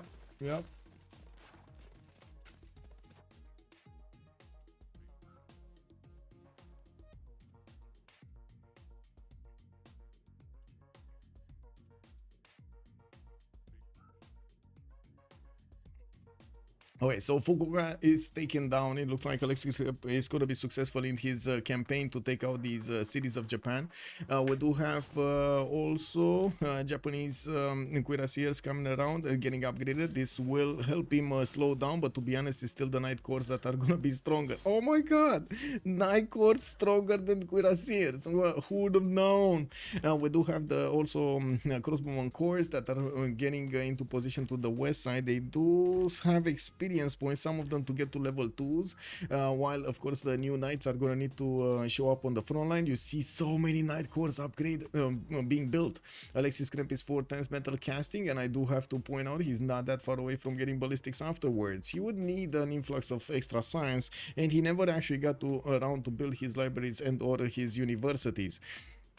On the right side, we do have Byzantium getting intelligence agency in Constantinople, and I do see arenas getting built for the new Tagmas, while Byzantium was pushed back from the borders of the city of Golf. I would imagine if he actually gets an army to go against that city might fall, but he's not moving an inch now. We do have also, of course, them going into soon into the next era in 9 turns, while Mapuche was kind of neutralized over here. They're not allowing Mapuche to do any kind of meaningful damage to Russia. Russia was very close to getting Cossacks, and we were thinking, or at least I was thinking and hoping, that he might actually get a few to the northwest towards Georgia. That will be not that big of a defense for not that strong of a defense in Tbilisi cities to the southeast to deal with the Russian horses. We do have Reina also in solid camps getting in there in 2 turns. I do see granaries are getting built in most cities. We did mention Forbidden City last time. In the City of Pest is getting built in 9 turns, and I didn't see it being started up anywhere. We do have industrial zones also coming up from Georgia, and I do have to point out from Batumi he didn't actually get a theater square. He did put down one of these campuses. That's a bit surprising. We're thinking he's gonna get one here, but not here. I guess it is a +2, so you know it is doing something. We do have Japan really in trouble. Mr. Toast is going cartography, also nationalism. He's gonna corrupt these cuirassiers. Doesn't have a lot of them, especially if you compare it to how many units Zulu has. And looking at the damage points over here, Zulu is definitely gonna eat away at some more of these Japanese units before he's gonna get stopped. With Japan also managing to get 2 ballistics, he's gonna have the access to upgrade those crossbows if he has any. He has no more crossbows into field cannons, and by the looks of it he's gonna need to hard build these as well. Well, good thing is he does have 257 points of production, so you know that you gotta look at the bright side.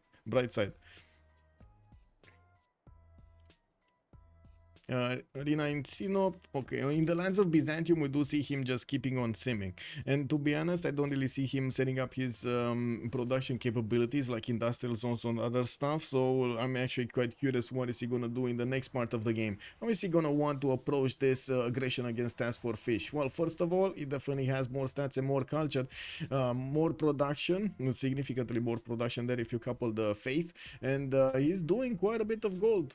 TaskForceFish was in a free inquiry. We did talk about this difference between him and Nyreen. It's definitely gonna be Nyreen on top over there when it comes to the bonuses, which is very surprising, but not so surprising on Cleopatra, to be honest. And of course, in the situation he had over here, needing to actually get as much gold as possible for his teammates. We do have 1 turn night course from Nobamba. I mean, that's a lot of production in that city center. That is a lot of production. That's a 45 production city. Ulundi is 42. We do have Nongoma also on 26. It looks like these Zulu Knights also already have the roads towards the west side connected, so they can get extremely quickly to the Japanese borders. Okay, is chat on? I hope it is on. Yes, Blackwind, my PC crashed. Black screen of this. I'll say blue screen of this. Kick. You didn't like something. It really didn't like something. Well, to be honest, I was doing a CPU benchmark specifically for for overloading your PC to slow it down. I think that was a bit too much. I really think that was a bit too much. Flowgate, good evening, sir. Why is Basil so irrel? What happened to him? He's not irrel. Why do you consider him irrel? He's doing the goal for his team. That's basically what's going on over here. He's trying to upkeep as much as possible the necessary needs of his allies, and he still has good science and good culture. Yes, Rage did manage to get to 230. We do have Ben on 171. We do have him also on 137 culture, but I do see a wave of campuses coming out from his cities and gonna get his universities going. Now we do have him with decent amount of gold, and of course the production capabilities are just amazing. Rage over here does seem like he's preparing himself to try to clean the map, but first we do need to see if Tokugawa is gonna manage to do the job, clean up Japan. We didn't see that many Hungarian pre-built hussars showing up here. Yes, he does have a few black armies deployed to the east side to fend off attacks from Mapuche and over here, but that's about it.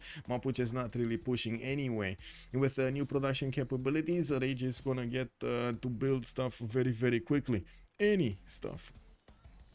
Okay, is this gonna be Alexis moving forward, or is he gonna just stay there? I see this is the weakest unit he can attack into. This Cuirassier can be, actually this would be the weakest one, but I don't think he has enough movement, right? This is how much? 2.5, that's not enough. This one is 0.5, this, and this is only 2, but at least he can get here. He can take another musket, I guess. Not enough units to plug the chokes though. So I think Zulu is gonna stay just one turn over here to heal his units back up. He does have a problem. The city is rebelling, trying to get that monument, and I do see him going over the 50 loyalty points. And actually, he's lower than 40, dropping 10 a second, 10 turn. It's a lot. This is a lot. Yeah, there's also a lot of population in the cities of Tokugawa on the west side, so no surprise there. Zulu went about 110% all in on Fukuoka. Yes, yes. Drums of War, Zulu. Wait. Well, he's in a dark age right now, Ali Shark, if that's what you're asking. Yeah, he's in a dark age, that's why. But he's using the, however, he's using the +5 extra combat strength to deal the damage against Japan. And now with Japan getting core technology, you can see he is gonna be able to withstand multiple attacks from the knights. We do need to see if Zulu's crossbows are gonna manage to eat away of the cuirassier's strength, and that's probably gonna be the way. We do have Rage opening up industrialization first in the game, and I think we're gonna have a decent, yeah. Rip.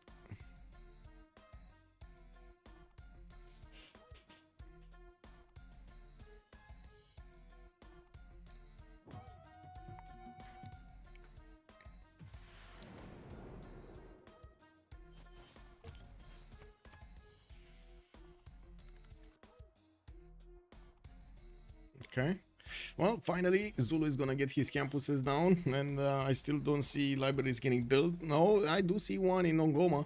He did manage to do the attack against the first cuirassier corps and actually took it down entirely, so you do see he's not actually phased by the cuirassier corps of Japan. He's just gonna keep on pushing. Japan just got a frigate that could significantly take out a chunk of health from the Knight Corps.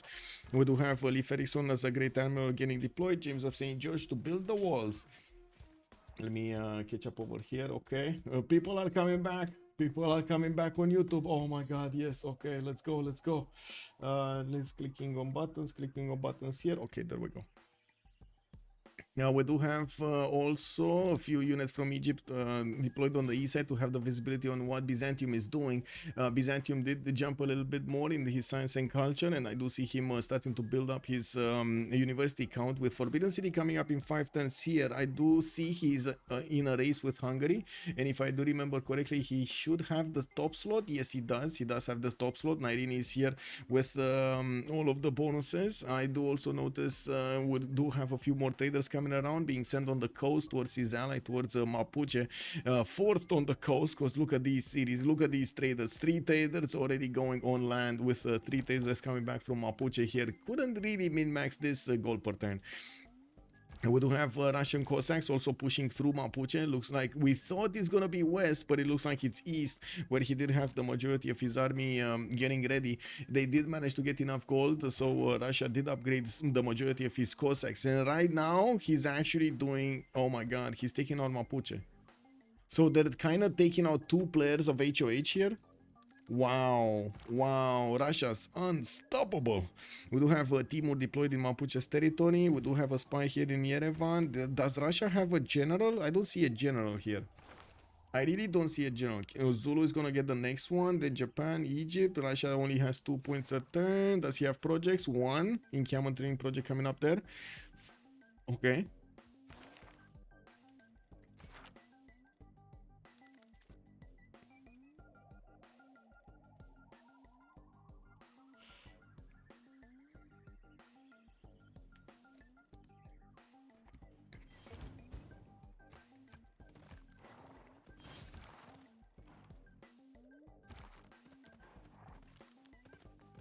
Well, with this amount of damage done, Russia is gonna get to push through quite easily. We do have one of his Cossacks that unfortunately is too low to keep on moving forward. The trebuchets are also getting built and will get the upgrades in Bombard soon, so he can deal the full damage against those walls with these units. And other Cossacks are also crossing the rivers on the east, so they will get closer to Mapuche's units. And on the west side, it does seem like Zulu is managing to push through the Japanese defenses slowly but surely. He's getting his crossbowman corps to wrap around to try to do the damage from far against these musketmen. As you can see, the next one is gonna fall soon. Also, Nagoya started to build field cannons here. Really needs these field cannons to eat away at the Zulu units. If only he would have had a lot more. But those crossbows that were pre-built for the field cannons next to Fukuoka, they died a long time ago to the hands of these knights. We do have a few more knights coming in, and I do notice coursers from Kandy. Well, I guess we're going to need to see if Japan is going to manage to counter-attack there. I do also notice we do have Georgia that's sitting idly by, trying to get a little bit more culture. 190 science with 157 culture on a space, doing very well when it comes to bow stats. Now, is he gonna be able to pick up the slack of his teammates though? Nyreen getting industrialization, okay. Rage 260 next to a space doesn't really keep me warm here. We do have multiple banks coming around from Hungary, and also 3 turns for Forbidden City. Looks like he got an extra turn advantage over Byzantium, but I do see a builder. I do see a builder ready to chop. I think he's gonna chop. I think he's gonna chop the Forbidden City, isn't he? I think so. Huh. This one has movement. How much points does a single project give for a general? It's not set in stone. It's gonna be depending on how many tech civics or something you have. Zulu and yes, I see. How far is Zulu from Cuirassiers? Metal casting next turn for Alexis Krempp. I do see he's moving slowly to get more science, and I also do notice that Byzantium did not chop the Forbidden City. How much does he get from the chop? I don't see. I wish I could see, but I don't see.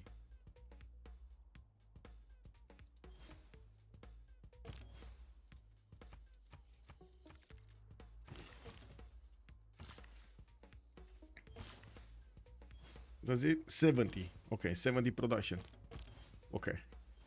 Well, he might not get that. Okay, so let's see a pillage over there from Zulu, just getting a bit of a mine over there, just like dessert. We do have Alexis Krempp 6 turns away from ballistics. He is gonna get boosted in 2, so he's probably like 4 turns away, 3-4 turns away from getting ballistics.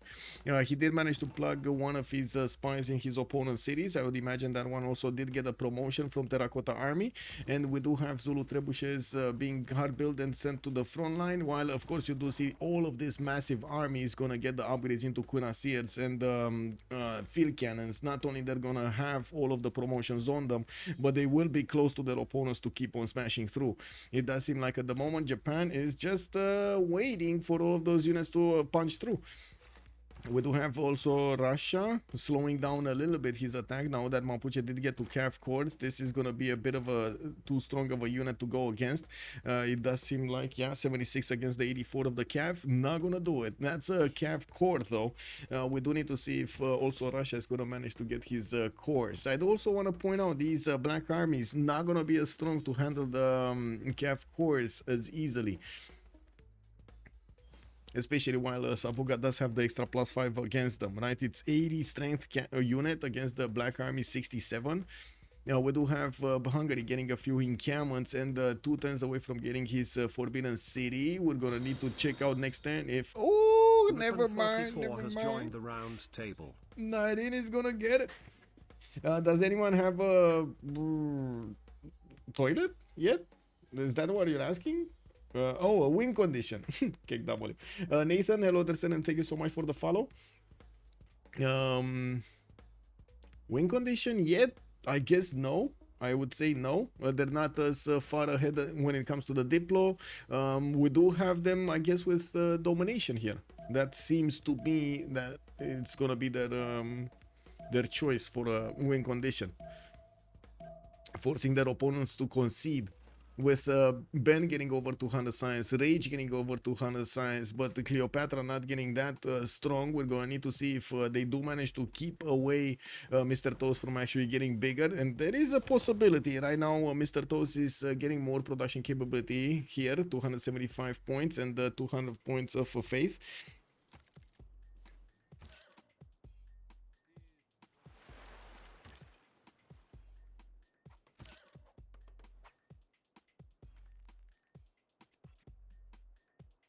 Win condition, yes, yes, it is nukes. Looks like it is nukes. So on some form of something aggression here. Matthias Corvinus 280 signs. He's picking up the tab and he's not getting attacked yet by anybody unless you count these units of Mapuche that might go against his black armies, and that's a big might. We do need to also take a look how he's gonna manage to get his pre-builds. Okay, he got a few encampments here and there, but I don't really see him spamming them out. He definitely wants to get his banks up and works on Oxford University. Since he did not manage to build the Forbidden City in the city of Pest, this went to Nyreen. We're gonna need to take a look here later on if Nyreen is gonna also manage to take this to the next level. There is a significant chance that Byzantium a little bit later in the game, like in the next 15 turns, to be able to take out Egypt here altogether, especially since Egypt is gonna lose TaskForceFish here is gonna lose a significant portion of his science because of his loss of a golden age in the next few turns. We're probably gonna see Nyreen keeping up quite nicely with the bonuses. Right now he's still playing catch up. He still doesn't have the same science number acquired of Cleopatra, but it's only a matter of time. It's just a few more turns that we're gonna see him jump much higher. We got more campuses coming in, pyramids finishing up here in Byzantium's territory very late. I'm actually impressed that pyramids is being built at this turn and not built yet. Looking at Zulu, we do have him retreating, of course, to the borders of Fukuoka, in the borders of Fukuoka, so he can get ballistics going. I do notice he's building from the cities a lot more of these night cores. So this is an all-in. This is an all-in for Zulu. There's no way back for him. He just needs to keep going. There is no way to change this strategy. Over here, I do see Russia getting cored up. His Cossacks, 85-84. Looks like he's just as strong as these Cav core of his opponent, no surprise there. Might even be a bit stronger than them. Okay. Do we have... Okay, so Byzantium is going to start taking out Pikumapu's religion. That's the religion of Mapuche. That's going to give him an extra plus to taxi trade. I do have to point out, if he does manage to take out the Egyptian city of Bravo, he's also going to take out the religion of Egypt and get an extra plus to taxi trade and keep on snowballing against his next other neighbors over here. Zulu, maybe Hungary. That's still going to be rough and tough to actually handle the next part of the game here. With Alexis Krempp needing to get his ballistics, he's one turn off. Okay, one turn off from ballistics. These units are gonna get their full health. They're gonna heal in that city center borders, and I do see he did manage to stabilize, well, at least for some time, this loyalty pressure in Fukuoka.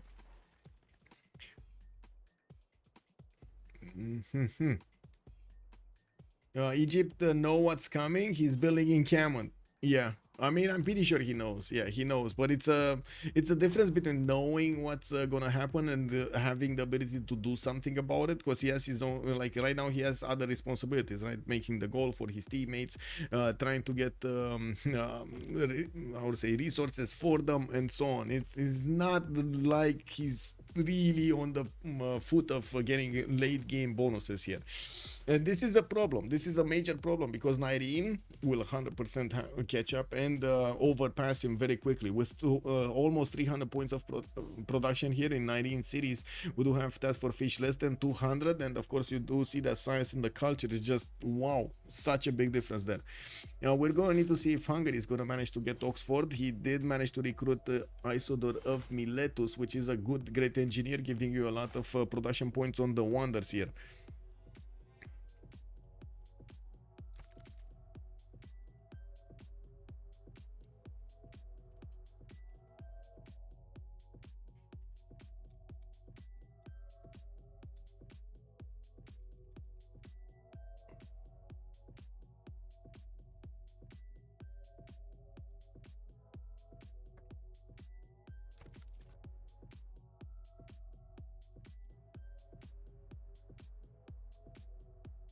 Cuirassier is coming up from Mapuche. Okay. What is Trina when you need him? Yeah. Is this East versus West? Alice Sharking asking. It's not really East versus West. I think it's like middle versus extremities, because we got COC in the middle with the 4 nations, and then on the extremities we got HOH. We do have also Great Bath coming out from Constantinople, Great Library in Sinop with only a few turns to go. We do see Zulu about to upgrade his units. Let's actually see him. There we go. Cuirassier Corps getting in. These are gonna be strong enough to go through the Japanese units, and of course with the field cannons also, getting the level 2 field cannons is gonna matter so much. Also we got a level 4 trebuchet that has an extra range. That's a bombard core with an extra range on it. I mean, that frigate is probably gonna die really quickly. There we go. 75 strength bombard core attack against the frigate strength.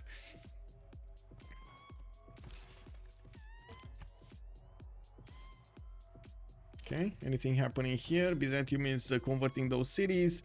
Looks like Russia is just waiting a little bit. He did send a Cossack Corps to try to fend off attacks here on the western choke, so you know, Mapuche just doesn't get a free ride through them. We do have industrialization also finishing up on Hungary, giving him more production capabilities, 340 points of production, while Ben is on 300 of his own and 200 faith per turn. It does seem like Russia is keeping up ahead quite nicely.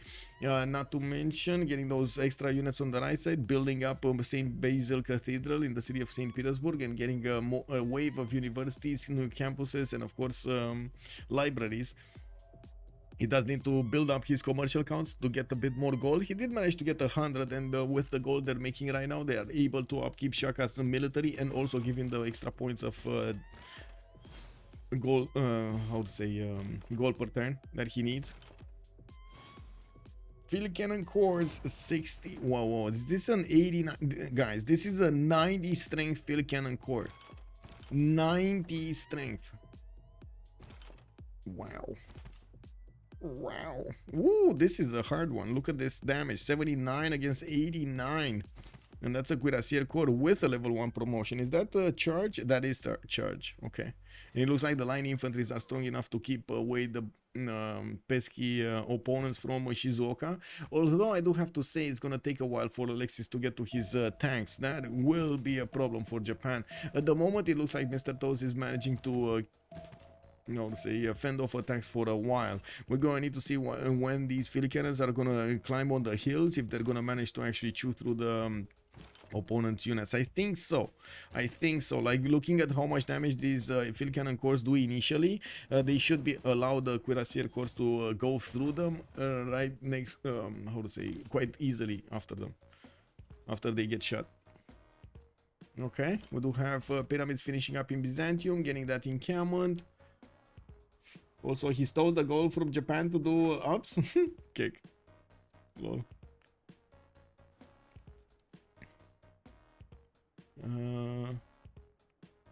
Okay. It doesn't seem like Russia is actually going to be on the offense here.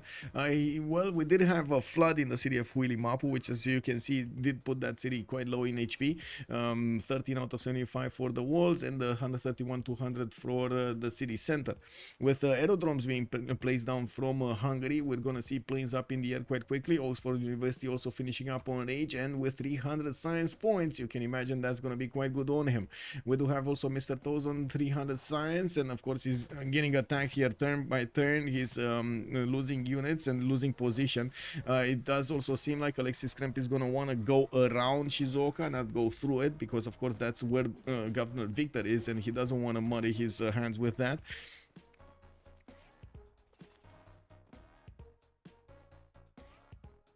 There we go. Okay.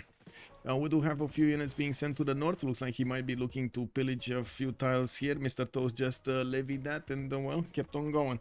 We do also see new Night Corps coming in. He's going to need a wave of gold points if he wants to upgrade all of them. It doesn't look like at the moment they have that much gold available. He did upgrade quite a few Cuirassiers and field cannons, also punishing all of the units in the water here. You can see that frigate got taken down, the level 2 frigate, with Zulu benefiting from bombards with an extra attack range. You can see he can actually reach these cuirassiers from the 3 tiles he is right now, and of course he does have the 2 promotions, the grape shot and the shrapnel, for the attack against units. Japan is gonna feel quite a bit of power from these bombards. The city is also gonna be taken out from here. Can you imagine? He's gonna actually take out the walls from here, from the other side. Fukuoka though, rebelling in 17 turns. Needs to be careful with it, not to allow it to rebel. This is gonna cause quite so much logistical problems, so many logistical problems if it's gonna be flipped. What's gonna happen in the next 2 turns though? So Alexis Krempp going maybe heroic. Oh no, he did not. It's in a normal age, not even a dark age. Wah. He just lost his +5 against his opponent units though. And looks like Mr. Toast did not get a Dark Age. He's a normal ager also. TaskForceFish Dark Ager, Ben Dark Ager, normal age on Rage. Actually, we do have 2 Golden Agers. Space and Nyreen did both manage to get that Golden Age. Looks like Japan is just, well, trading units with Zulu right now, and to be honest, is Zulu on the in the advantage if he actually manages to trade these units like this, because yes, Zulu does have a lot more and he's building a lot more. He has his infrastructure, all of them being set up for these cuirassier core production, and of course upcoming tanks, military science in 3 turns here, nationalism also coming up in 8 for Alexis Krempp. Third monumentality going to Giga for Basil with pyramids. Wait, never mind. He's taking reform for sure. Yes, reform the coinage on Nyreen. Space is also reform the coinage. They do have a decent amount of gold on their side. Don't see that much gold on the side of COC though. They have enough. Don't get me wrong. They have enough. It's just not a lot. Rage is on 388 points of production. He's the biggest one in the lobby here. We do have also 315 on Ben and the 224 faith. While Space is 316, he only has 135 faith a turn. Nyreen also 300 with only 73 faith a turn, and I do notice that, well, Ben is keeping up ahead quite nicely with the science acquirement. So is Rage keeping up ahead. Unfortunately, COC only has 2 members that are relevant when it comes to the science, and of course you can call out Zulu over here being relevant with units. We're going to need to see if Mr. Toast, oh, he's getting steel walls next turn, but to be honest, like, his units are kind of in shambles, right? We got so big of an army from Zulu, he just needs to upgrade it and flex it against Japan. Zulu and Hungary going normal is gonna be a problem. Yes, none of them hitting golden. Yes, yes, that is a bit of an issue over here, a bit of an issue for them. Did we have, I know we got Deep Khaldun, but I don't know if we got Newton. Yes, on Byzantium we did have Newton. Okay, and of course Hungary got Deep Khaldun. Toys also got acquired by Hungary. He's gonna get the extra amenities right now in his cities. He is on 0. Okay, let's get this going.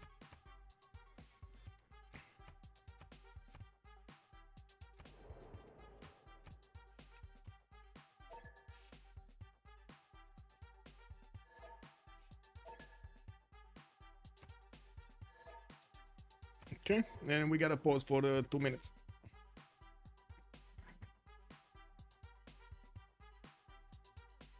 Hungarian cities. Well, let's actually take a look at the war effort.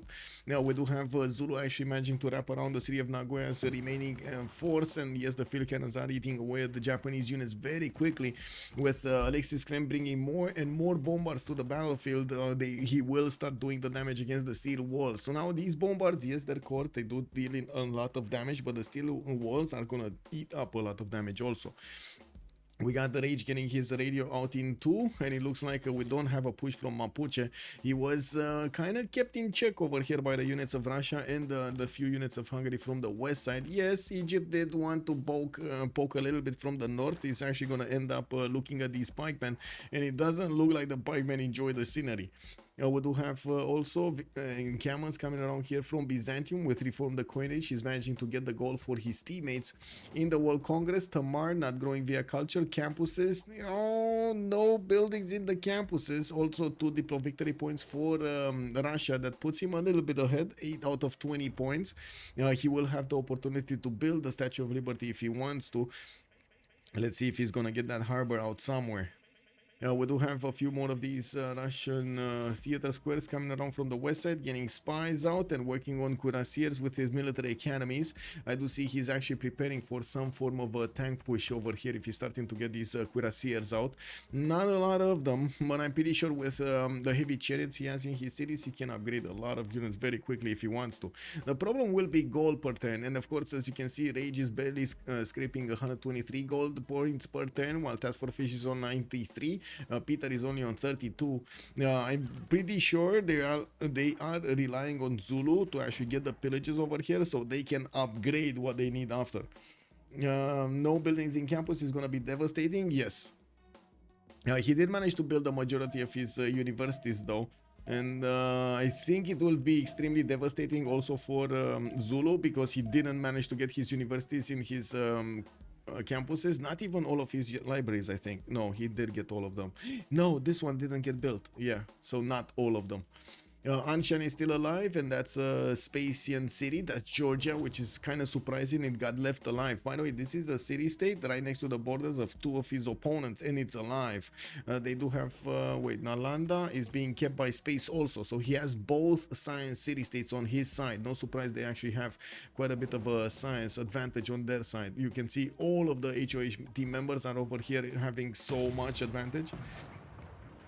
Okay, so shots from the field cannons on the units, taking out another one. Looks like Mr. Toes is going to counter-attack, and I do notice his city of Nagoya is heavily under fire. We got multiple bombards getting into position, and of course multiple cuirassiers also holding them, keeping them escorted. The bombard course from the north will get in, level 4, so 1, 2, soon to be. When is the 3 one? Why don't we have 3? Wait a second, I thought I saw more. I thought I saw more of these bombards. Where are they? Wow, they're not here. Okay, more cuirassier corps coming up, moving into the west side here. He's just gonna invade from everywhere, Japan cities. How soon is he gonna get nationalism coming up in 6 turns? Also military science for Shaka in 1. Gonna get the upgrades for his coursers into calves. Not to mention, of course, having the advantage over here against his opponent. Your kid Zero, good evening, sir. Also, Zulu's advantage is just sheer numbers. Really hard to fight against it if you're not prepared. That's also true. Play scared games, yes. I don't think he got respected enough. But to be honest, there were a lot of there were a lot of samurais initially. They just weren't enough. I mean, they were a lot, but still not enough. I think he already knows if we do. Egypt should make an early escape settler. Yeah, I'm pretty sure TaskForceFish is aware of this.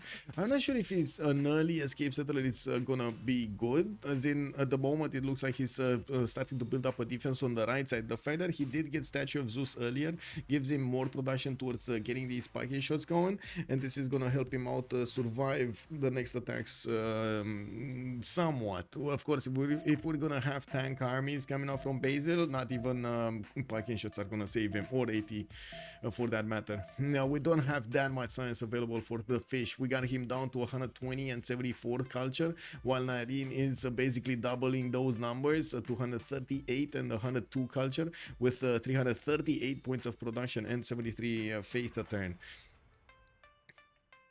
Okay, this is quite important. What's gonna happen? How fast can he take cities? Because Mr. Toes is very strong. Has the most science in the game with 326 science and 103 culture. A lot of production also. He just couldn't keep up with the number of units. He wanted to keep having that advantage over his opponents of science, of production, and so on.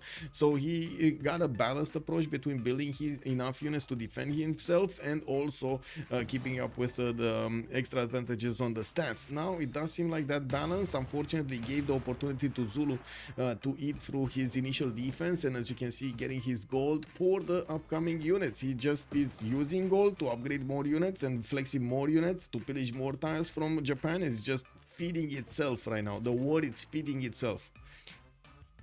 Refining in 1 for Mr. Toes. Yeah, he's gonna get tanks. I'm pretty sure. And Japan, I'm not that convinced Japan is gonna fall, to be honest. I'm not that convinced Japan is gonna fall. It looks like he's slowly eating this damage from Zulu, and is, as you can see, managing to get quite a few of these field cannons to shoot from afar. Now these can do significant damage to the cuirassier corps, the field cannon corps of Japan, and he's getting a few battleships to help him out on this. It kind of looks like Zulu is gonna get defended. To be honest, it kind of looks like Zulu is not gonna get in there and do the massive damage that we're used to seeing Zulu. The difference in science was just insane. The thing is, if Japan will manage to defend, there is no way for COC to actually get this victory. There will be no way to get this victory. We got aerodromes coming around from Hungary. Yes, there will be a possibility, how to say, over here for Russia to do something about Mapuche, but I doubt it. I seriously doubt that he's going to get, even with tanks, to go against Mapuche easily. And of course, they will need gold for that. Their economy is in shambles. They don't really have that much gold per turn. TaskForceFish will get attacked. It's just a matter of time by Byzantium. We do see how do you call it, the proliferation of all of these encampments. 1, 2 at the moment for Byzantium. On the western side towards his opponent, we do have also some banks for the extra gold, and he's getting the armories for those military academies soon. We're probably just waiting to see the next population level in Byzantium City so he can get more encampments, I'm pretty sure. Looking on the western side, Zulu did manage to get a significant amount of cities, 2, 4, 6, 8, but I do notice he couldn't develop them that high. And since he is putting an all-out effort against his opponent here, Mr. Toes, it looks like he is chewing through Nagoya. Is he going to be fast enough though? That's what I want to see. Is he going to be fast enough? Okay, more pillages done. Zulu definitely interested in taking out all of the tiles that he can. And it looks like his bombard core is going to get targeted. Yeah, the level 4 bombard core. We do have a few more cuirassiers coming in. That field cannon should die. Why did he expose this field cannon? I have no idea. That's going to be a free kill for the Japanese field cannons.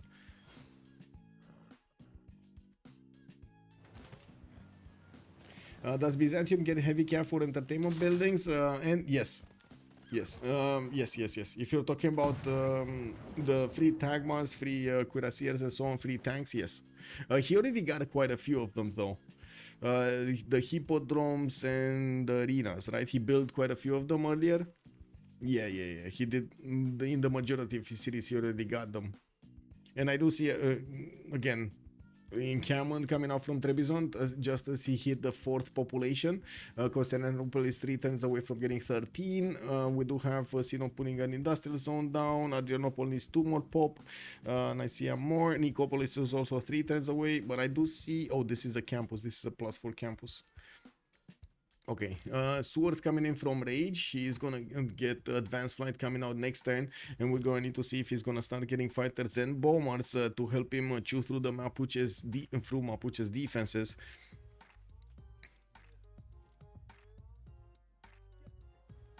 And look at that, like magic. It looks like Zulu is starting to run out of steam going against Japan. Japan is outputting a lot of these battleships to help him fend off attacks, and he's managing to take out at least 2 or 3 cuirassiers a turn. Not to mention field cannons are easy for him to take out, and that's gonna put quite a bit of a problem. That's gonna create another problem actually. Zulu is just not gonna have the production necessary to keep up with Japan in this war.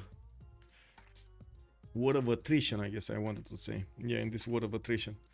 Yeah, okay, a few more campuses from Hungary, but of course he cannot get the universities in them. We do have theater squares coming around from Solikamsk, more cuirassiers for the upcoming tanks on Russia.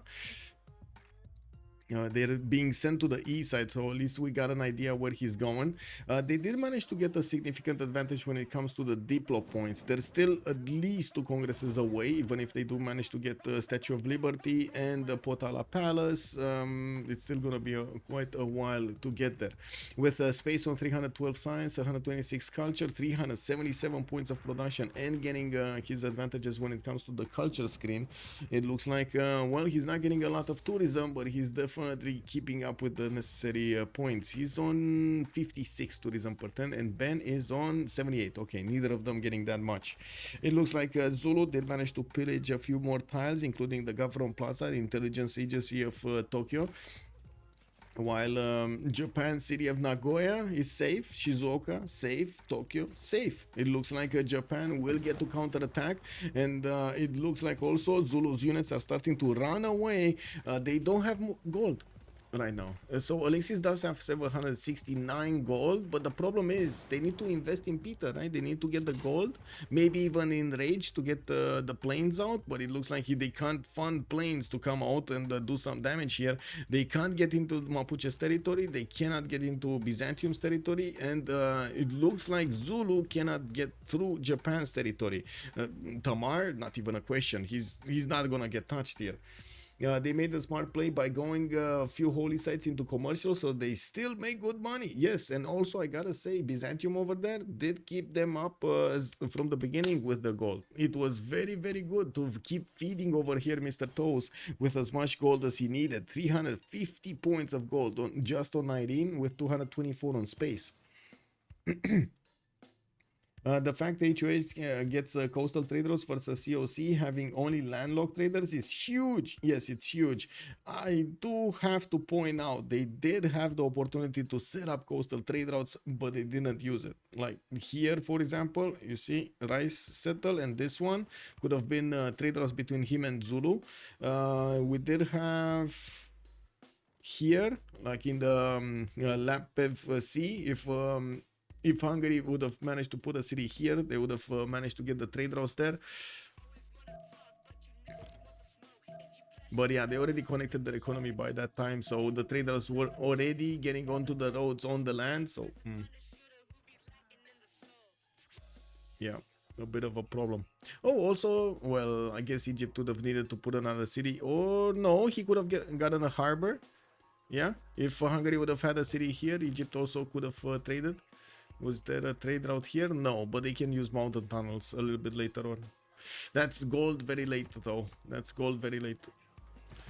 Okay, so Japanese field cannons going on the offense, counter-offensive here with the help of battleship fleets. He cleaned up all of Zulu's military from Nagoya, and he's gonna start chewing through the defenses of Fukuoka soon. We do have Alexis Krempp very late on tanks. I don't think he's gonna get tanks by the time Mr. Toes is gonna push him.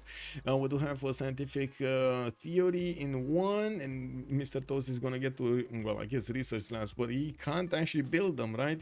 What is he gonna do? Just get 80 crews? I'm actually quite curious. He's getting huge cuirassiers, electronics factories for the extra production and culture soon. We do have him with all of these battleships on the coast. By the way, battleships could wrap around Hansa's Bay and get into the Sea of Japan to take out Candy's defense. They can't actually hit this city though. That is too far away, 4 tiles. Did I miss something? No?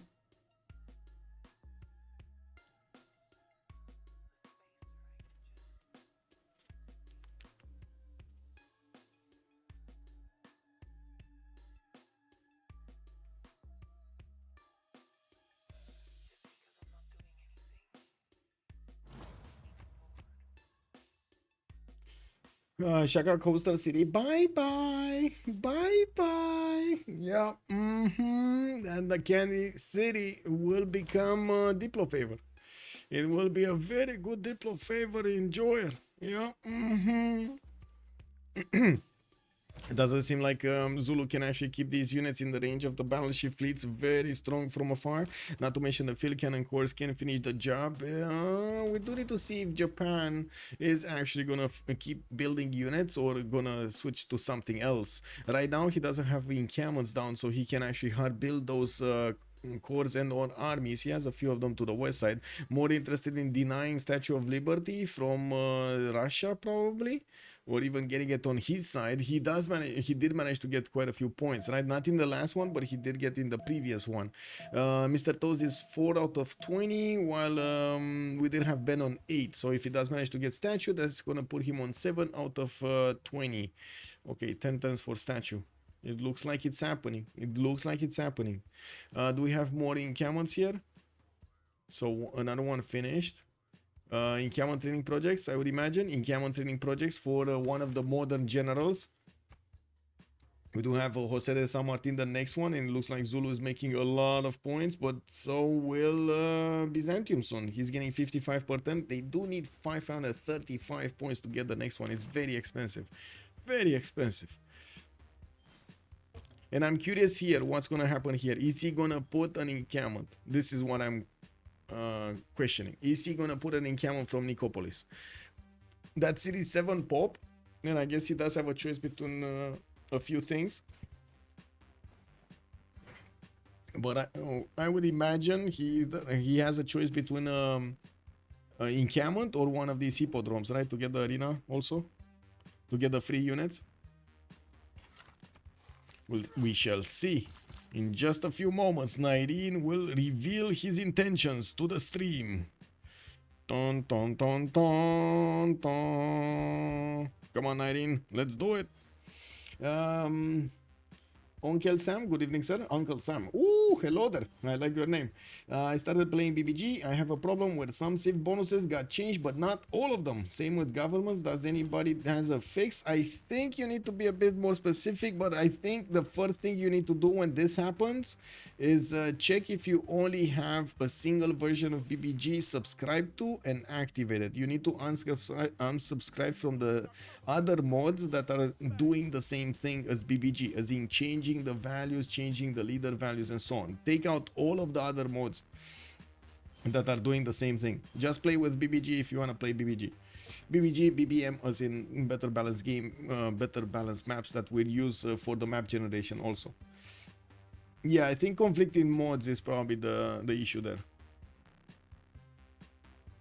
Okay, we got tank upgrades from Japan, and he will manage to do the damage against Zulu's units way before he's gonna get steel. Looks like Fukuoka is gonna start to get shot soon, even if the ancient walls are going up in 5 turns. That should not be enough.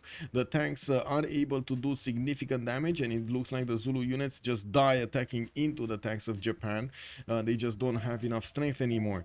Now, we do need to see if Alexis Krempp is gonna manage to flex his production capability, but it looks like no. It looks like that's a hard no. So basically HOH soaked up all of the aggression of their opponents and did manage to get to the technologies they needed, keeping up with the seam necessary and the gold necessary to get what they needed in the late part of the game.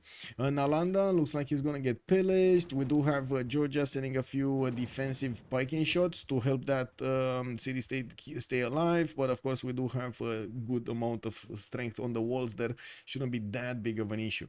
I do have to point out Japanese battleships deployed in the Sea of Japan from the north will have the damage against the choke points units that are going to defend over here in the south.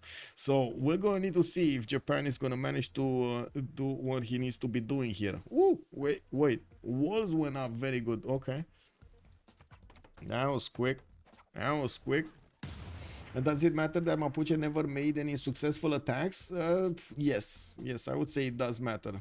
In the grand scheme of things, Sabuga still ate a lot of resources from his opponents, as in Egypt and Hungary and also Russia did need to build a strong army to hold him here. So all in all, it does seem like Mapuche did manage to, scare his opponent somewhat. We do have the tank cores of Mapuche getting upgraded, and this is gonna be a problem, a scary problem for Russia, which is gonna get his own tanks quite quickly, as you can see deployed in the city of Yerevan. Although on the west side, Hungary is gonna get his units one shot here. The tank cores can one shot Black Army cores without that big of an issue. Of course, we do see planes are coming around from the cities of Hungary. He's going to get a Hussar Corps, which is definitely going to be stronger. Still not strong enough to hold the tanks of his opponent. With more aerodromes and more fighters, we're going to need to see if Rage and Ben. This is all on Rage and Ben right now. There is nobody that can actually carry the late game. It's Rage and Ben on COC side. While on the other side, we got 4 members over 200 science from HOH. And not only that, but they also have a very strong economy, 267, 418 points.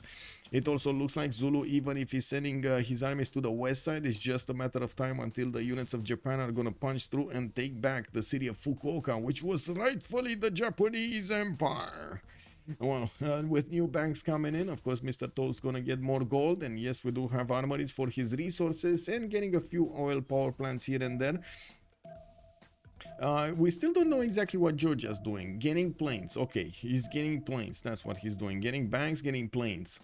And I do see Potala Palace is being built in Tbilisi. Well, I guess if he's going for Potala Palace, they're not caring about Diplo anymore. They're just caring about not giving Diplo to their opponents, basically. Okay, any fast movers here? Do we have any fast movers? I don't think Mr. Toes is a fast mover, is he? Yeah, no. I mean, still good on Zulu for getting a city, but yeah, with 250 science, you cannot really take him. Yeah. Yeah, Tokugawa did very well to get that sim up and keep that sim up. It looks like the sacrifices he made were just enough to not actually allow any more city past Fukuoka to be taken and give him the necessary edge that he could take out the Zulus, well, the upcoming Zulu military. We do have the Japanese battleships also doing so much damage to these tanks, these Zulu cuirassiers, and of course the tanks did get close to Fukuoka right now. They are close up and personal. There's another cuirassier army here that, well, it's quite a problem. It's 100 strength on the defense, but that also benefits from the garrison commander and other bonuses there, the support. So I'm pretty sure Japan is just gonna be more interested into the walls of Fukuoka, which are gonna get the steel advantage. So again, a bit of a problem here, a bit of a slowdown for Japan to get that out of the way. He's gonna need artilleries, and I'm pretty sure he's gonna need quite a few of them if he wants to actually take down Zulu's defense quick enough. Firaman, good evening, sir, and welcome. Why are there no armies? Did BBG remove them? No, they're here. Or do they just not have? They didn't have the Civic unlocked. Now Zulu has the Civic unlocked, and he did upgrade at least one of the armies here. It was a bit slow. Shaka got a bit too slow to his nationalism. Mr. Toe's also gonna get his flight, and I do see stock exchanges for the extra gold coming up here. Still 7 turns away from getting statue. Okay, on the right side, Russia did upgrade quite a few tanks, and I do notice Mapuche is still trying to poke around through the west side. He did take out one of the Cossacks of Russia here with his units. Yeah, Mapuche also managing to get to plastics in 3 turns. It does seem like he's on a straight line to get helicopters, and of course with his pre-built CAF cores, he's gonna have quite a few of these helicopter cores to go and pillage his opponent. On the west side, I do have to point out the moment there aren't that many units defending that choke point, only 3 are remaining alive, and I'm pretty sure this is gonna be an issue. If these tanks of Russia don't get the position to hold the choke, all of those upcoming helicopters are just gonna go through of them. They don't have the Civic, their culture is so low. How did Japan submarine shoot unit over the mountain, or did I see it wrong? Oh, I think you saw the battleship, not the submarine. The battleship, yeah, the battleship can attack over mountains. I think also the subs do, but I'm not sure about the subs. I think so.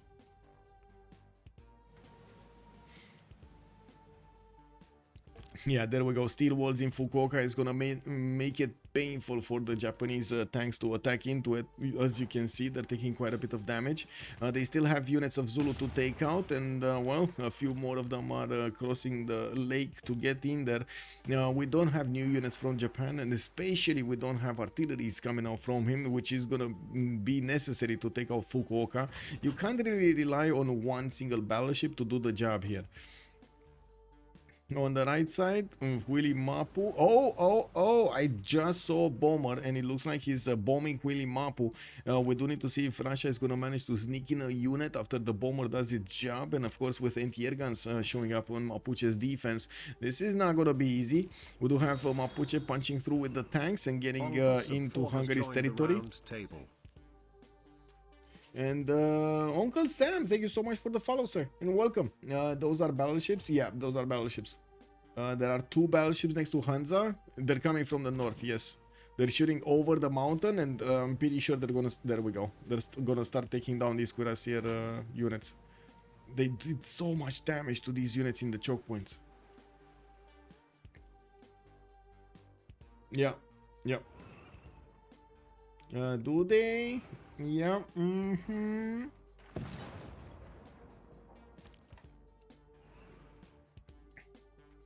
Okay, aerodromes coming out from Japan.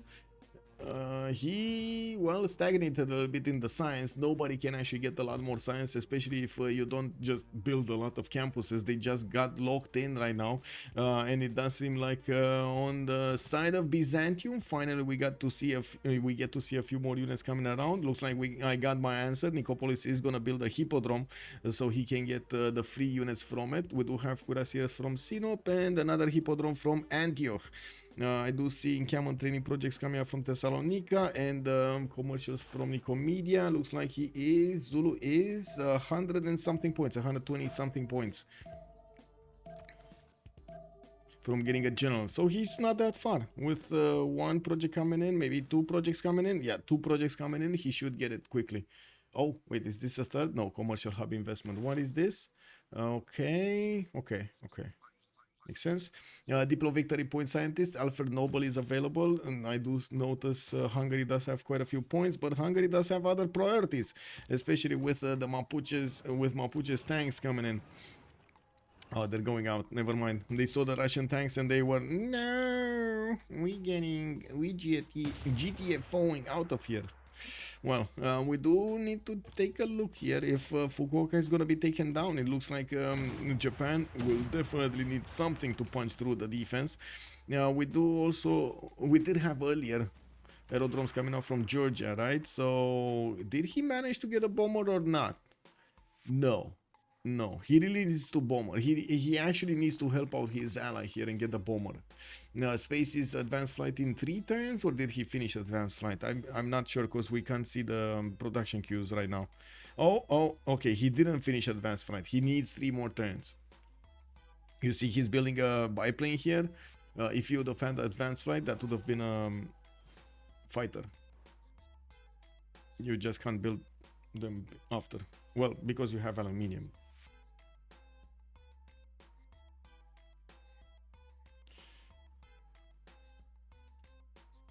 Okay, so tanks of Russia have started moving towards Mapuche's borders, towards Willy Mapu. Looks like he's gonna try to do this offensive move against his opponent. He has tanks to the west side and tanks to the south.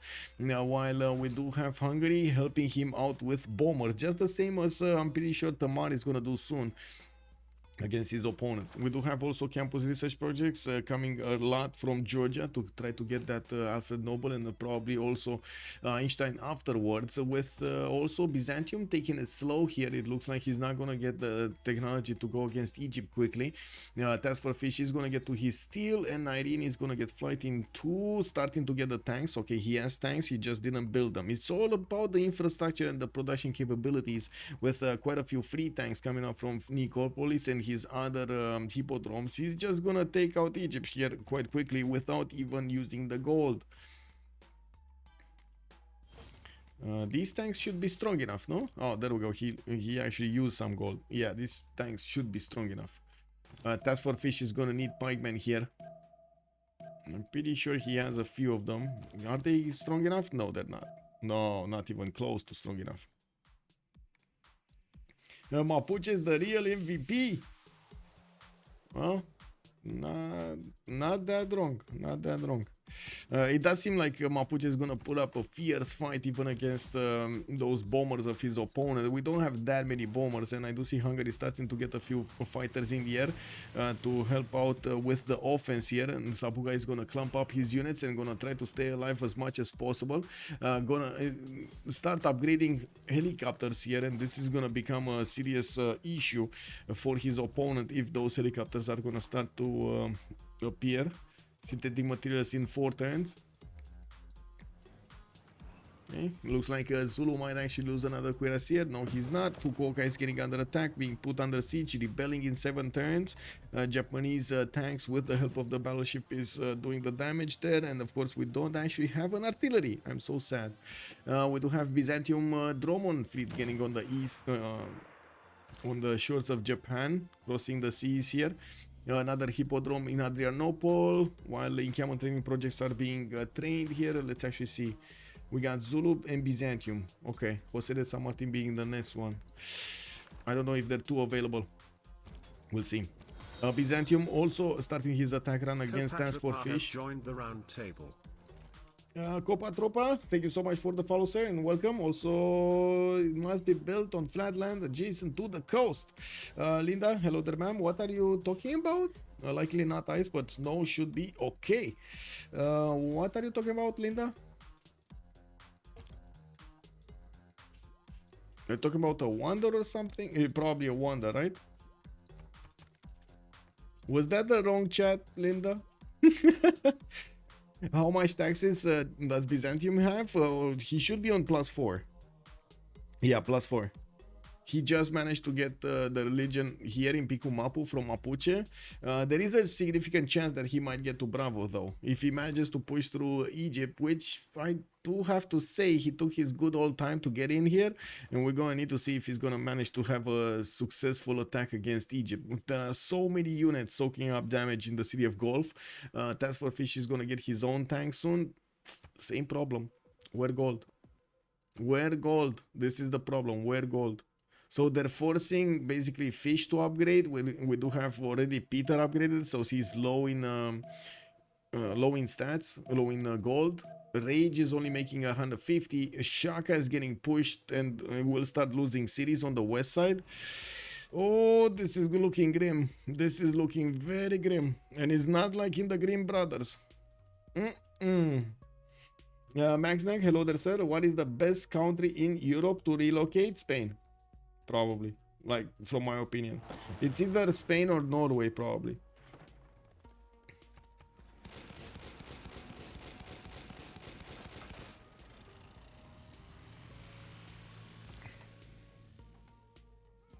That was Kilva. Oh, you're talking about Kilva. I see. Thank you, Linda. Also, Spilke, bonsoir, monsieur, bienvenue. No heavy cap for up tank anyway. On whom? Spilke. On whom? We do have, of course, Zulu retreating his army towards his forward city over there past Fukuoka. You're talking about Egypt? No heavy cav? Yes, no heavy cav. I guess Egypt. You're responding to Egypt. He's just getting a lot of pike and shots, and yes, you're right. He doesn't actually have any tank, but at least one. He's probably, yeah, there we go. He's gonna get one, so he can increase his defense in the city centers. Of course, still wall city is gonna defend a lot more, a lot stronger than just normal ones. Just these 55 ones. We do have the Byzantium tanks able to get to army up. This is going to be a serious concern. Looks like Nyreen did manage to get a serious amount of culture over there. Mobilization. Yeah, that's a problem. That is a problem. Now we do have this tank army managing to. Is it going to one-shot the pike shots? Let's see. Well, not really. Not really, but of order. Yeah, if you're a Russian, which I assume by the smiley, Serbia is a very nice KW. Nuclear encore. Good evening, sir. Spain and Norway seem too hot and cold. Spain is not too hot, actually. In Barcelona, it's a very good warm. It's a very good all around the year good weather.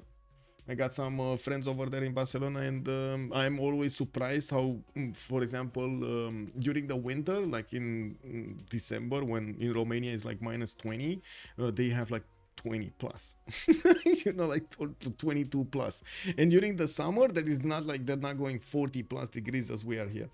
You're supposed to say Romania? No.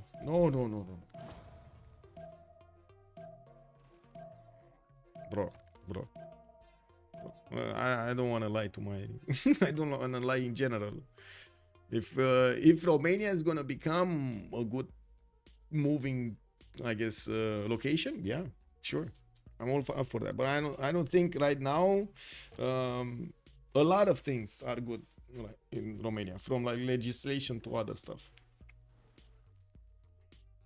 Have you seen the thunderstorms? Yeah, have you seen the thunderstorms? I don't know about that, man.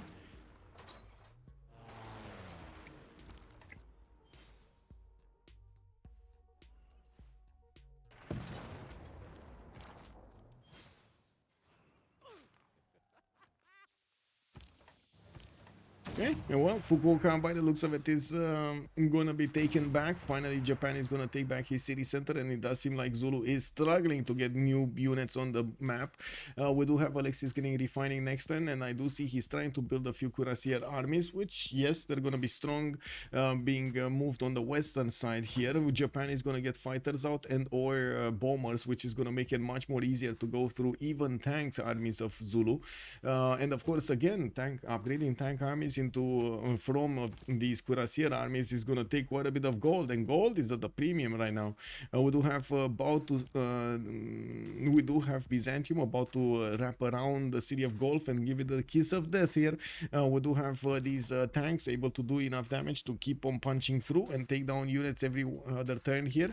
Dandara has also been recruited as a general, and it looks like Byzantium keeps on building up his infrastructure with the railroads to keep moving to the west side with his tanks, getting either normal ones or getting free ones from his hippodromes and sending all of them to the west side. They're relying as much as possible on Mapuche to keep his borders, and yes, Russia and Hungary are pushing as hard as they can here with an air force from Hungary, coupling with the modern tanks, or I should say the tanks of Russia. We do have also Rage managing to get the most culture in the game, 274, even above space. And one of the biggest questions, or I should say the biggest lines that we had earlier, we were thinking that we're gonna have over here Georgia getting fighters and bombers to help out against Zulu. It doesn't look like he's doing that. I'm not sure what he's doing, but he's not doing that. He's putting more aerodromes, but he's not bending the fighters and the bombers. He's just getting a biplane from Batumi, and that's it. And even if he does have a lot of science, right now he's going for Plantix. He's going bottom 3. He's not going for, well, I guess jet bombers. He's going jet bombers. Okay, never mind. He's going jet bombers. We got more bombers coming out from Hungary, and I do see 2 of them are going to come out soon, with another one in Debrecen. Looks like he's trying to bomb Nalanda so he can take that city away from his opponents. Does seem like that's not gonna happen. I don't think that's gonna happen. Maybe, but I don't think it's gonna happen. We'll see. Fukuoka just got taken back. Looks like Japan is gonna soon move forward and reposition his army towards the other cities of Zulu here, the one that I cannot pronounce. On the right side, Gulf is losing its walls, and even if they were still walls, looks like the Byzantine tanks did manage to chew through them extremely quickly. Dandara appearing is also gonna give not only more strength to these tanks, but also an extra movement point. You do see postals are also being sent with Byzantine tanks, so they will start to convert in their opponent's cities if they can get next to them. What's happening with the gold per turn? It's still like 200 something, 300. On the other side, we got like plus 800 or something. That's a lot of difference. 4 times the gold, that's a problem. Or I guess let's say 3 times the gold, that's a serious issue. We do have also Rage managing to lose Valletta and Hansa at the same time. Looks like TaskForceFish is the only one keeping a city-state in the game from COC, while Mr. Toes is keeping one. We did have Space keeping the other 2. Anchan is still alive. That's 120 strength. This one over here is only 86. The bombers are chewing through it. Those are still walls. They're going to be hard to chew through. It does kind of seem like Mapuche over here is gonna probably fall to Russia and Hungary. I guess we'll see. Yeah, it kind of looks like he's gonna fall.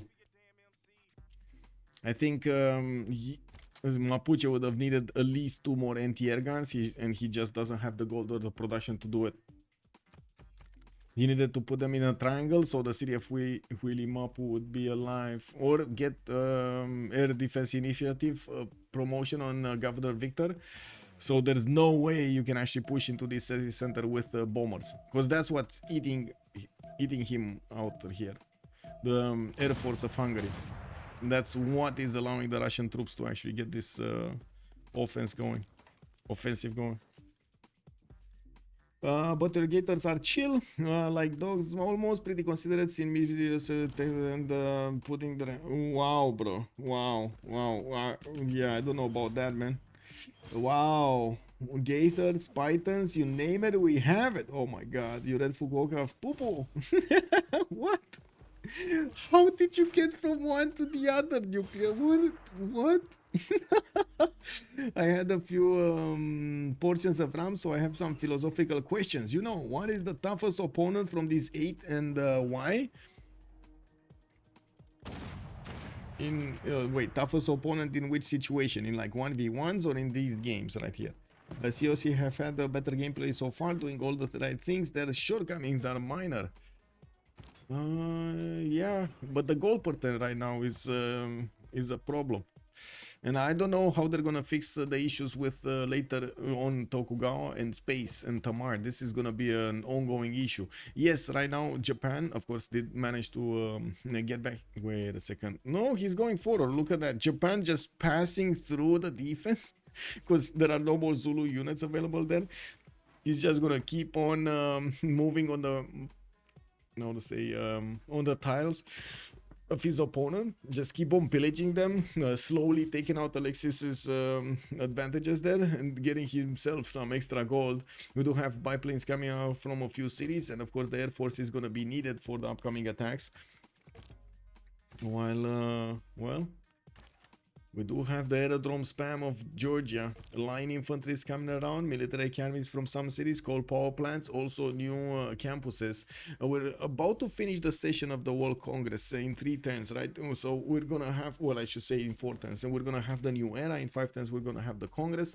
Looking at the tech side here, I do want to mention, or actually in the total tab, I do want to mention there was significantly more science available for HOH, because they did manage to get those universities and the libraries in their campuses, while they did close off the ability to build universities and any building actually in the campuses in this World Congress. So they had quite a bit to rely on, and now you do see the differences are starting to be a bit dangerous. Mr. Toes, more science in the game, not by far. Matthias Corvinus is quite close to him.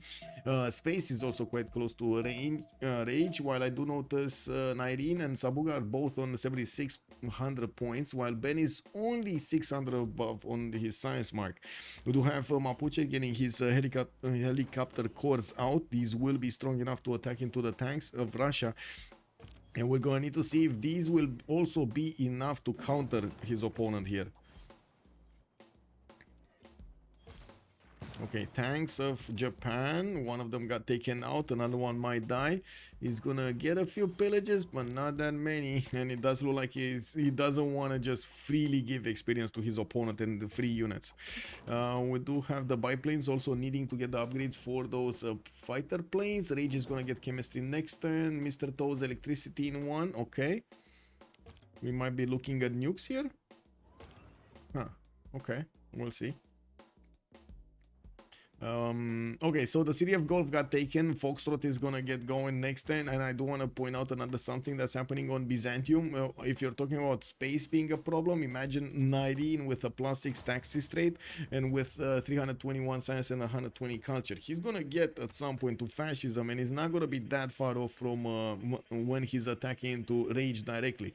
He does need to chew through the lands of Egypt, and while he's doing this, he's also gonna take away quite a bit of gold from these tiles, not to mention other yields, pillages on the campuses to get the science and so on. This is gonna cause a problem in Egyptian defenses and territory, not to mention a problem for the whole COC team.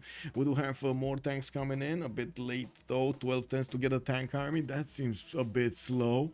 Getting Big Ben in Constantinople, and of course more banks here on the right side. Aerodromes also coming around for maybe some possible fighters, and I do notice that Russia did manage to take out the walls of Mapu and will probably take that city down. We do have Mapuche getting the help of the tanks of Byzantium. Oh, wait, +6 taxi straight? What?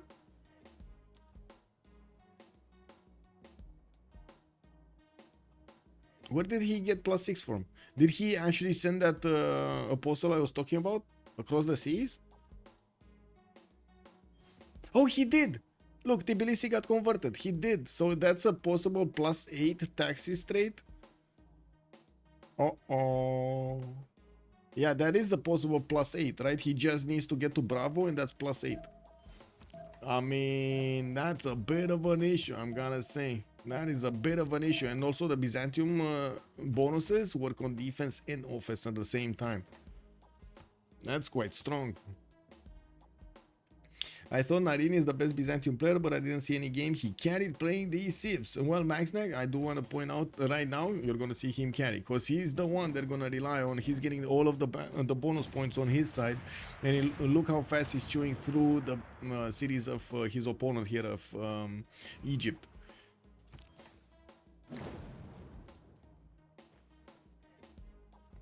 I've seen him carrying one game recently, not in Byzantium. Yeah, he did carry. I don't remember with whom, but I know he did carry a game. Okay, Russia still didn't take back, didn't take Willy Mapu. He might be afraid that his opponent is gonna take it back. Okay, we do have Mapuche finishing the job on these units from Egypt, just tearing down the Egyptian army from the north, making himself some space, but also exposing some of these helicopters to the fighters of Hungary. On the west side, we do have Japan placing fighters on the right side, and we'll slowly get those promotion points on them. I'm pretty sure he's gonna need bombers over there, but he's getting a significant air force here. More fighters and bombers are coming around from his cities, while his ally space is going for replaceable parts in ideology. Looks like he's gonna get the fascism. A wave of fighters are also gonna need upgrades here. I'm pretty sure with so many, well. Wait a second. Is that the first biplane? No, there's another one here. Okay. Like what? He has 2 biplanes, so many aerodromes and only 2 biplanes. I really hope he's gonna build them quick. I think he will, but I mean, I just don't see them yet. Hungary did manage to take out the city-state, Nalanda, I believe Nalanda, the science city-state, which to be honest didn't really do much. Like right now, there still is a major advantage for HOH in the game. Not only in the goal percent, but also in how many of their players are having relevant stats in the game. We do have Rage managing to get to 308 points of gold, and of course with the stock exchanges getting activated and multiple banks also getting activated here, he did manage to get what he needed still in a normal age. And we gotta see if in the next era, yeah, there we go, he's gonna get a golden age in the next one, and we're just a few turns away from activating, 2 turns from the next era. We got Hungarian Hussar armies moving around, we got also some infantry armies moving around, and it looks like Willy Mapu is still not taken out. Is Rage that player who kill you on overtake? What? I said Cleo needed 120-ish turns ago. Yeah. The Chandragupta sweep. Oh yeah, the Chandraguptas. Yeah. Also, Black Queen. How far is Zulu? I did answer that. Egypt know what is coming. He's building in camel. Okay, yes. Yes, we did actually. I did read those. It looks like also the Byzantine tanks are starting to get into the direct tiles of Alpha here. And there is a Zulu tank army trying to fend off attacks, and it looks like a lonely tank army of Byzantium might be taken out. We'll see if that's gonna happen. Of course, the Byzantine tank armies are much stronger even than the Zulu ones, even with a general. Jose de San Martin is making an appearance on the right side. We do have 106 defense strength cities on the left. Zulu is gonna have strong enough defenses, and I would imagine again where bombers? Where bombers? He needs a lot more bombers. Okay.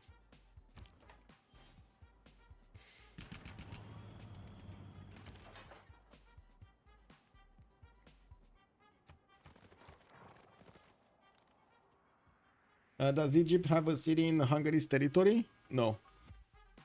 No, there's no safety settle from anybody. He might actually get one over here to the south of Russia if he can get there, but he doesn't have one right now. He's not even moving one, actually. I don't see him moving or building one, but well, at the moment he still has quite a few more turns, right? There's gonna be time needed for these Byzantium tanks to go and chew through the parking shots across rivers. To be honest, this pike and shot is a weakling. This is a weakling. He can double tap it.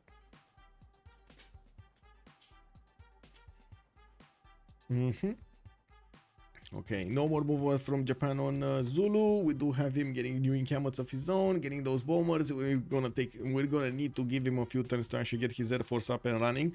Hangars coming in, biplanes coming out. Okay, do we have anything here in the lands of Hungary? He's getting more gold. Stock exchanges makes definite sense that he wants more gold. Ben is also gonna have his heroic age in the next one, 150 points out of 137 threshold, with broadcast centers coming in from multiple sides.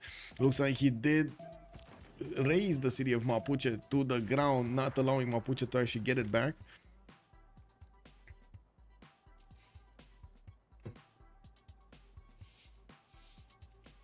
Wait, what? He does? Georgia playing too passively? Yes, he does. It's time to go. He does. That's... Wait, he does? What? Oh, he does...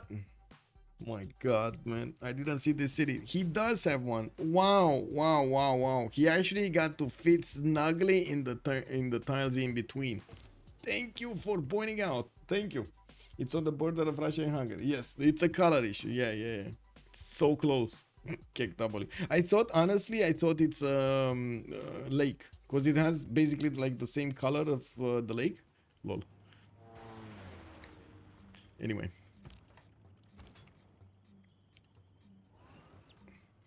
Okay, looks like Byzantium is gonna get those railroads connected over here. I have no idea what happened to this one, by the way. Why is it making a 90-degree turn? Imagine moving with like 100 miles an hour and the railroad just making a left turn immediately. I would imagine yeah, sure, the railroad is gonna take left, but the train is gonna just keep going forward. It doesn't even matter if it has the tracks or not going left. What about Zulu? Yeah, what about Zulu? What about Zulu now? What about Candy? Who? We got Mr. Toz over here chewing through candy, and I do see the Tall Endeavor battleship is managing to help him do that. Yeah, we do have also to see if Byzantium is gonna get his units next to the city of Alpha, or what is he gonna do here. He did manage to get 2 cities out, and of course Byzantium starting to get an air force is also gonna be a good advantage. Nyreen getting aluminium, radio coming up in 2 turns, and of course building up his stock exchanges for the extra gold. He does have 600 points of production. I do have to point out, Matthias is stronger, 754. Man, the muscles on Rage are popping out of his t-shirt. We gotta see if we got enough of an air force over here from Hungary to fend off attacks from multiple sides, and also how Peter and Rage are gonna manage to clean the map. Can they soak up so much damage here? Because I gotta say, Georgia is gonna have a strong air force. He just didn't build it yet. It's there. It's coming. It's soon in the making. Okay, it's like the Space Force. It takes time. Wow. Yeah. Is it Intel Merchant? Good evening, sir. Let me see. Stanford Raffles is the next one. Intel Merchant, did they get it? Oh, I see Byzantium did get no, Hungary did manage to get that one. We're gonna have a pause of 2 minutes, so let me actually get this Shinto Recon this. Wait, not this.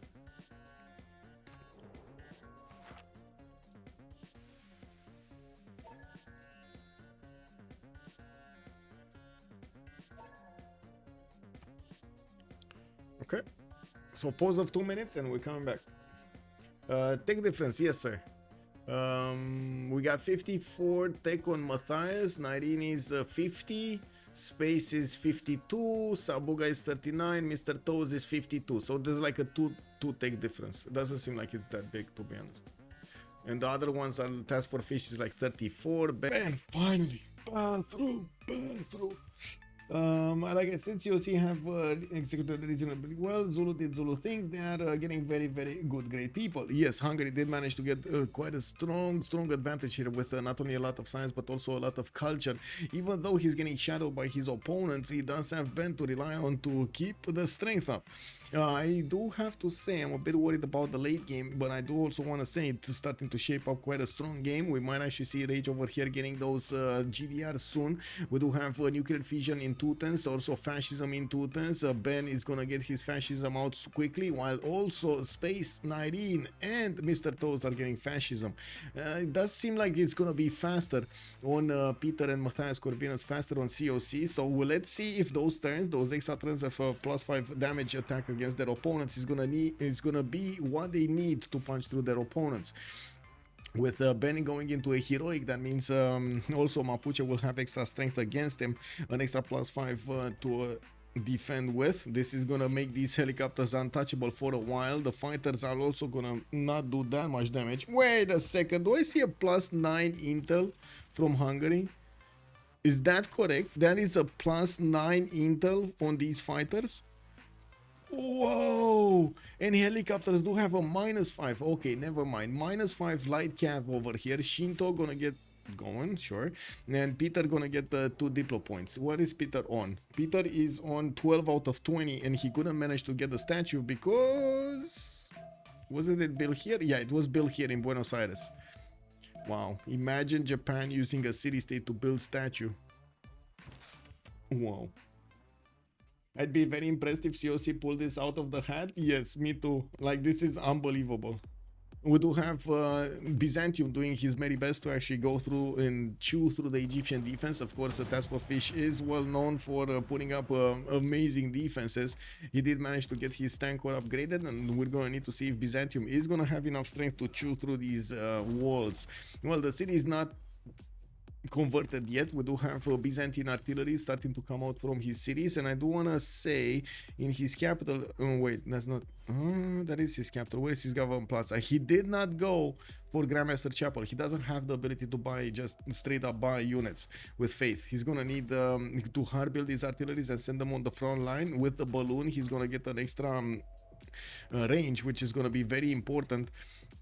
And at the moment, it doesn't seem like Zulu can deploy enough tanks to fend off attacks from the west and from the east as well. With the Japanese Air Force starting to get over the lands of Zulu, we're gonna see bombs starting to attack the cities of Zulu, and slowly this empire is gonna fade away.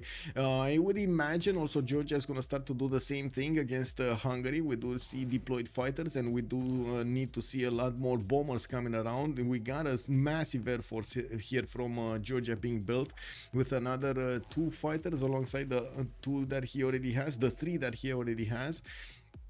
Military engineers also to build some airstrips, and of course we do have universities and labs for the upcoming science.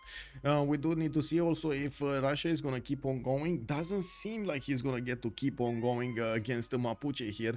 We do have the chokes being closed by the helicopter corps, and a few Byzantine tank corps and tank armies did arrive from the north, so they can help out with the defense. The traders are safe. They're in the back line. They're in between the mountains. That they can keep on moving. And of course we do see the tanks of Byzantium managing to inch closer towards Alpha, towards the city of Alpha.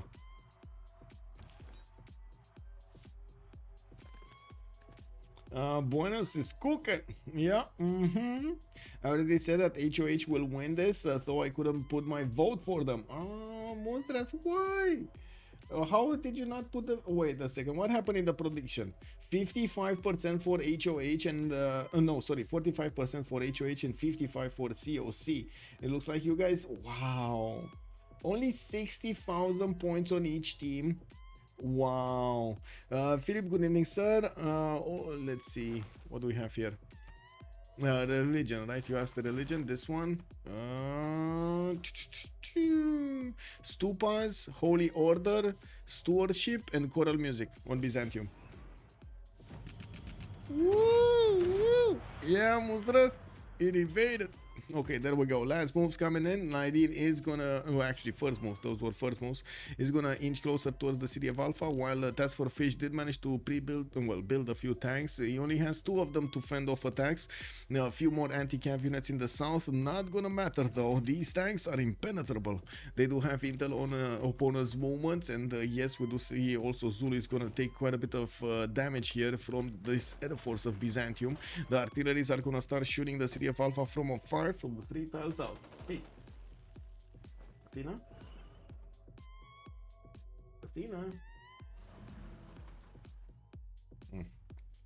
Athena starting to jump after insects. Yes. I guess that's a good activity, right, for a cat on a Saturday evening, just finding any insect and taking it down, hunting it down. Yeah, yeah. Athena is here, yes, she's here. She's just moving around. I'm so glad that you actually shut up. Oh my god, man. Okay, so airplanes, bombers starting to take out that city of Zulu on the front line, the one with Governor Victor, and of course I do see an anti-air gun is gonna be there trying to fend off attacks with more bombers coming out. It does seem like Japan is just gonna have increased damage against his opponent over time here in the next few times. We do have the deployed fighters of Georgia to the east side. They're gonna start taking out some of the Hungarian troops here. Of course they can do damage, forcing Rage to deploy more of them, upgrade them so they can become stronger and maybe even retreat them from here so they can just, you know, they don't just die. We do have War Department being built in Tbilisi, and that actually gives us an idea on what space is looking after. Is just stomping the map. They want to get those later on advantages from War Department.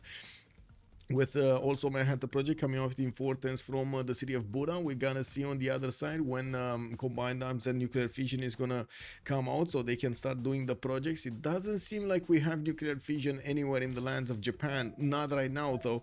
And of course we're gonna also need to see if Hungary is gonna have enough time to build enough nukes. He does have 134 points of production. Nyreen is on 600. We got Mr. Toz on 600, and even Space is about to hit 500.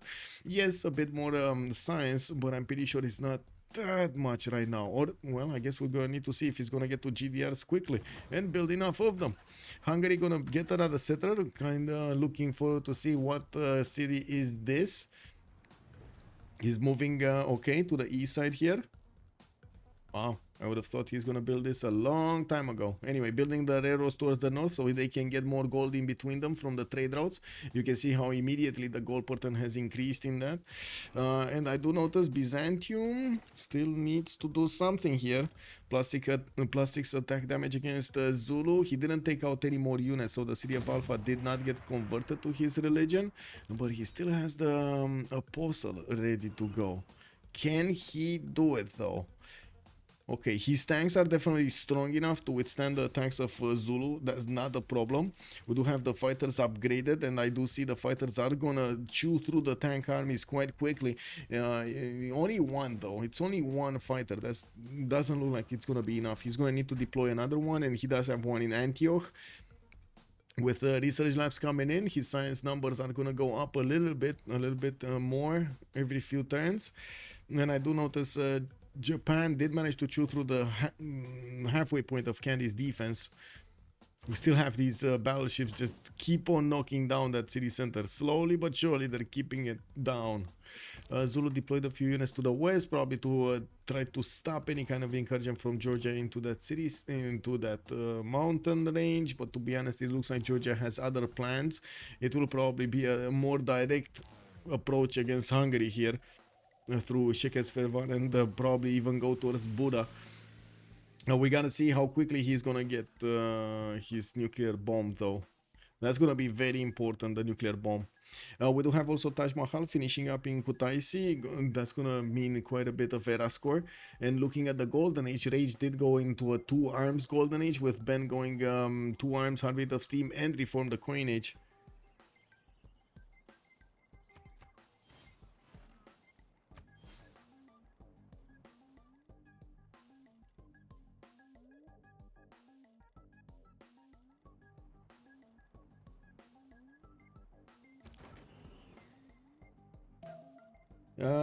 You're not wrong, but a lot of airports incoming. Yeah, they do give a lot of aluminium. Alpha Somets, good evening, sir. If I didn't say that, hello there, sir. I don't think Georgia has enough production for a nuke.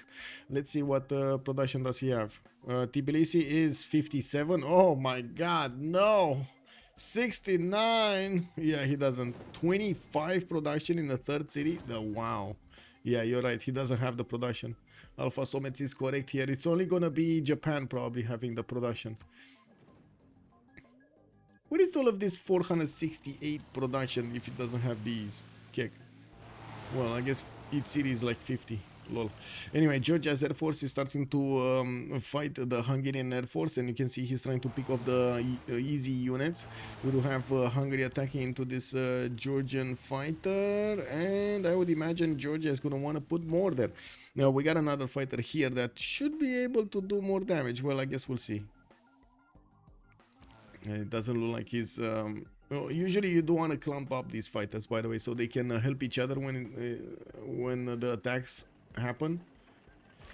Okay, Byzantium artillery starting to shoot. We do have also the first bomber deployed in Foxtrot, so again, better damage going against Alpha. The Air Force of Byzantium will also need to help out against the tank armies here of Zulu, take them out quickly enough so they can take out the other units, with also more fighters being deployed from the main cities. I would imagine it's gonna be easier for Egypt to lose his units here. And I do see the city of Alpha did get converted. Now the walls are gonna take a lot more damage from the tank armies. Yeah, by the looks of it, they're gonna take a lot more damage. A lot more. Okay, no more moves from Russia on the east side. Looks like they didn't manage to get enough gold per 10. Russia is on 230. We got Fish on 270 and Rage on 150. The biggest issue is, well, what's gonna happen when Egypt actually loses half of his empire here? It's about to happen. It is about to happen, and the question is, will Hungary and Russia manage to actually deal enough damage, and where they need to deal the damage at the correct moment in time to not allow their opponents to get advantages and also push back? Anything can happen when nukes come into play. And of course, I'm gonna be saying it from now. We will probably see some GDRs being bought and deployed here. We do still have a good amount of gold per turn from the members of HOH. Space is 350 and Nyreen is 478, and Mr. Toast is 79. Sabuga is also on 24.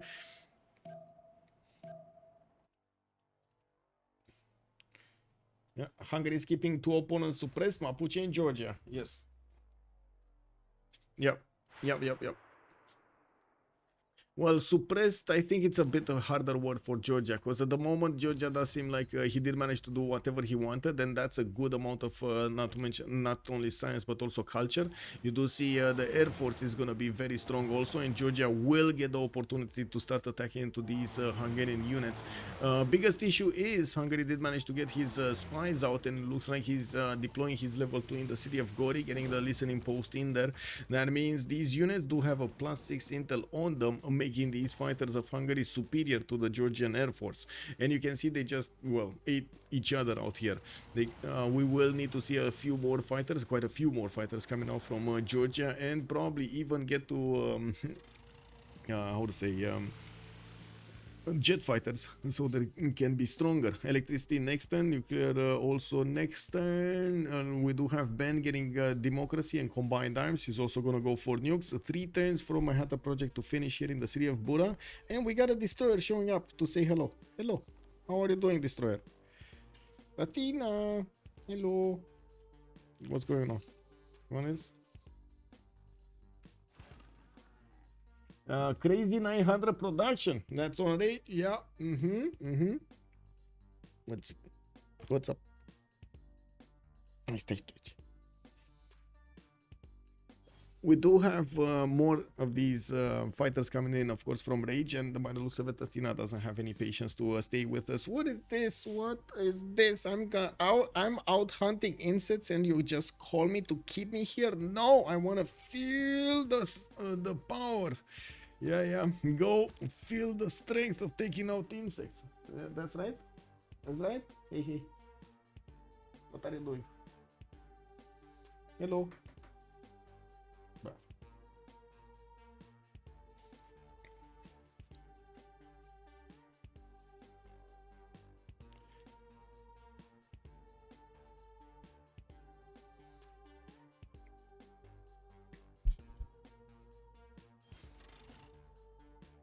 Okay, it looks like the city of Alpha is down to half HP. We're gonna have not only the artilleries but also the air force of Byzantium managing to go through this, taking out the capital city of his opponent. Bravo is also about to be converted. You see, it lost its initial religion, and that might be a +8 on Byzantium. Well, not yet. It's +6 still. Oh my God. Okay, how quickly he can take out? Can he take out other units? Of course, with his fighters, he could take out one or two of these packet shots a turn, of course, making those units just pop his religion everywhere. The city of Charlie also did get converted. He just needs Bravo, and that's probably one single point away. Yeah, he's just one single unit taken out, and boom, he's gonna get that going. Okay, that was a unit too far away. He just took out this unit here. That's too far away. Alpha is gonna be damaged, and it looks like the bomber over here of Nyreen will need some repairs. He can't get going unless he actually can get some extra experience from somewhere else. Then bomber is gonna be put on the sidelines. Now let's take a look at what Hungary is doing. He's not pushing Puel Mapu. He's needing to defend the west side, putting more fighters on the front line here. Georgia is getting his fighters out also, and it looks like again it's more damage on the Hungarian troops. On these fighters, the extra spy damage is just gold right now. Gold for Hungary. Wait, does he have the extra spy damage? Because I don't see the +6 anymore. Fighters 110. Okay, fascism, military alliance. That's it. He doesn't have the +6 anymore. Was there a level 2 Georgian spy here somewhere? I see a level like a 0. I don't see a level 2. Did he move his spy? No, it's here. Listening post. 2 turns.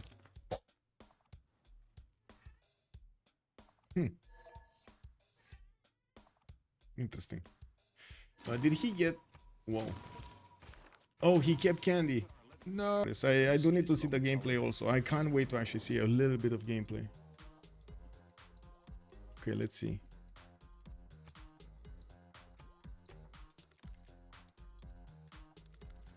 Okay.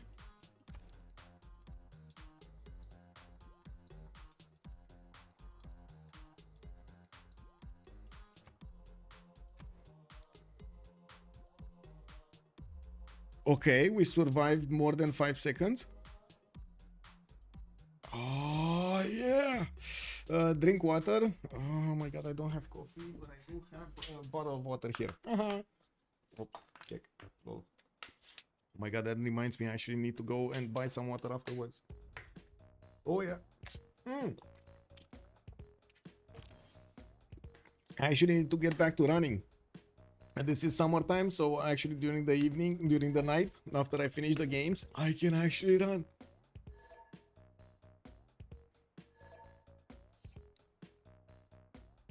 Wow, it actually worked, guys. We're back in the lobby. CS2 was the last straw. CS2, you mean Counter-Strike 2 or City Skylines 2?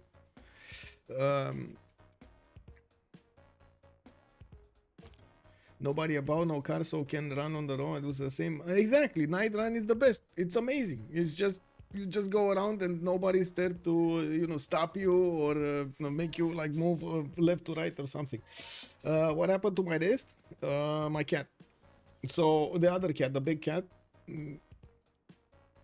we wanted to move the little cat Athena from one story to the other, and we do know that she doesn't actually get along with the other cat. And my grandma said, hey, it's fine, just open the door and she can come down. Well, it wasn't fine, because in the middle there was the other cat, the big one, which doesn't really like strangers, including other cats. And of course, yes, we kept her out of the range of Athena because we know she's quite actually aggressive.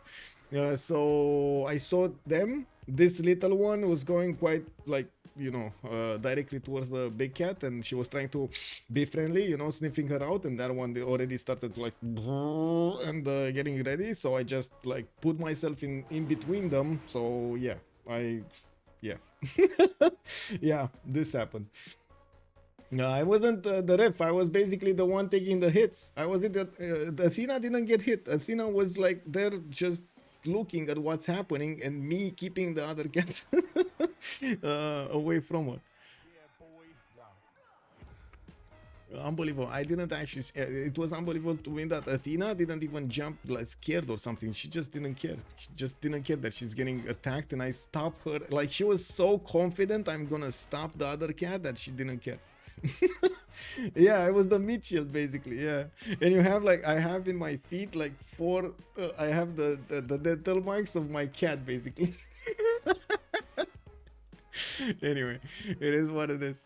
Artillery's army is coming around from Nyreen from the right side. Oh, wait. I need to stream. There we go. Sorry.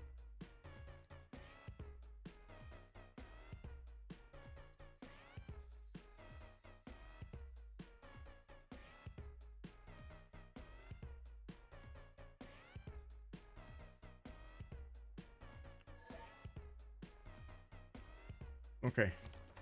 We still have Zulu deploying a few of these tank armies next to the city of Alpha, and on the west side looks like Hungary is getting air force here. Wow, an airstrip to the north of Ulundi. So Kandy did get liberated, and I'm pretty sure Japan took it another time, because they did say that. They did say he did attack it again. So I'm pretty sure this is why they relobby. Yeah, Gori, by the looks of it, it might actually lose its strength. We do have Zulu sending a few units to try to take out that city away from Tamar. We do have some fighters, but not strong enough to actually take out all of the Zulu's tanks. We would need like 3 or 4 per tank. That's not happening.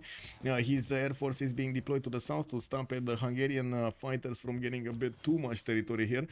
We do have airports coming in, and I do have to say he stopped his production of fighters, which is gonna actually come back to haunt him.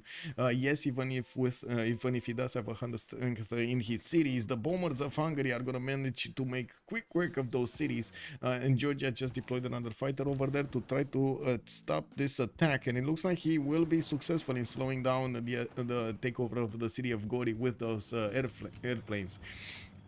Japan is moving forward through Zulu's defenses, and is not only bringing fighters but also quite a few tanks and helicopters. Even the battleships from the coast are trying to attack into those city centers.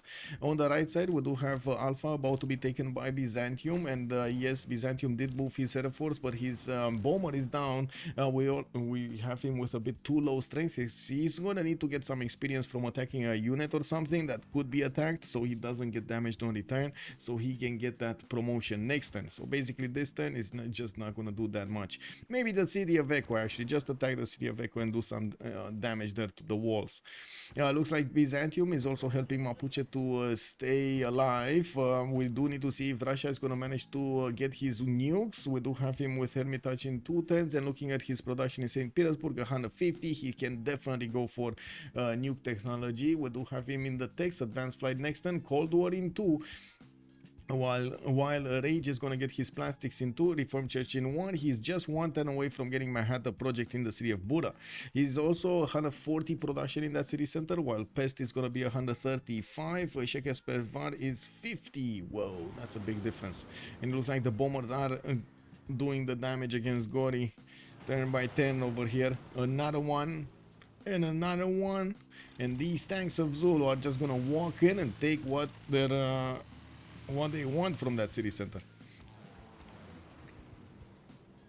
Okay, can these fighters of Georgia do enough damage? Can they? Not really, no? Not really.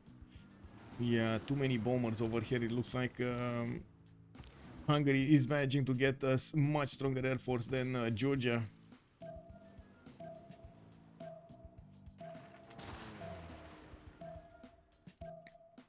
Okay, city of Bravo still didn't get converted to the religion of Byzantium. We do need to see more units of Zulu probably being taken out, and these tank armies, by the looks of it, are not going to be strong enough to fend off attacks from these units of Byzantium for long.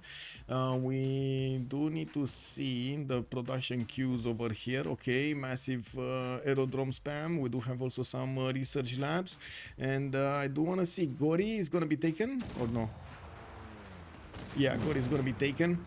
That's also the spy of Hungary being taken out. That's a problem. It's just gonna give Georgia a bit of advantage for a few turns, isn't it? There's no more extra intel advantage for Hungary in this war, in this matchup. Hungary's first city is also gonna fall, while the next one, Gumdudulovo, is gonna have some anti-air guns to fend off attacks. We're gonna need to see if they're gonna be strong enough.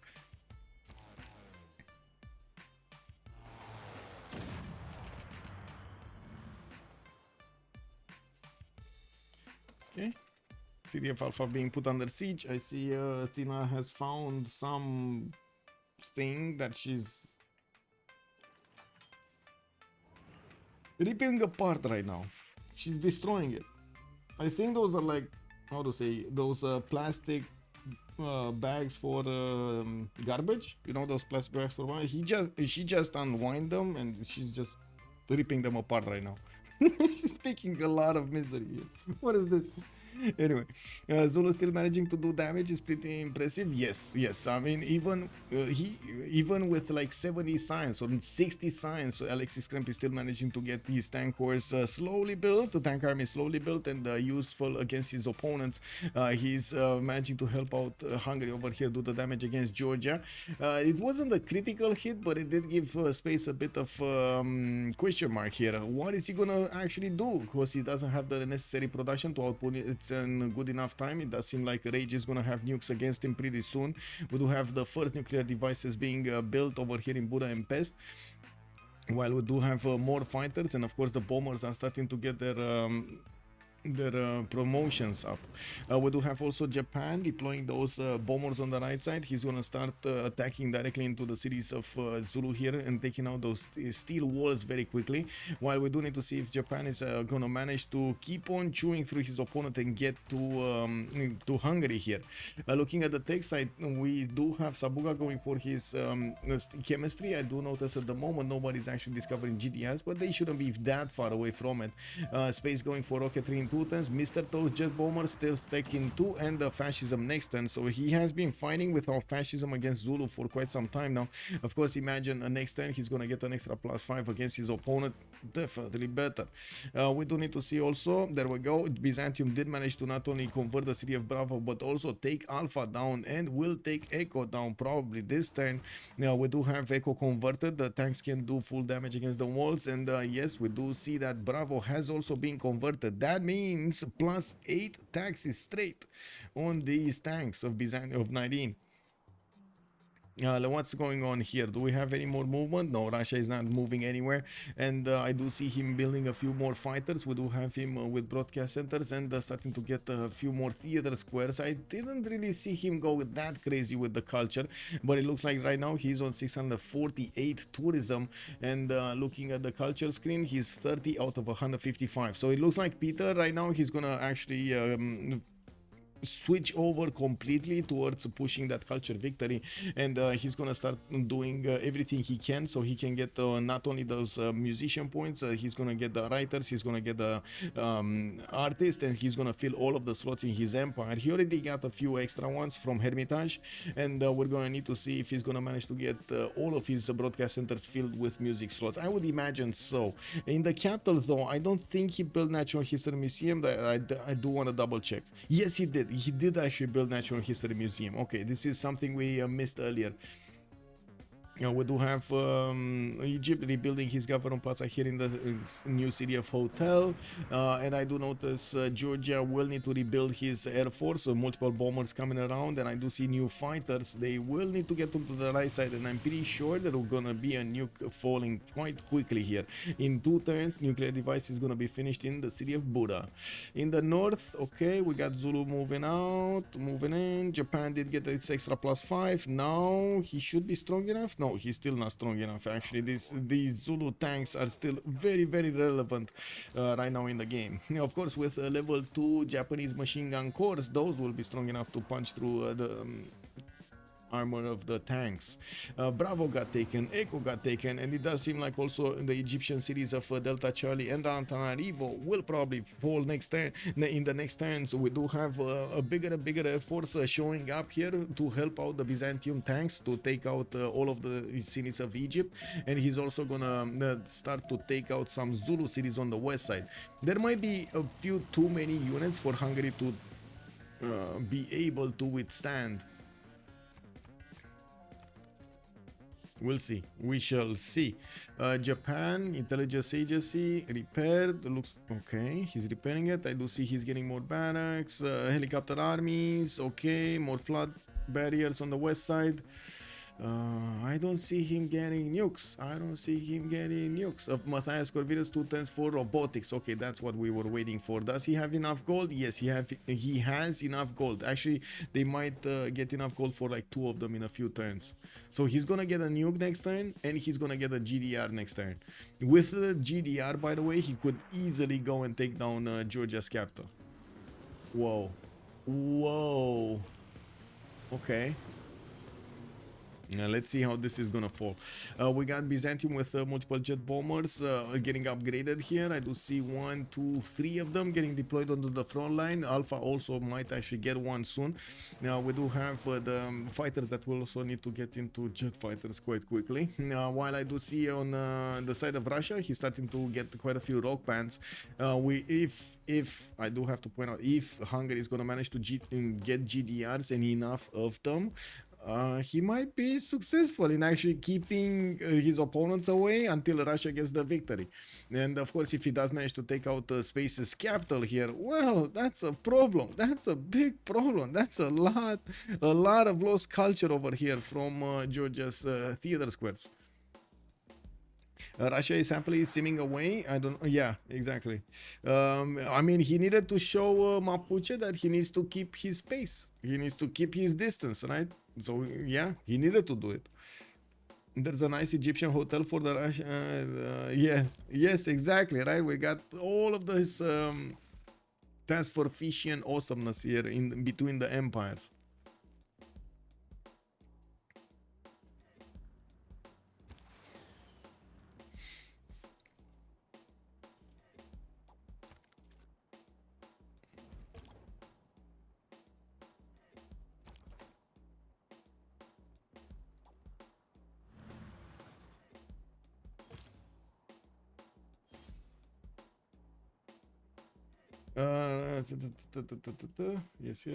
Yes. Okay. Extant, hello there, sir. What are we currently waiting for? 7? What are we currently waiting for? Just to finish their turn. Wait, you asked me. Oh my god, it was 28 minutes ago. I'm so sorry, Extant. I didn't see the message. We were waiting for the lobby up. That's what we were waiting. We needed to get into the lobby and we just couldn't have a stable connection on Nyreen's host. I don't know why. Just one of those weird situations.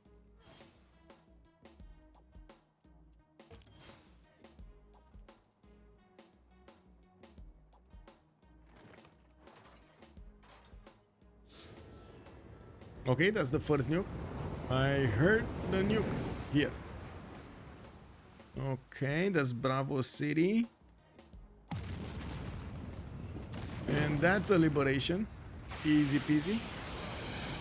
Okay. We got some Mapuche helicopter cores getting in there. Sabuga does want to pillage every tile that he can get his kids on. Yeah, we do have Russia managing to get that extra culture from his rogue bands. He had quite a bit of culture per turn. Oh, sorry, culture. Faith per turn, so he did manage to buy quite a few of them. Still on 200, still has 433 in the bank. Now looking at this, is 39 out of 160 points, but I would imagine it did not update with the new points he got. Ben is on 781 points of tourism and just got 1600 points just from that one single rock band. Replaceable parts, cultural heritage in one turn. That means he's very, very close to getting his environmentalism. He just needs rapid deployment and cultural heritage for that. And yes, I know, I just said just needs. And Nyreen doing a lot. Is Georgia not doing anything? Well, I guess I don't know if he was doing something or not. He was getting his Air Force up. Unfortunately, he couldn't keep the punches with roll the punches with Hungary here. And it does seem like Mr. Toes deploying as much as possible towards Ungumdundulovu and slow down in the mid game quite a bit. It doesn't seem like he's punching quickly enough through Zulu's defense. We do have also Byzantium losing one of his first jet bombers here on the front line because it got smashed by a nuke in the city of Bravo. Still, Zulu will sacrifice one of his tanks for it unless course, he actually brings it back and promotes it in good enough time. And of course, he's not gonna get caught by Nyreen in the open fields. I do have to see what's gonna happen there. With Mapuche also getting a settler out to the north, he was worried that he might actually get taken out entirely. We do have multiple jet bombers also getting built in the cities of Byzantium, and yes, I do notice we got tank armies coming out from Thessalonica.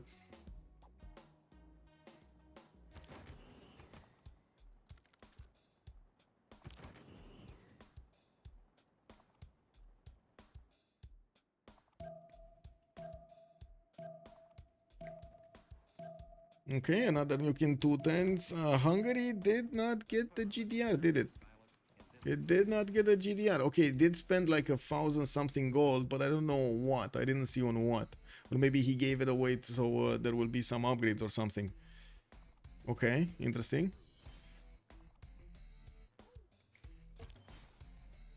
If this is the turn he got the GDR, he probably got the GDR technology, but no GDR.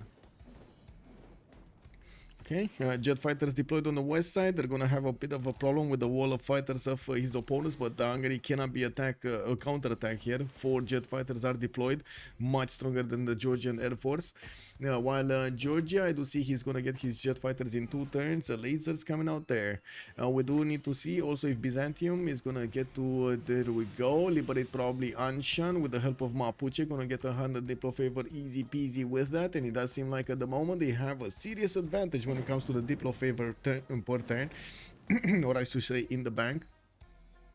We do have 8 more turns until the next World Congress, with 7 to go until the next era. Ooh, did he get it out there? I think he got it out there, no? The tank, right? Or did it die? I think it died actually. Should have been around here somewhere. Anyway, it doesn't matter. Okay, something happening here. No.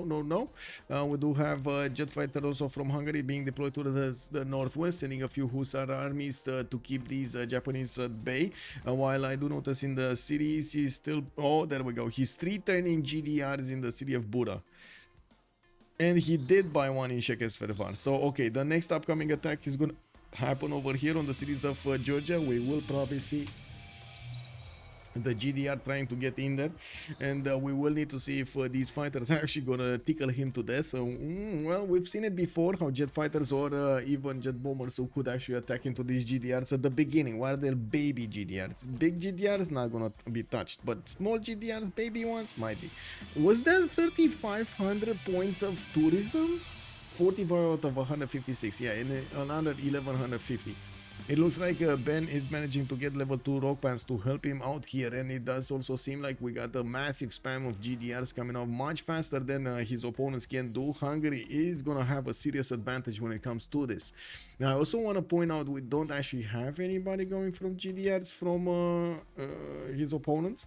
A lot of jet bombers coming out from Byzantium. I do want to double check the damage, but I can't actually touch the... Yeah, I can't see actually the GDR there. I can't see how the GDR fares against the... or how the jet bombers actually fares against GDR. Okay, Byzantium getting into the lands of Delta, and of course gonna follow up with Antananarivo soon. There should be enough strength from the jet bombers to do the damage against that city center, and maybe even trade a few punches to the jet fighter. We'll see. It does seem like, of course, Hungary did manage to build quite a few of them, and with the upcoming GDRs that are coming out from his cities, he should be strong enough to keep Byzantium at bay until he gets his own GDRs. But it might be too late, because yes, we do have Ben getting 986 tourism a turn, and he's growing very quickly in tourism per turn. Every other turn, he's already on 55 out of 175, and we got nukes falling everywhere. That's another nuke being sent against somebody, and this time it's gonna be the planes. He's gonna take out the planes. Wow, 5 planes, 1 nuke, 5 planes, 1 nuke, 5 planes. Yeah, that's a bit of an issue over there. The GDR is gonna walk in this time undisturbed until he's gonna hit the walls in Tbilisi, and we will probably gonna see the next ones. Oh, did he just 2-turn the GDR here? Because I'm pretty sure it was 3 turns the last turn. Wow, he did actually 3-turn it. Oh, Rock band play, rock band play. Ben is getting the tourism. Can Russia backdoor a culture victory? It looks like he's trying to. Yeah, he's trying to push it. Nobody's defending. If they do manage to also slow down space, because space is getting the most culture, right? If they manage to slow it down, take out his capital or something, this is going to be like a major advantage.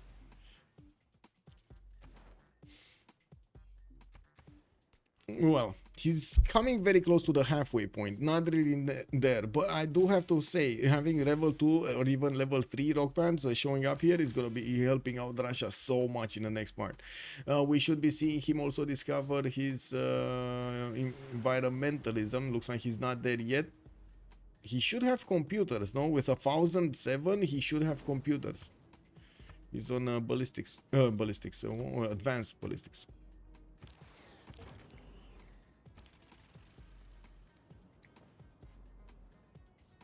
Just gonna style on them, I guess. Yeah, exactly.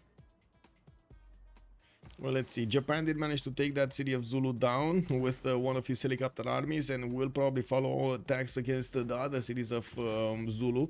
I do see Byzantium is sending units from the right side, and is also taking out Nobamba. He was working on the city of Delta, although it does look like the steel walls were a bit too strong even for the jet bombers to handle. Now we do have a jet fighter. That's the problem over here. Is yeah, the jet bombers just cannot touch the city of Delta easily. They can do attacks, but they're gonna get counter attacked quite hard on return.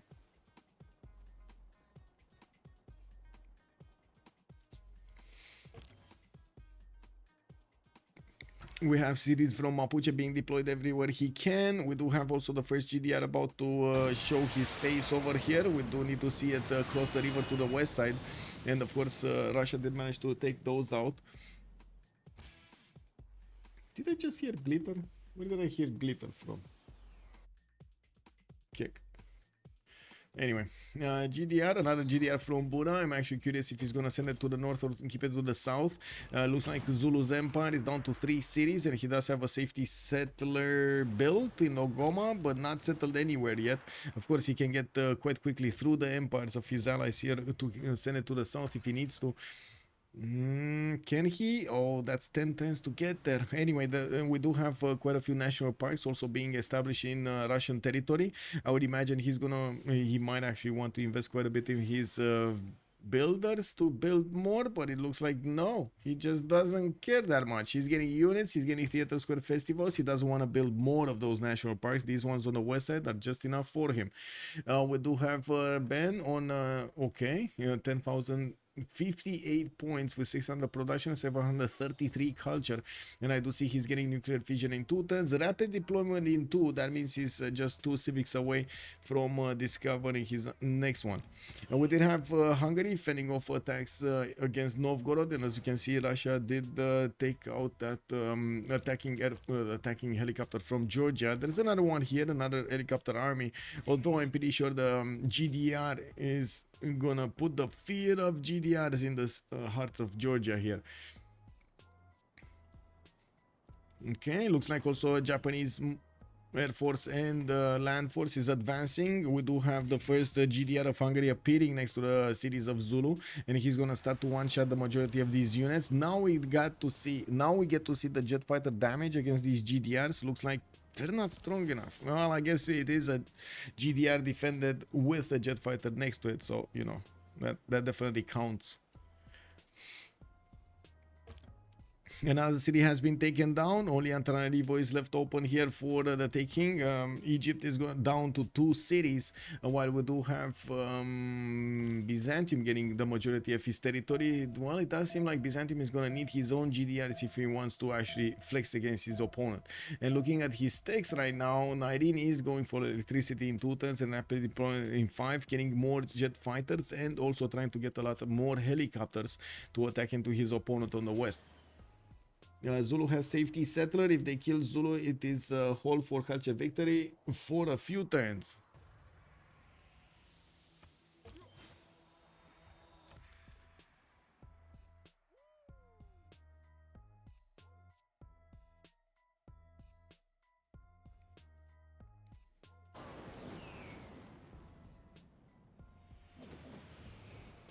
Okay, Ondini got taken out. That's Zulu down to 2 cities. His safety settler did actually settle quickly, not Wengo, to the west side. Just put a city as quickly as possible, and it looks like they did manage to liberate another city, Nobamba. We do have also Hungary with the GDR just standing around. We're going to need to see if he's going to manage to liberate Ulundi also. That's a capital, so it can be liberated quite easily. Byzantium does have his tank armies over there, and it looks like the GDR walks in and liberates. That's what Rage was waiting, you know? That's just what he was waiting.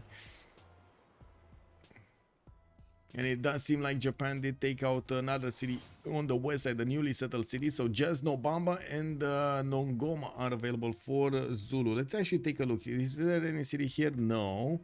No. So that's his last remaining city. That's a problem. Zulu dying completely, that is a problem. That is gonna be a problem. And they're raising the cities. They don't care. They are just raising the cities. Hungary also will need to make a choice, because the second he actually liberates that city center, it will go down significantly in strength. Okay, GDR walking in, moving into the west side like a big boss towards the city of Tbilisi. We do have new ones getting trained over here. Another 1, 2, 3 are going to come out next turn. 4. Wait a second. He's getting 4 next turn. I think that might be a bit too much. Not gonna lie. And with War Department on Hungary's jet fighters, of course, he's getting that heal back, which is extremely important, dealing the damage against his opponent. I find it quite weird about the plastic taxes trade that right now is not making that big of a difference. Interesting.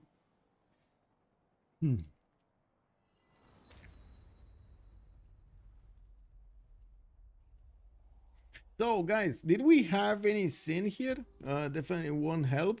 Oh, wait, Zulu has safety setter. If they kill Zulu, it is a hold for culture victory for a few turns. Yes, they will slow down the culture victory at least for a few turns, but it might, how to say, the Russian rock bands might actually counterbalance that quite nicely. There are quite a few level 2s and level 3s. We got 2 of them. The Real Bears Music Festival goes to 11 and Glam Rock. And I gotta say, the position of Hungary is just amazing. He can actually get goes to 11 in 3 nations. And this one, what is this one? A surf band, reggae rock, and arena rock. Okay, well, that's kind of a bad one. Okay, so Ulundi got liberated. Byzantium gonna get it again, but he needs to take out Nongoma first if he wants to take Ulundi after. He really needs to take out this city and then that other one. I don't think they can full kill Zulu. Yeah, it's gonna. I mean, they might. I don't know if they can. I'm pretty sure they might.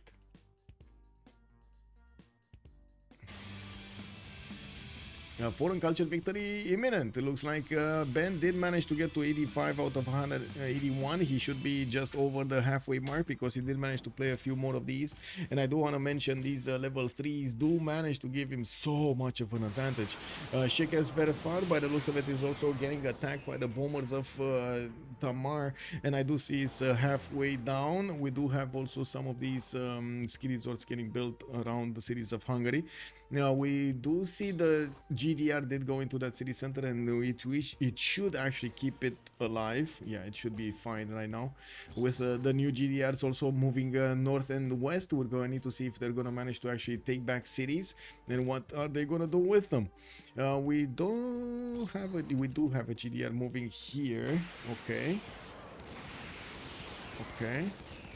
I also noticed Hungary is focusing down the artillery armies of his opponent, which is a good thing to do. These artilleries usually are a little bit less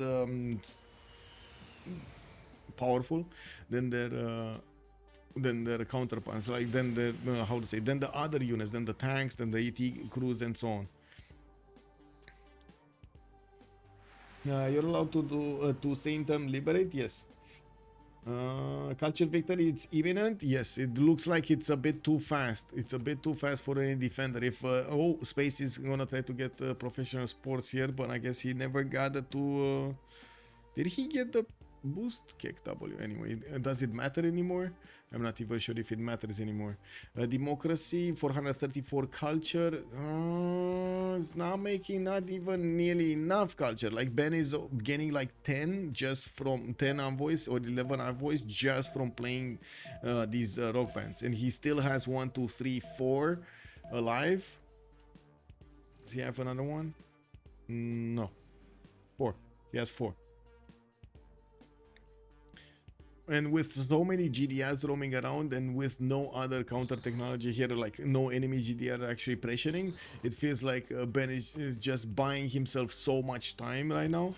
Getting rapid deployment next turn. Wow, this took a while. Environmentalism coming up in 2 turns. This took a long time to get environmentalism. So he's right now on 1451, and that's before environmentalism. He's gonna be on 2000 easy. Okay, let's see how much he's getting from these. And how much did he get on the rollover? 8 from the rollover. He's on 99 out of 186, definitely past the halfway mark. And we do have a series of Hungary getting attacked by bombers from Japan, and I do see Hungary is moving GDRs to fend the attacks over, and we do have city exposed over here. Iger, Debrecen, Czechoslovakia are getting more GDRs in there. I'm very surprised we did have the GDR placed into, I would say, first of all, moved out of Czechoslovakia, and second of all, actually placed into irradiated territory. Why? He could have just moved around it, no? Anyway, doesn't matter, I guess.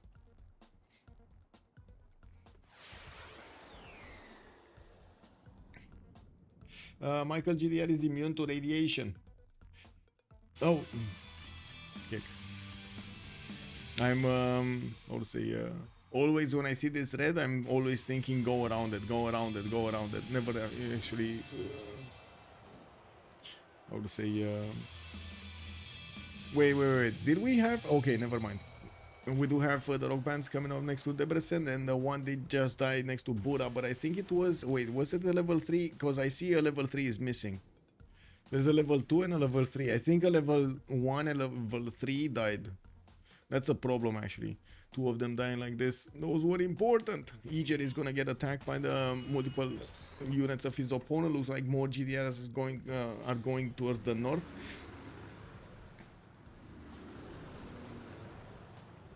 Okay, did we just see bombers? Yeah, the bombers are getting moved towards the north here.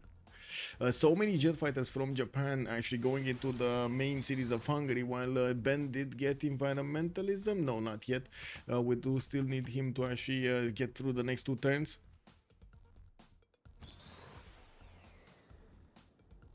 They're getting overclocked with some radiation, yeah. And the robots don't care about fallout. I mean, yeah, sure, you would say that, but a lot of the times actually some other units are losing strength also. You wouldn't really think great people, for example, would die from that, but they do. Traders not immune in there.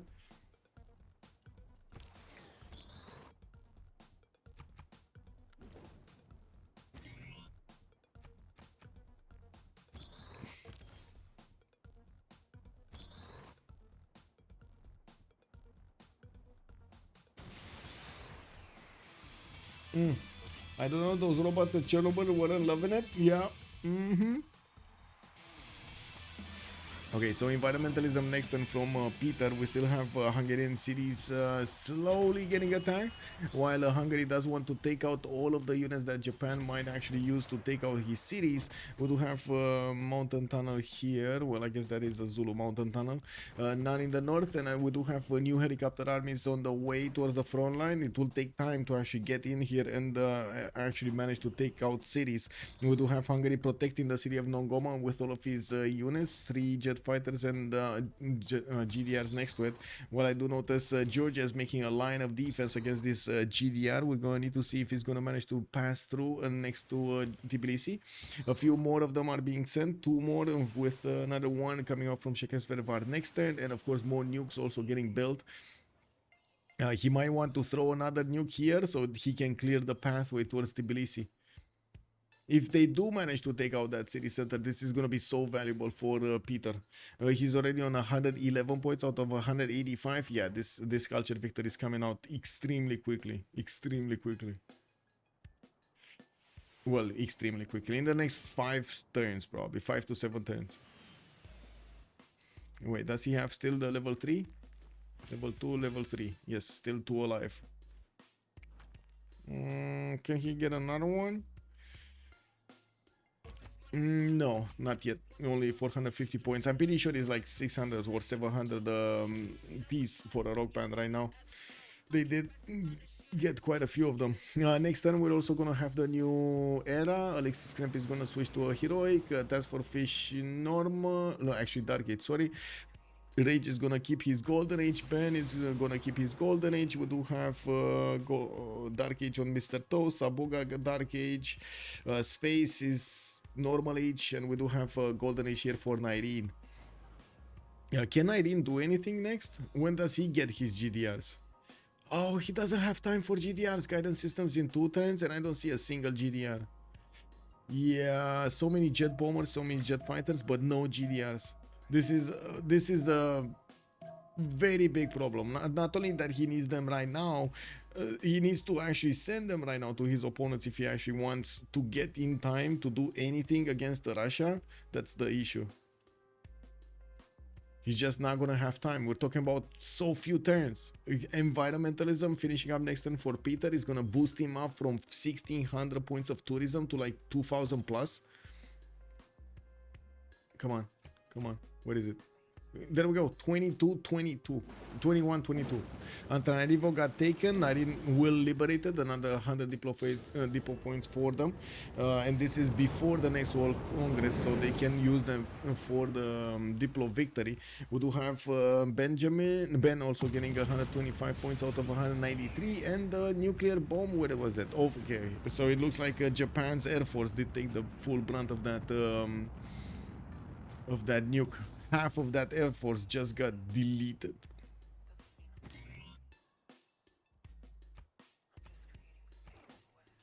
Oh, what's happening in the Diplo? We got 12 out of 24 Ben.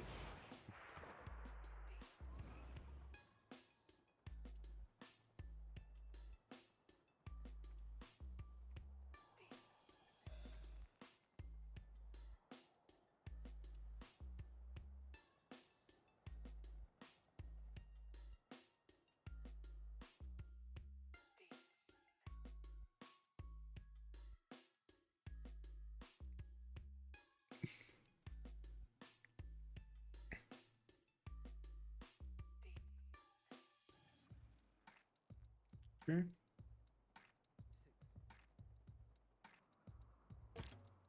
Oh, finally, nukes from Japan, but it's gonna take him such a long time. 7 turns in Tokyo to build a nuke. That's a E6 production only. Nagoya is gonna be like, what, 5 turns to build a nuke? This is so slow, unfortunately. That's 125 production, but it looks like these GDRs are just gonna be overwhelming in numbers soon enough. We do have Hungary actually getting pushed back. Look at this GDR. What is this? What? The GDR actually taking so much damage from the jet fighters? What did kill that GDR? Unbelievable. Anyway, we do see this GDR and this jet fighter is very low. We got the machine guns also taking a little bit of damage. You know, doing a little bit of damage.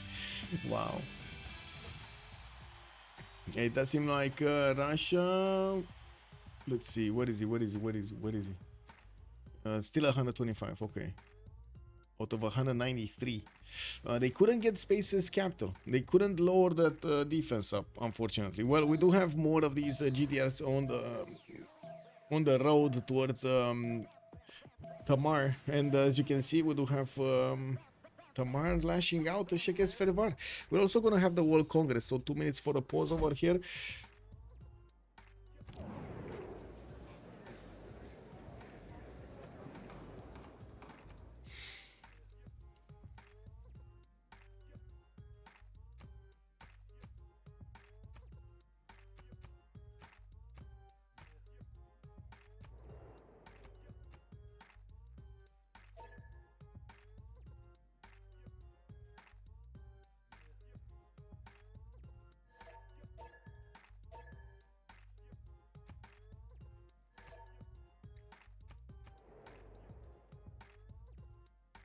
Be right back, 2 minutes.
Okay, and we're back.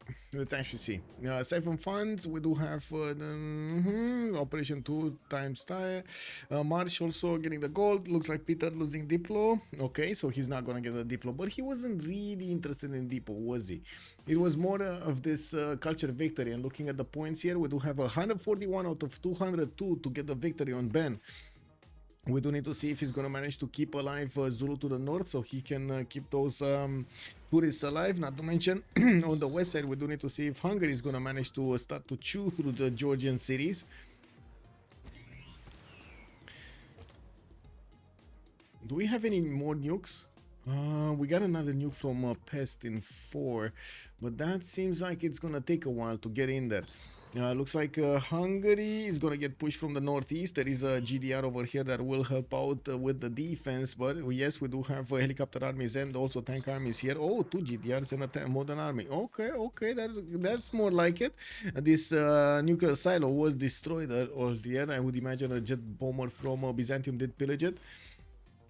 Helicopter armies coming off from multiple cities here of Nyreen. And looking at the tech side, we do have Ben guided systems still going for it. Looks like Mr. Toes and Space are both going for robotics, but 3 and 4 turns each, and they don't have that many good productive cities. They're getting a wave of nukes, and we're gonna need to see if the reign of doom is gonna come before the culture victory. To be honest, it does seem like Ben is well on the spot over here with 2158 points of tourism per turn. It should be more than enough for him to secure this victory. Never bet on Tokugawa. What? No, I'm pretty sure Santo Games is gonna go crazy if you tell that to him. What do you mean never bet on Tokugawa? I feel like it's the time to show up with nuke subs at Russia, but like 5 turns too late. Yeah, he's a bit too late here, unfortunately for him. And that was, by the way, I do want to say this is a repercussion of what Zulu did during the mid game. The sacrifice of Zulu, right now, we're seeing the effects of it. Those extra 5 turns, 10 turns that you're talking about, the difference between getting GDRs is exactly Zulu's is because of Zulu's attack at the beginning of the game. That's how much he slowed down Japan. But he didn't slow down Georgia, though. You know what I mean? Like, Georgia should have been up there. Anyway, it is what it is. Okay, we do have another wave of units from Byzantium trying to take the cities of Zulu, and we're going to need to see if he does manage to pass through these GDRs and take Nongoma. There is a tank over here, only a lonely tank, which, well, it would be the lowest one of them all, the easiest target to go against. We do have quite a few Japanese jet fighters that will try to do some damage here. Oh, they can't touch. Oh, they can. One died, another one died. They're just attacking that one jet fighter and dying. No, two jet fighters just died attacking. Wow. Anyway, GDRs from Hungary moving to the west side. We did have the Rogue Pan still playing. Another level 3 did get upgraded. And of course, I do see 680 album sales. Another 600 here with another Rogue Pan moving towards the north. 158 out of 206 defense. Okay, this is probably like 3-4 turns away from finishing the culture victory, I mean. Even if they don't take Tbilisi, it looks like, yeah, we just don't have enough culture on space to defend. What is the opposite of an MVP? I don't know. I need. What? I kid. Oh, I see. I kid.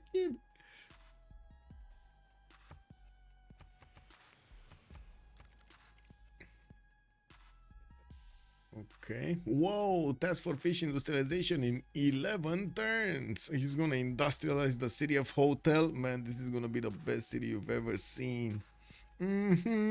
All of these traders just sitting around over there. Can you imagine how many princesses he has in the city of Hotel? Unbelievable.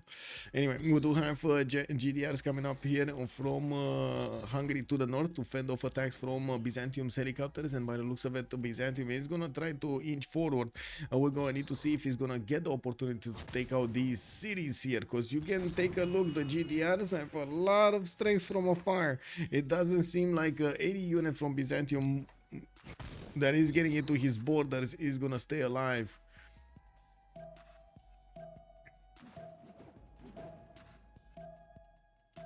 Okay, let's see what's gonna happen on the rollover. So we got 165 out of 213 tourists at the end count of the end turn. Let's actually see what's gonna happen, how these numbers will change with the turn rolling over. We should see a few more defensive, like another like 5 or something, between 5 and 8. And we should see at least 14 from Peter. Let's see. Actually, at least 12. 179 and 207. I nailed it.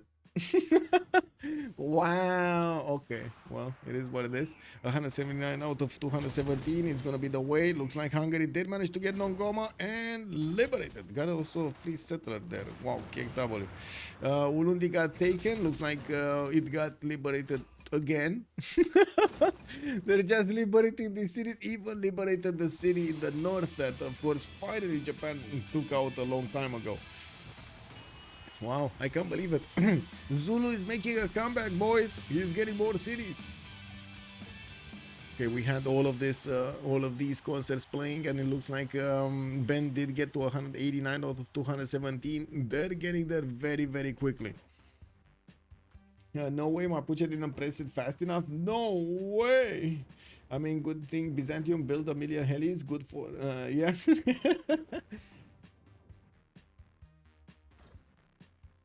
Okay, Hungary did manage to get the spot for those for the aerodromes, and it doesn't seem like he pushed back the jet fighters. Those were deployed from somewhere else. We do see some mobile SAMs coming around.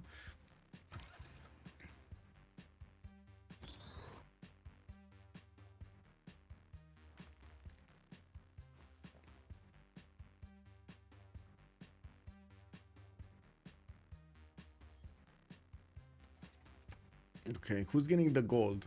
Sabuga is getting the gold and Nyreen is getting the gold. Mr. Toes negative, space is on 100. Okay, so they're okay with gold. It's more of a problem of time over here to develop their empires. We did have nuclear defenses coming off from multiple cities of Japan, and we got still some more jet fighters. He did lose the majority of his jet fighters here, trying to attack into the Hungarian GDRs, and as you can see, only 3 of them are available for him to use, which at the moment are kind of like banged up. It doesn't seem like he's gonna do anything here with them anymore. 1, 2, 3, 4 jet these GDRs are available for Hungary to counter attack and even try to take back cities from. Can you imagine if he just carves a line using the built roads that Byzantium created for him to get the GDRs to actually liberate Alpha, Bravo, Echo, and all of these cities? These are all one shot for those GDRs. Okay, last second of the turn, it's 189 out of 217. We should be looking at 200 next turn. And I don't know how many defenders, like 220. I'm not even sure they're gonna roll more defenders in this turn. But it's 500 production, so they should. Or at least like a few of them, like 3, 4 of them. Let's see. 223, so it's another 6. 201 and out of 223. Computer says in 1 turn. We're gonna need to see how much, because at this point nothing else matters and except the culture that Russia's making, sorry, the tourism that Russia's making from these rock bands. That's it. That's all it matters right now. There is not enough culture that can be generated by space in such a short amount of time. 89, ooh, 87. Okay, that's one. That's right there. That's right there. That's it right there. I think those were the points he needed. Plus the next turn rollover. Like, you know, it should be more than enough.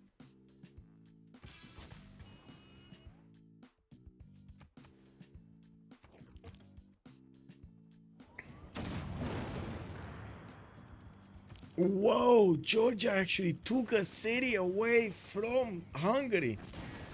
Wow. And Hungary just put it back.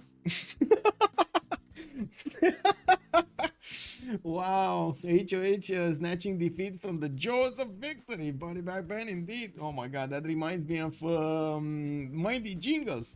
Yes, oh my. Do you know how many times I was waiting for one of the occasions to actually say that phrase? Oh my god. Pay up, it's nap time. I mean, let's see the final ring, right? Let's see the final ding dong.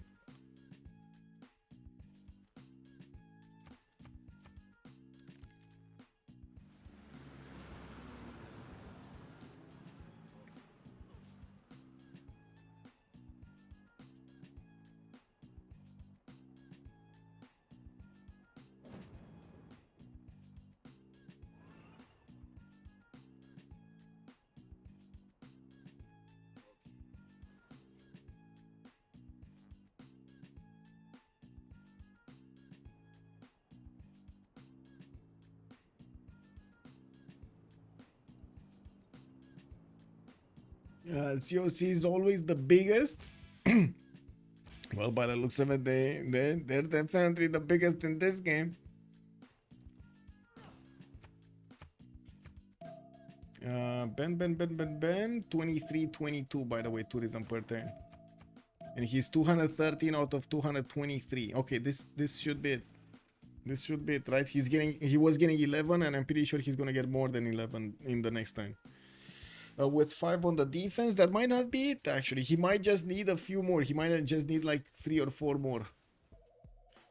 If the defense goes up by 6. Oh no, that's it. Culture victory. Russia got it. We got COC winning the first game out of this best of 3 series in the semi-finals of the CWC. We do have HOH going against the change of circumstance. Some amazing performance over there from Alexis Krempp, trying to smash through a triple amount of science. Japan next to him. We did have also Rage managing to fight 1 versus 4. Like really, he was fighting everywhere, getting jet fighters in the air, getting bombers everywhere, getting the nukes out, getting the GDRs everywhere. We did have also Nyreen doing his very best to get the taxi straight and try to punch his opponent in the nose. Couldn't get there, unfortunately. Just couldn't get there. It was just too far away. Too far away. By the time he got through the lands of TaskForceFish, Russia was just on it, on the buttons. They did manage to keep as much as possible Mapuche in check over here, and well, as you can see, they couldn't give him that much of a thing.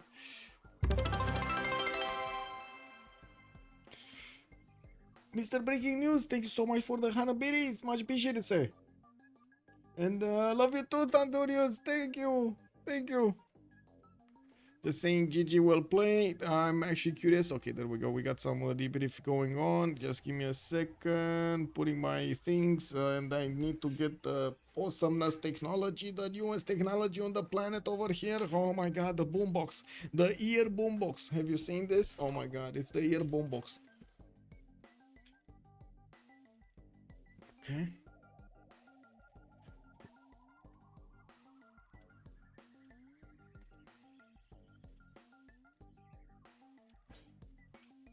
GG well played. GG. Man, that was a hard one. Sweating. I gotta say, until the end over that rage, I didn't know if you're gonna get it or not. Get what? The victory. I mean, 1 versus 4. Yeah. I mean, it was like terrible late culture PV, like TV pivot as per usual. That's apparently what we do now. But I have to like make sure Zulu doesn't full die. I have to. Yeah, I know. Like, teach Tamar a lesson, teach Japan a lesson, keep Byzantium from your land. I have jumped next turn. I think we win domination eventually because I have jumped next turn. I can just jump in and start racing cities. Yeah. Just eat them. But CV is obviously like faster here. Ben just sitting over there on his sand on the coast, just getting a culture victory, making sand castles. What did you think about his lure saddle, by the way? Yeah. Double Rome moment, actually. Oh man, Uluru and Upsunar kick double, man. Pretty good. Not an easy game though. I don't know. We really liked our spawns. We didn't want to read, but then. We thought we would have maybe a big gold advantage, but like Nyreen did well, just full commercials. Yeah, that merchant, I mean, I was spam clicking too to get the +2 gold. And Newton was also by host, unfortunately, or like he not slot order, just he has fast connection to himself, so he got the Newton. I spam clicked, I couldn't get it. And like we were struggling on amenities so much. Like we are basically one continent, and then we have a tiny sliver of the white continent with like no like. We're just perma +0, me and Ben for the whole game. Like I was +5 for a brief period when I had like my thermal buffs, but after that I was just +0 again because just fighting. Yeah. But I have a lot of production for GDR. Like 3 turning them in my cap is pretty nice. No, I thought we were in a really good position to win the game, but we were just too slow on killing Zulu in Egypt. I know, we felt like so confident in our spawns, but then all your guys' tempo looked super good, so then like in early game we felt really good, then in mid game it felt a bit sus, and now it looked really even, and then at the end we feel really good, but it was really up and down. It felt good, but it was also very stressful, because if one of them, I mean, I don't know, we'd probably still win with just... Japan was super scary. I don't know, wait, how much GDRs I have now? I'm -36 from GDRs. on uranium, you have a lot. Too many. I have a lot. Like, I don't know if we can sustain the uranium. I don't know. I think, I mean, I'm getting big income, but... You can do the building on airplanes, yeah. I do. I have them in all. Well, that just gives one though, Alexis. Every single city has an airport. But you know, I have a many. I do +4. You do +4. Oh, true. Yeah. I mean, yeah, but it's. I mean, I'm net -27. Sure. So that might be slightly too much. We had like another 2 turns before I start going negative, but. I mean, you can also delay 3 of them and then win. Yeah, I know. I don't know. I went full GDR production in all my cities now. But fascism makes them so fast, like I can just 5-6 turn them. Sorry, Tos, but I had to slow down you. You were super scary. Yeah, I mean, I had really good tempo. I don't know if I can hold the city there and then in such a good spot, but then I got we kinda decide to all in the game. I mean, my game on that just to try to slow down, not even killing you, but just to. We did forbidden, by the way. I got fucking 1 turn on it. So annoying. Yeah, it's such a good game with the escape. I think our draft, maybe we really needed to to snag that Tokugawa ourselves. Because that's just, I mean, it's I been don't think so it was consistent. necessarily the Civ here. It's No, it wasn't the and... Civ. No, yeah, I don't think. No, he You got don't think so? a Oh, he was got a it, really early CS kill for very minimal Ah. investment, and then he also got a Pantheon before Russia did, and it was ruler to settlements. I think any Oh, naval wow. Civ there would pop off. Okay, okay, fair enough. Like, Wait, how yeah, did I you don't do think that it's Tokugawa. early? How did you get that early Pantheon? 10 Faith Hut or what? 10 5 hits, yeah. Oh, okay. So he just has a lot of stuff as an advantage. It's Yeah, maybe consistent. Vicky is even more powerful than. Nah, More I gold. don't know. Depends. If you Yeah, I guess. I mean, still late game Toku is obviously not good. I mean, the you proxy have on- you still have Japan production. Like Japan production is insane. This district proxy. You don't have arbor buildings because we removed that. Yeah. But, Yeah, that was. I don't know how much it was felt, but the blocking. It didn't guards matter, were- to be honest, because I didn't go Really? fleeing. My yeah, armor we did yeah, you different shit. didn't think actually. Yeah, we were a bit surprised. Like, And my This is hours good. are like +4 on average. Because I had Oh. some second ring as well. yeah. I Oh, mean, also, you don't have that like- many coastal cities, right? You have like 5, 6, 4, 5. Oh, the Diplo Yeah, merchant was right. so important there too, by the way. Oh, Like, that was, true, right, that I was did clutch. mention. Yeah. and it also had the swing with the And there the are science. two level 2 spies doing pretty well as well. because we got the city-state steel merchant right before it too, so that was a pretty good swing for us. We should probably have killed Nalanda earlier. I think we could have killed it like with the. We were talking about doing like tunnel play on Nalanda much earlier, but I thought we could maybe contest at least one of them, but it's just impossible to do it actually. Churches. The biggest Okay. reason why we felt like not good in the mid game was the double Lucius, right? Yeah. Like, Kill with double blues. Yep. Nasty. I Space, think yeah, Space set that up so well. I have an interesting thought here for you guys. Well, maybe not interesting. You probably knew, but you guys were also you had really strong spawns on Change of Circumstance, but the continent split situation was Yeah. We It was talked- very I said- good. I said it before, like Yeah. we were struggling so much. I mean, I we raised it, but it was too good of a setup for us, I think. like it's so good. Like Ben, Like- kind of free simish, but not. I mean, not really full. I mean, obviously the Mapuche thing, but very safe still. You're good players, so you probably realize that keeping a spawn like that is kind of hard. But a lot of the reason that you were struggling in the mid game was because the enemy team was I mostly think plus if 3 and one of plus us 5, gets and you guys were all plus 0. if Yeah. one of us gets Colo, it's a bit of a different story. Yeah, I mean, I would think I was like 2 turns from color with Chop or something like this, then I lost it. Yeah, Colin with Forbidden like that was tough. Table. I don't know. We liked like the position, like we're all like in a cluster, so like we can And all you think support it's each what the other, fellow but say. we all have enough space, and We the had good- spawns we were had good all chokes really, towards- really good. Yeah, So, Mapu was pretty good chokes as well. Like it's never gonna be perfect. I feel like the reason to remap is Mhm. just not big enough. Yeah, I think there was a world where maybe I went. Wait, did you go Artemis there, Ben? Yeah, but I mean, like a bit later, and it's still really good Artemis, but I was still struggling a lot. Yeah, I guess we just had to really prioritize the Colo, and I guess you went straight for it, Rage. So Thank I you don't so know. much Yeah, for the I did it. I mean, I did it at 7 for the but, gift. Much did appreciated, it. sir. I mean, it would Thank be you. like turn 40. I don't It's know. hard to outshop a monumentality, so going for it. Yes, I mean yes. Like I do it in the hopes that one of them is not gonna think about it until it's late, but obviously they did. 'Cause they're good Yeah, at it. so I think that it wasn't just the double blue CS situation, it was also the lack of amenities that was pulling you guys back. They because also had Blue naval was traders. significant. They had naval trade going on. They had 2 pairs of naval trade routes. You guys owning the middle of the map and being completely safe meant that they had a pretty significant GPT Yeah. edge for most of the game. Yeah, Because Tamar's going external to Tokugawa, and then on the right coast they have Mapuche and Basil. I don't actually know if Mapuche and Basil had the naval trade routes actually working, but most of the Tamar Tokugawa stuff was functional. I mean Like, we were talking about port setting up maybe. naval trades on like the little inland sea we have, but I just couldn't do it in time. I needed to send externals too early. But I mean, their team also prioritized building more banks than your team did. I mean, So I- they were just more on the money situation. But at the end of the day, I think having more production to build the labs after the Congress finished was maybe the most impactful thing here. Yeah. Like they had the money, but they didn't have the prod in their core Okay, cities to get their science up quickly. How close were you to GDRs or they to GDRs? I guess Few they looked turns. Like 1 or 2 Nyreen turns. got GDRs the turn that the game ended. Was anyone building nukes? I don't think they had anyone producing nukes, but I Yes, didn't yes, check their Tokugawa, practice too Tokugawa, much. Japan. Tokugawa needs Japan to, is Okay, next turn. Tokugawa was He's okay. getting I think Tokugawa needs to do, like, he can do nuke, upgrade the nuke sub in Mapuland, and then nuke everything. Could Georgia not have went nukes and nuke me maybe? no production. it's Yes, hard to read. maybe not my good city. So. Yeah, I don't know. Really how no was their production. production? Tbilisi is The like highest production of 80. the game was on Rage.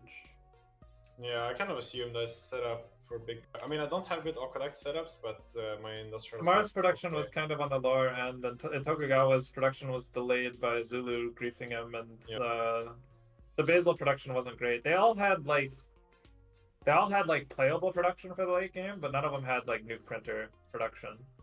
I mean, that's kind of what I was hoping for. My advantage would be just full prod, like having. I mean, I don't know how many GDRs now, like 15 or something. Like I can just make a death ball. Once I have enough units to protect, like Zulu, I can just make death ball and go race all the other cities. Yeah, they couldn't really deal with that. I think it was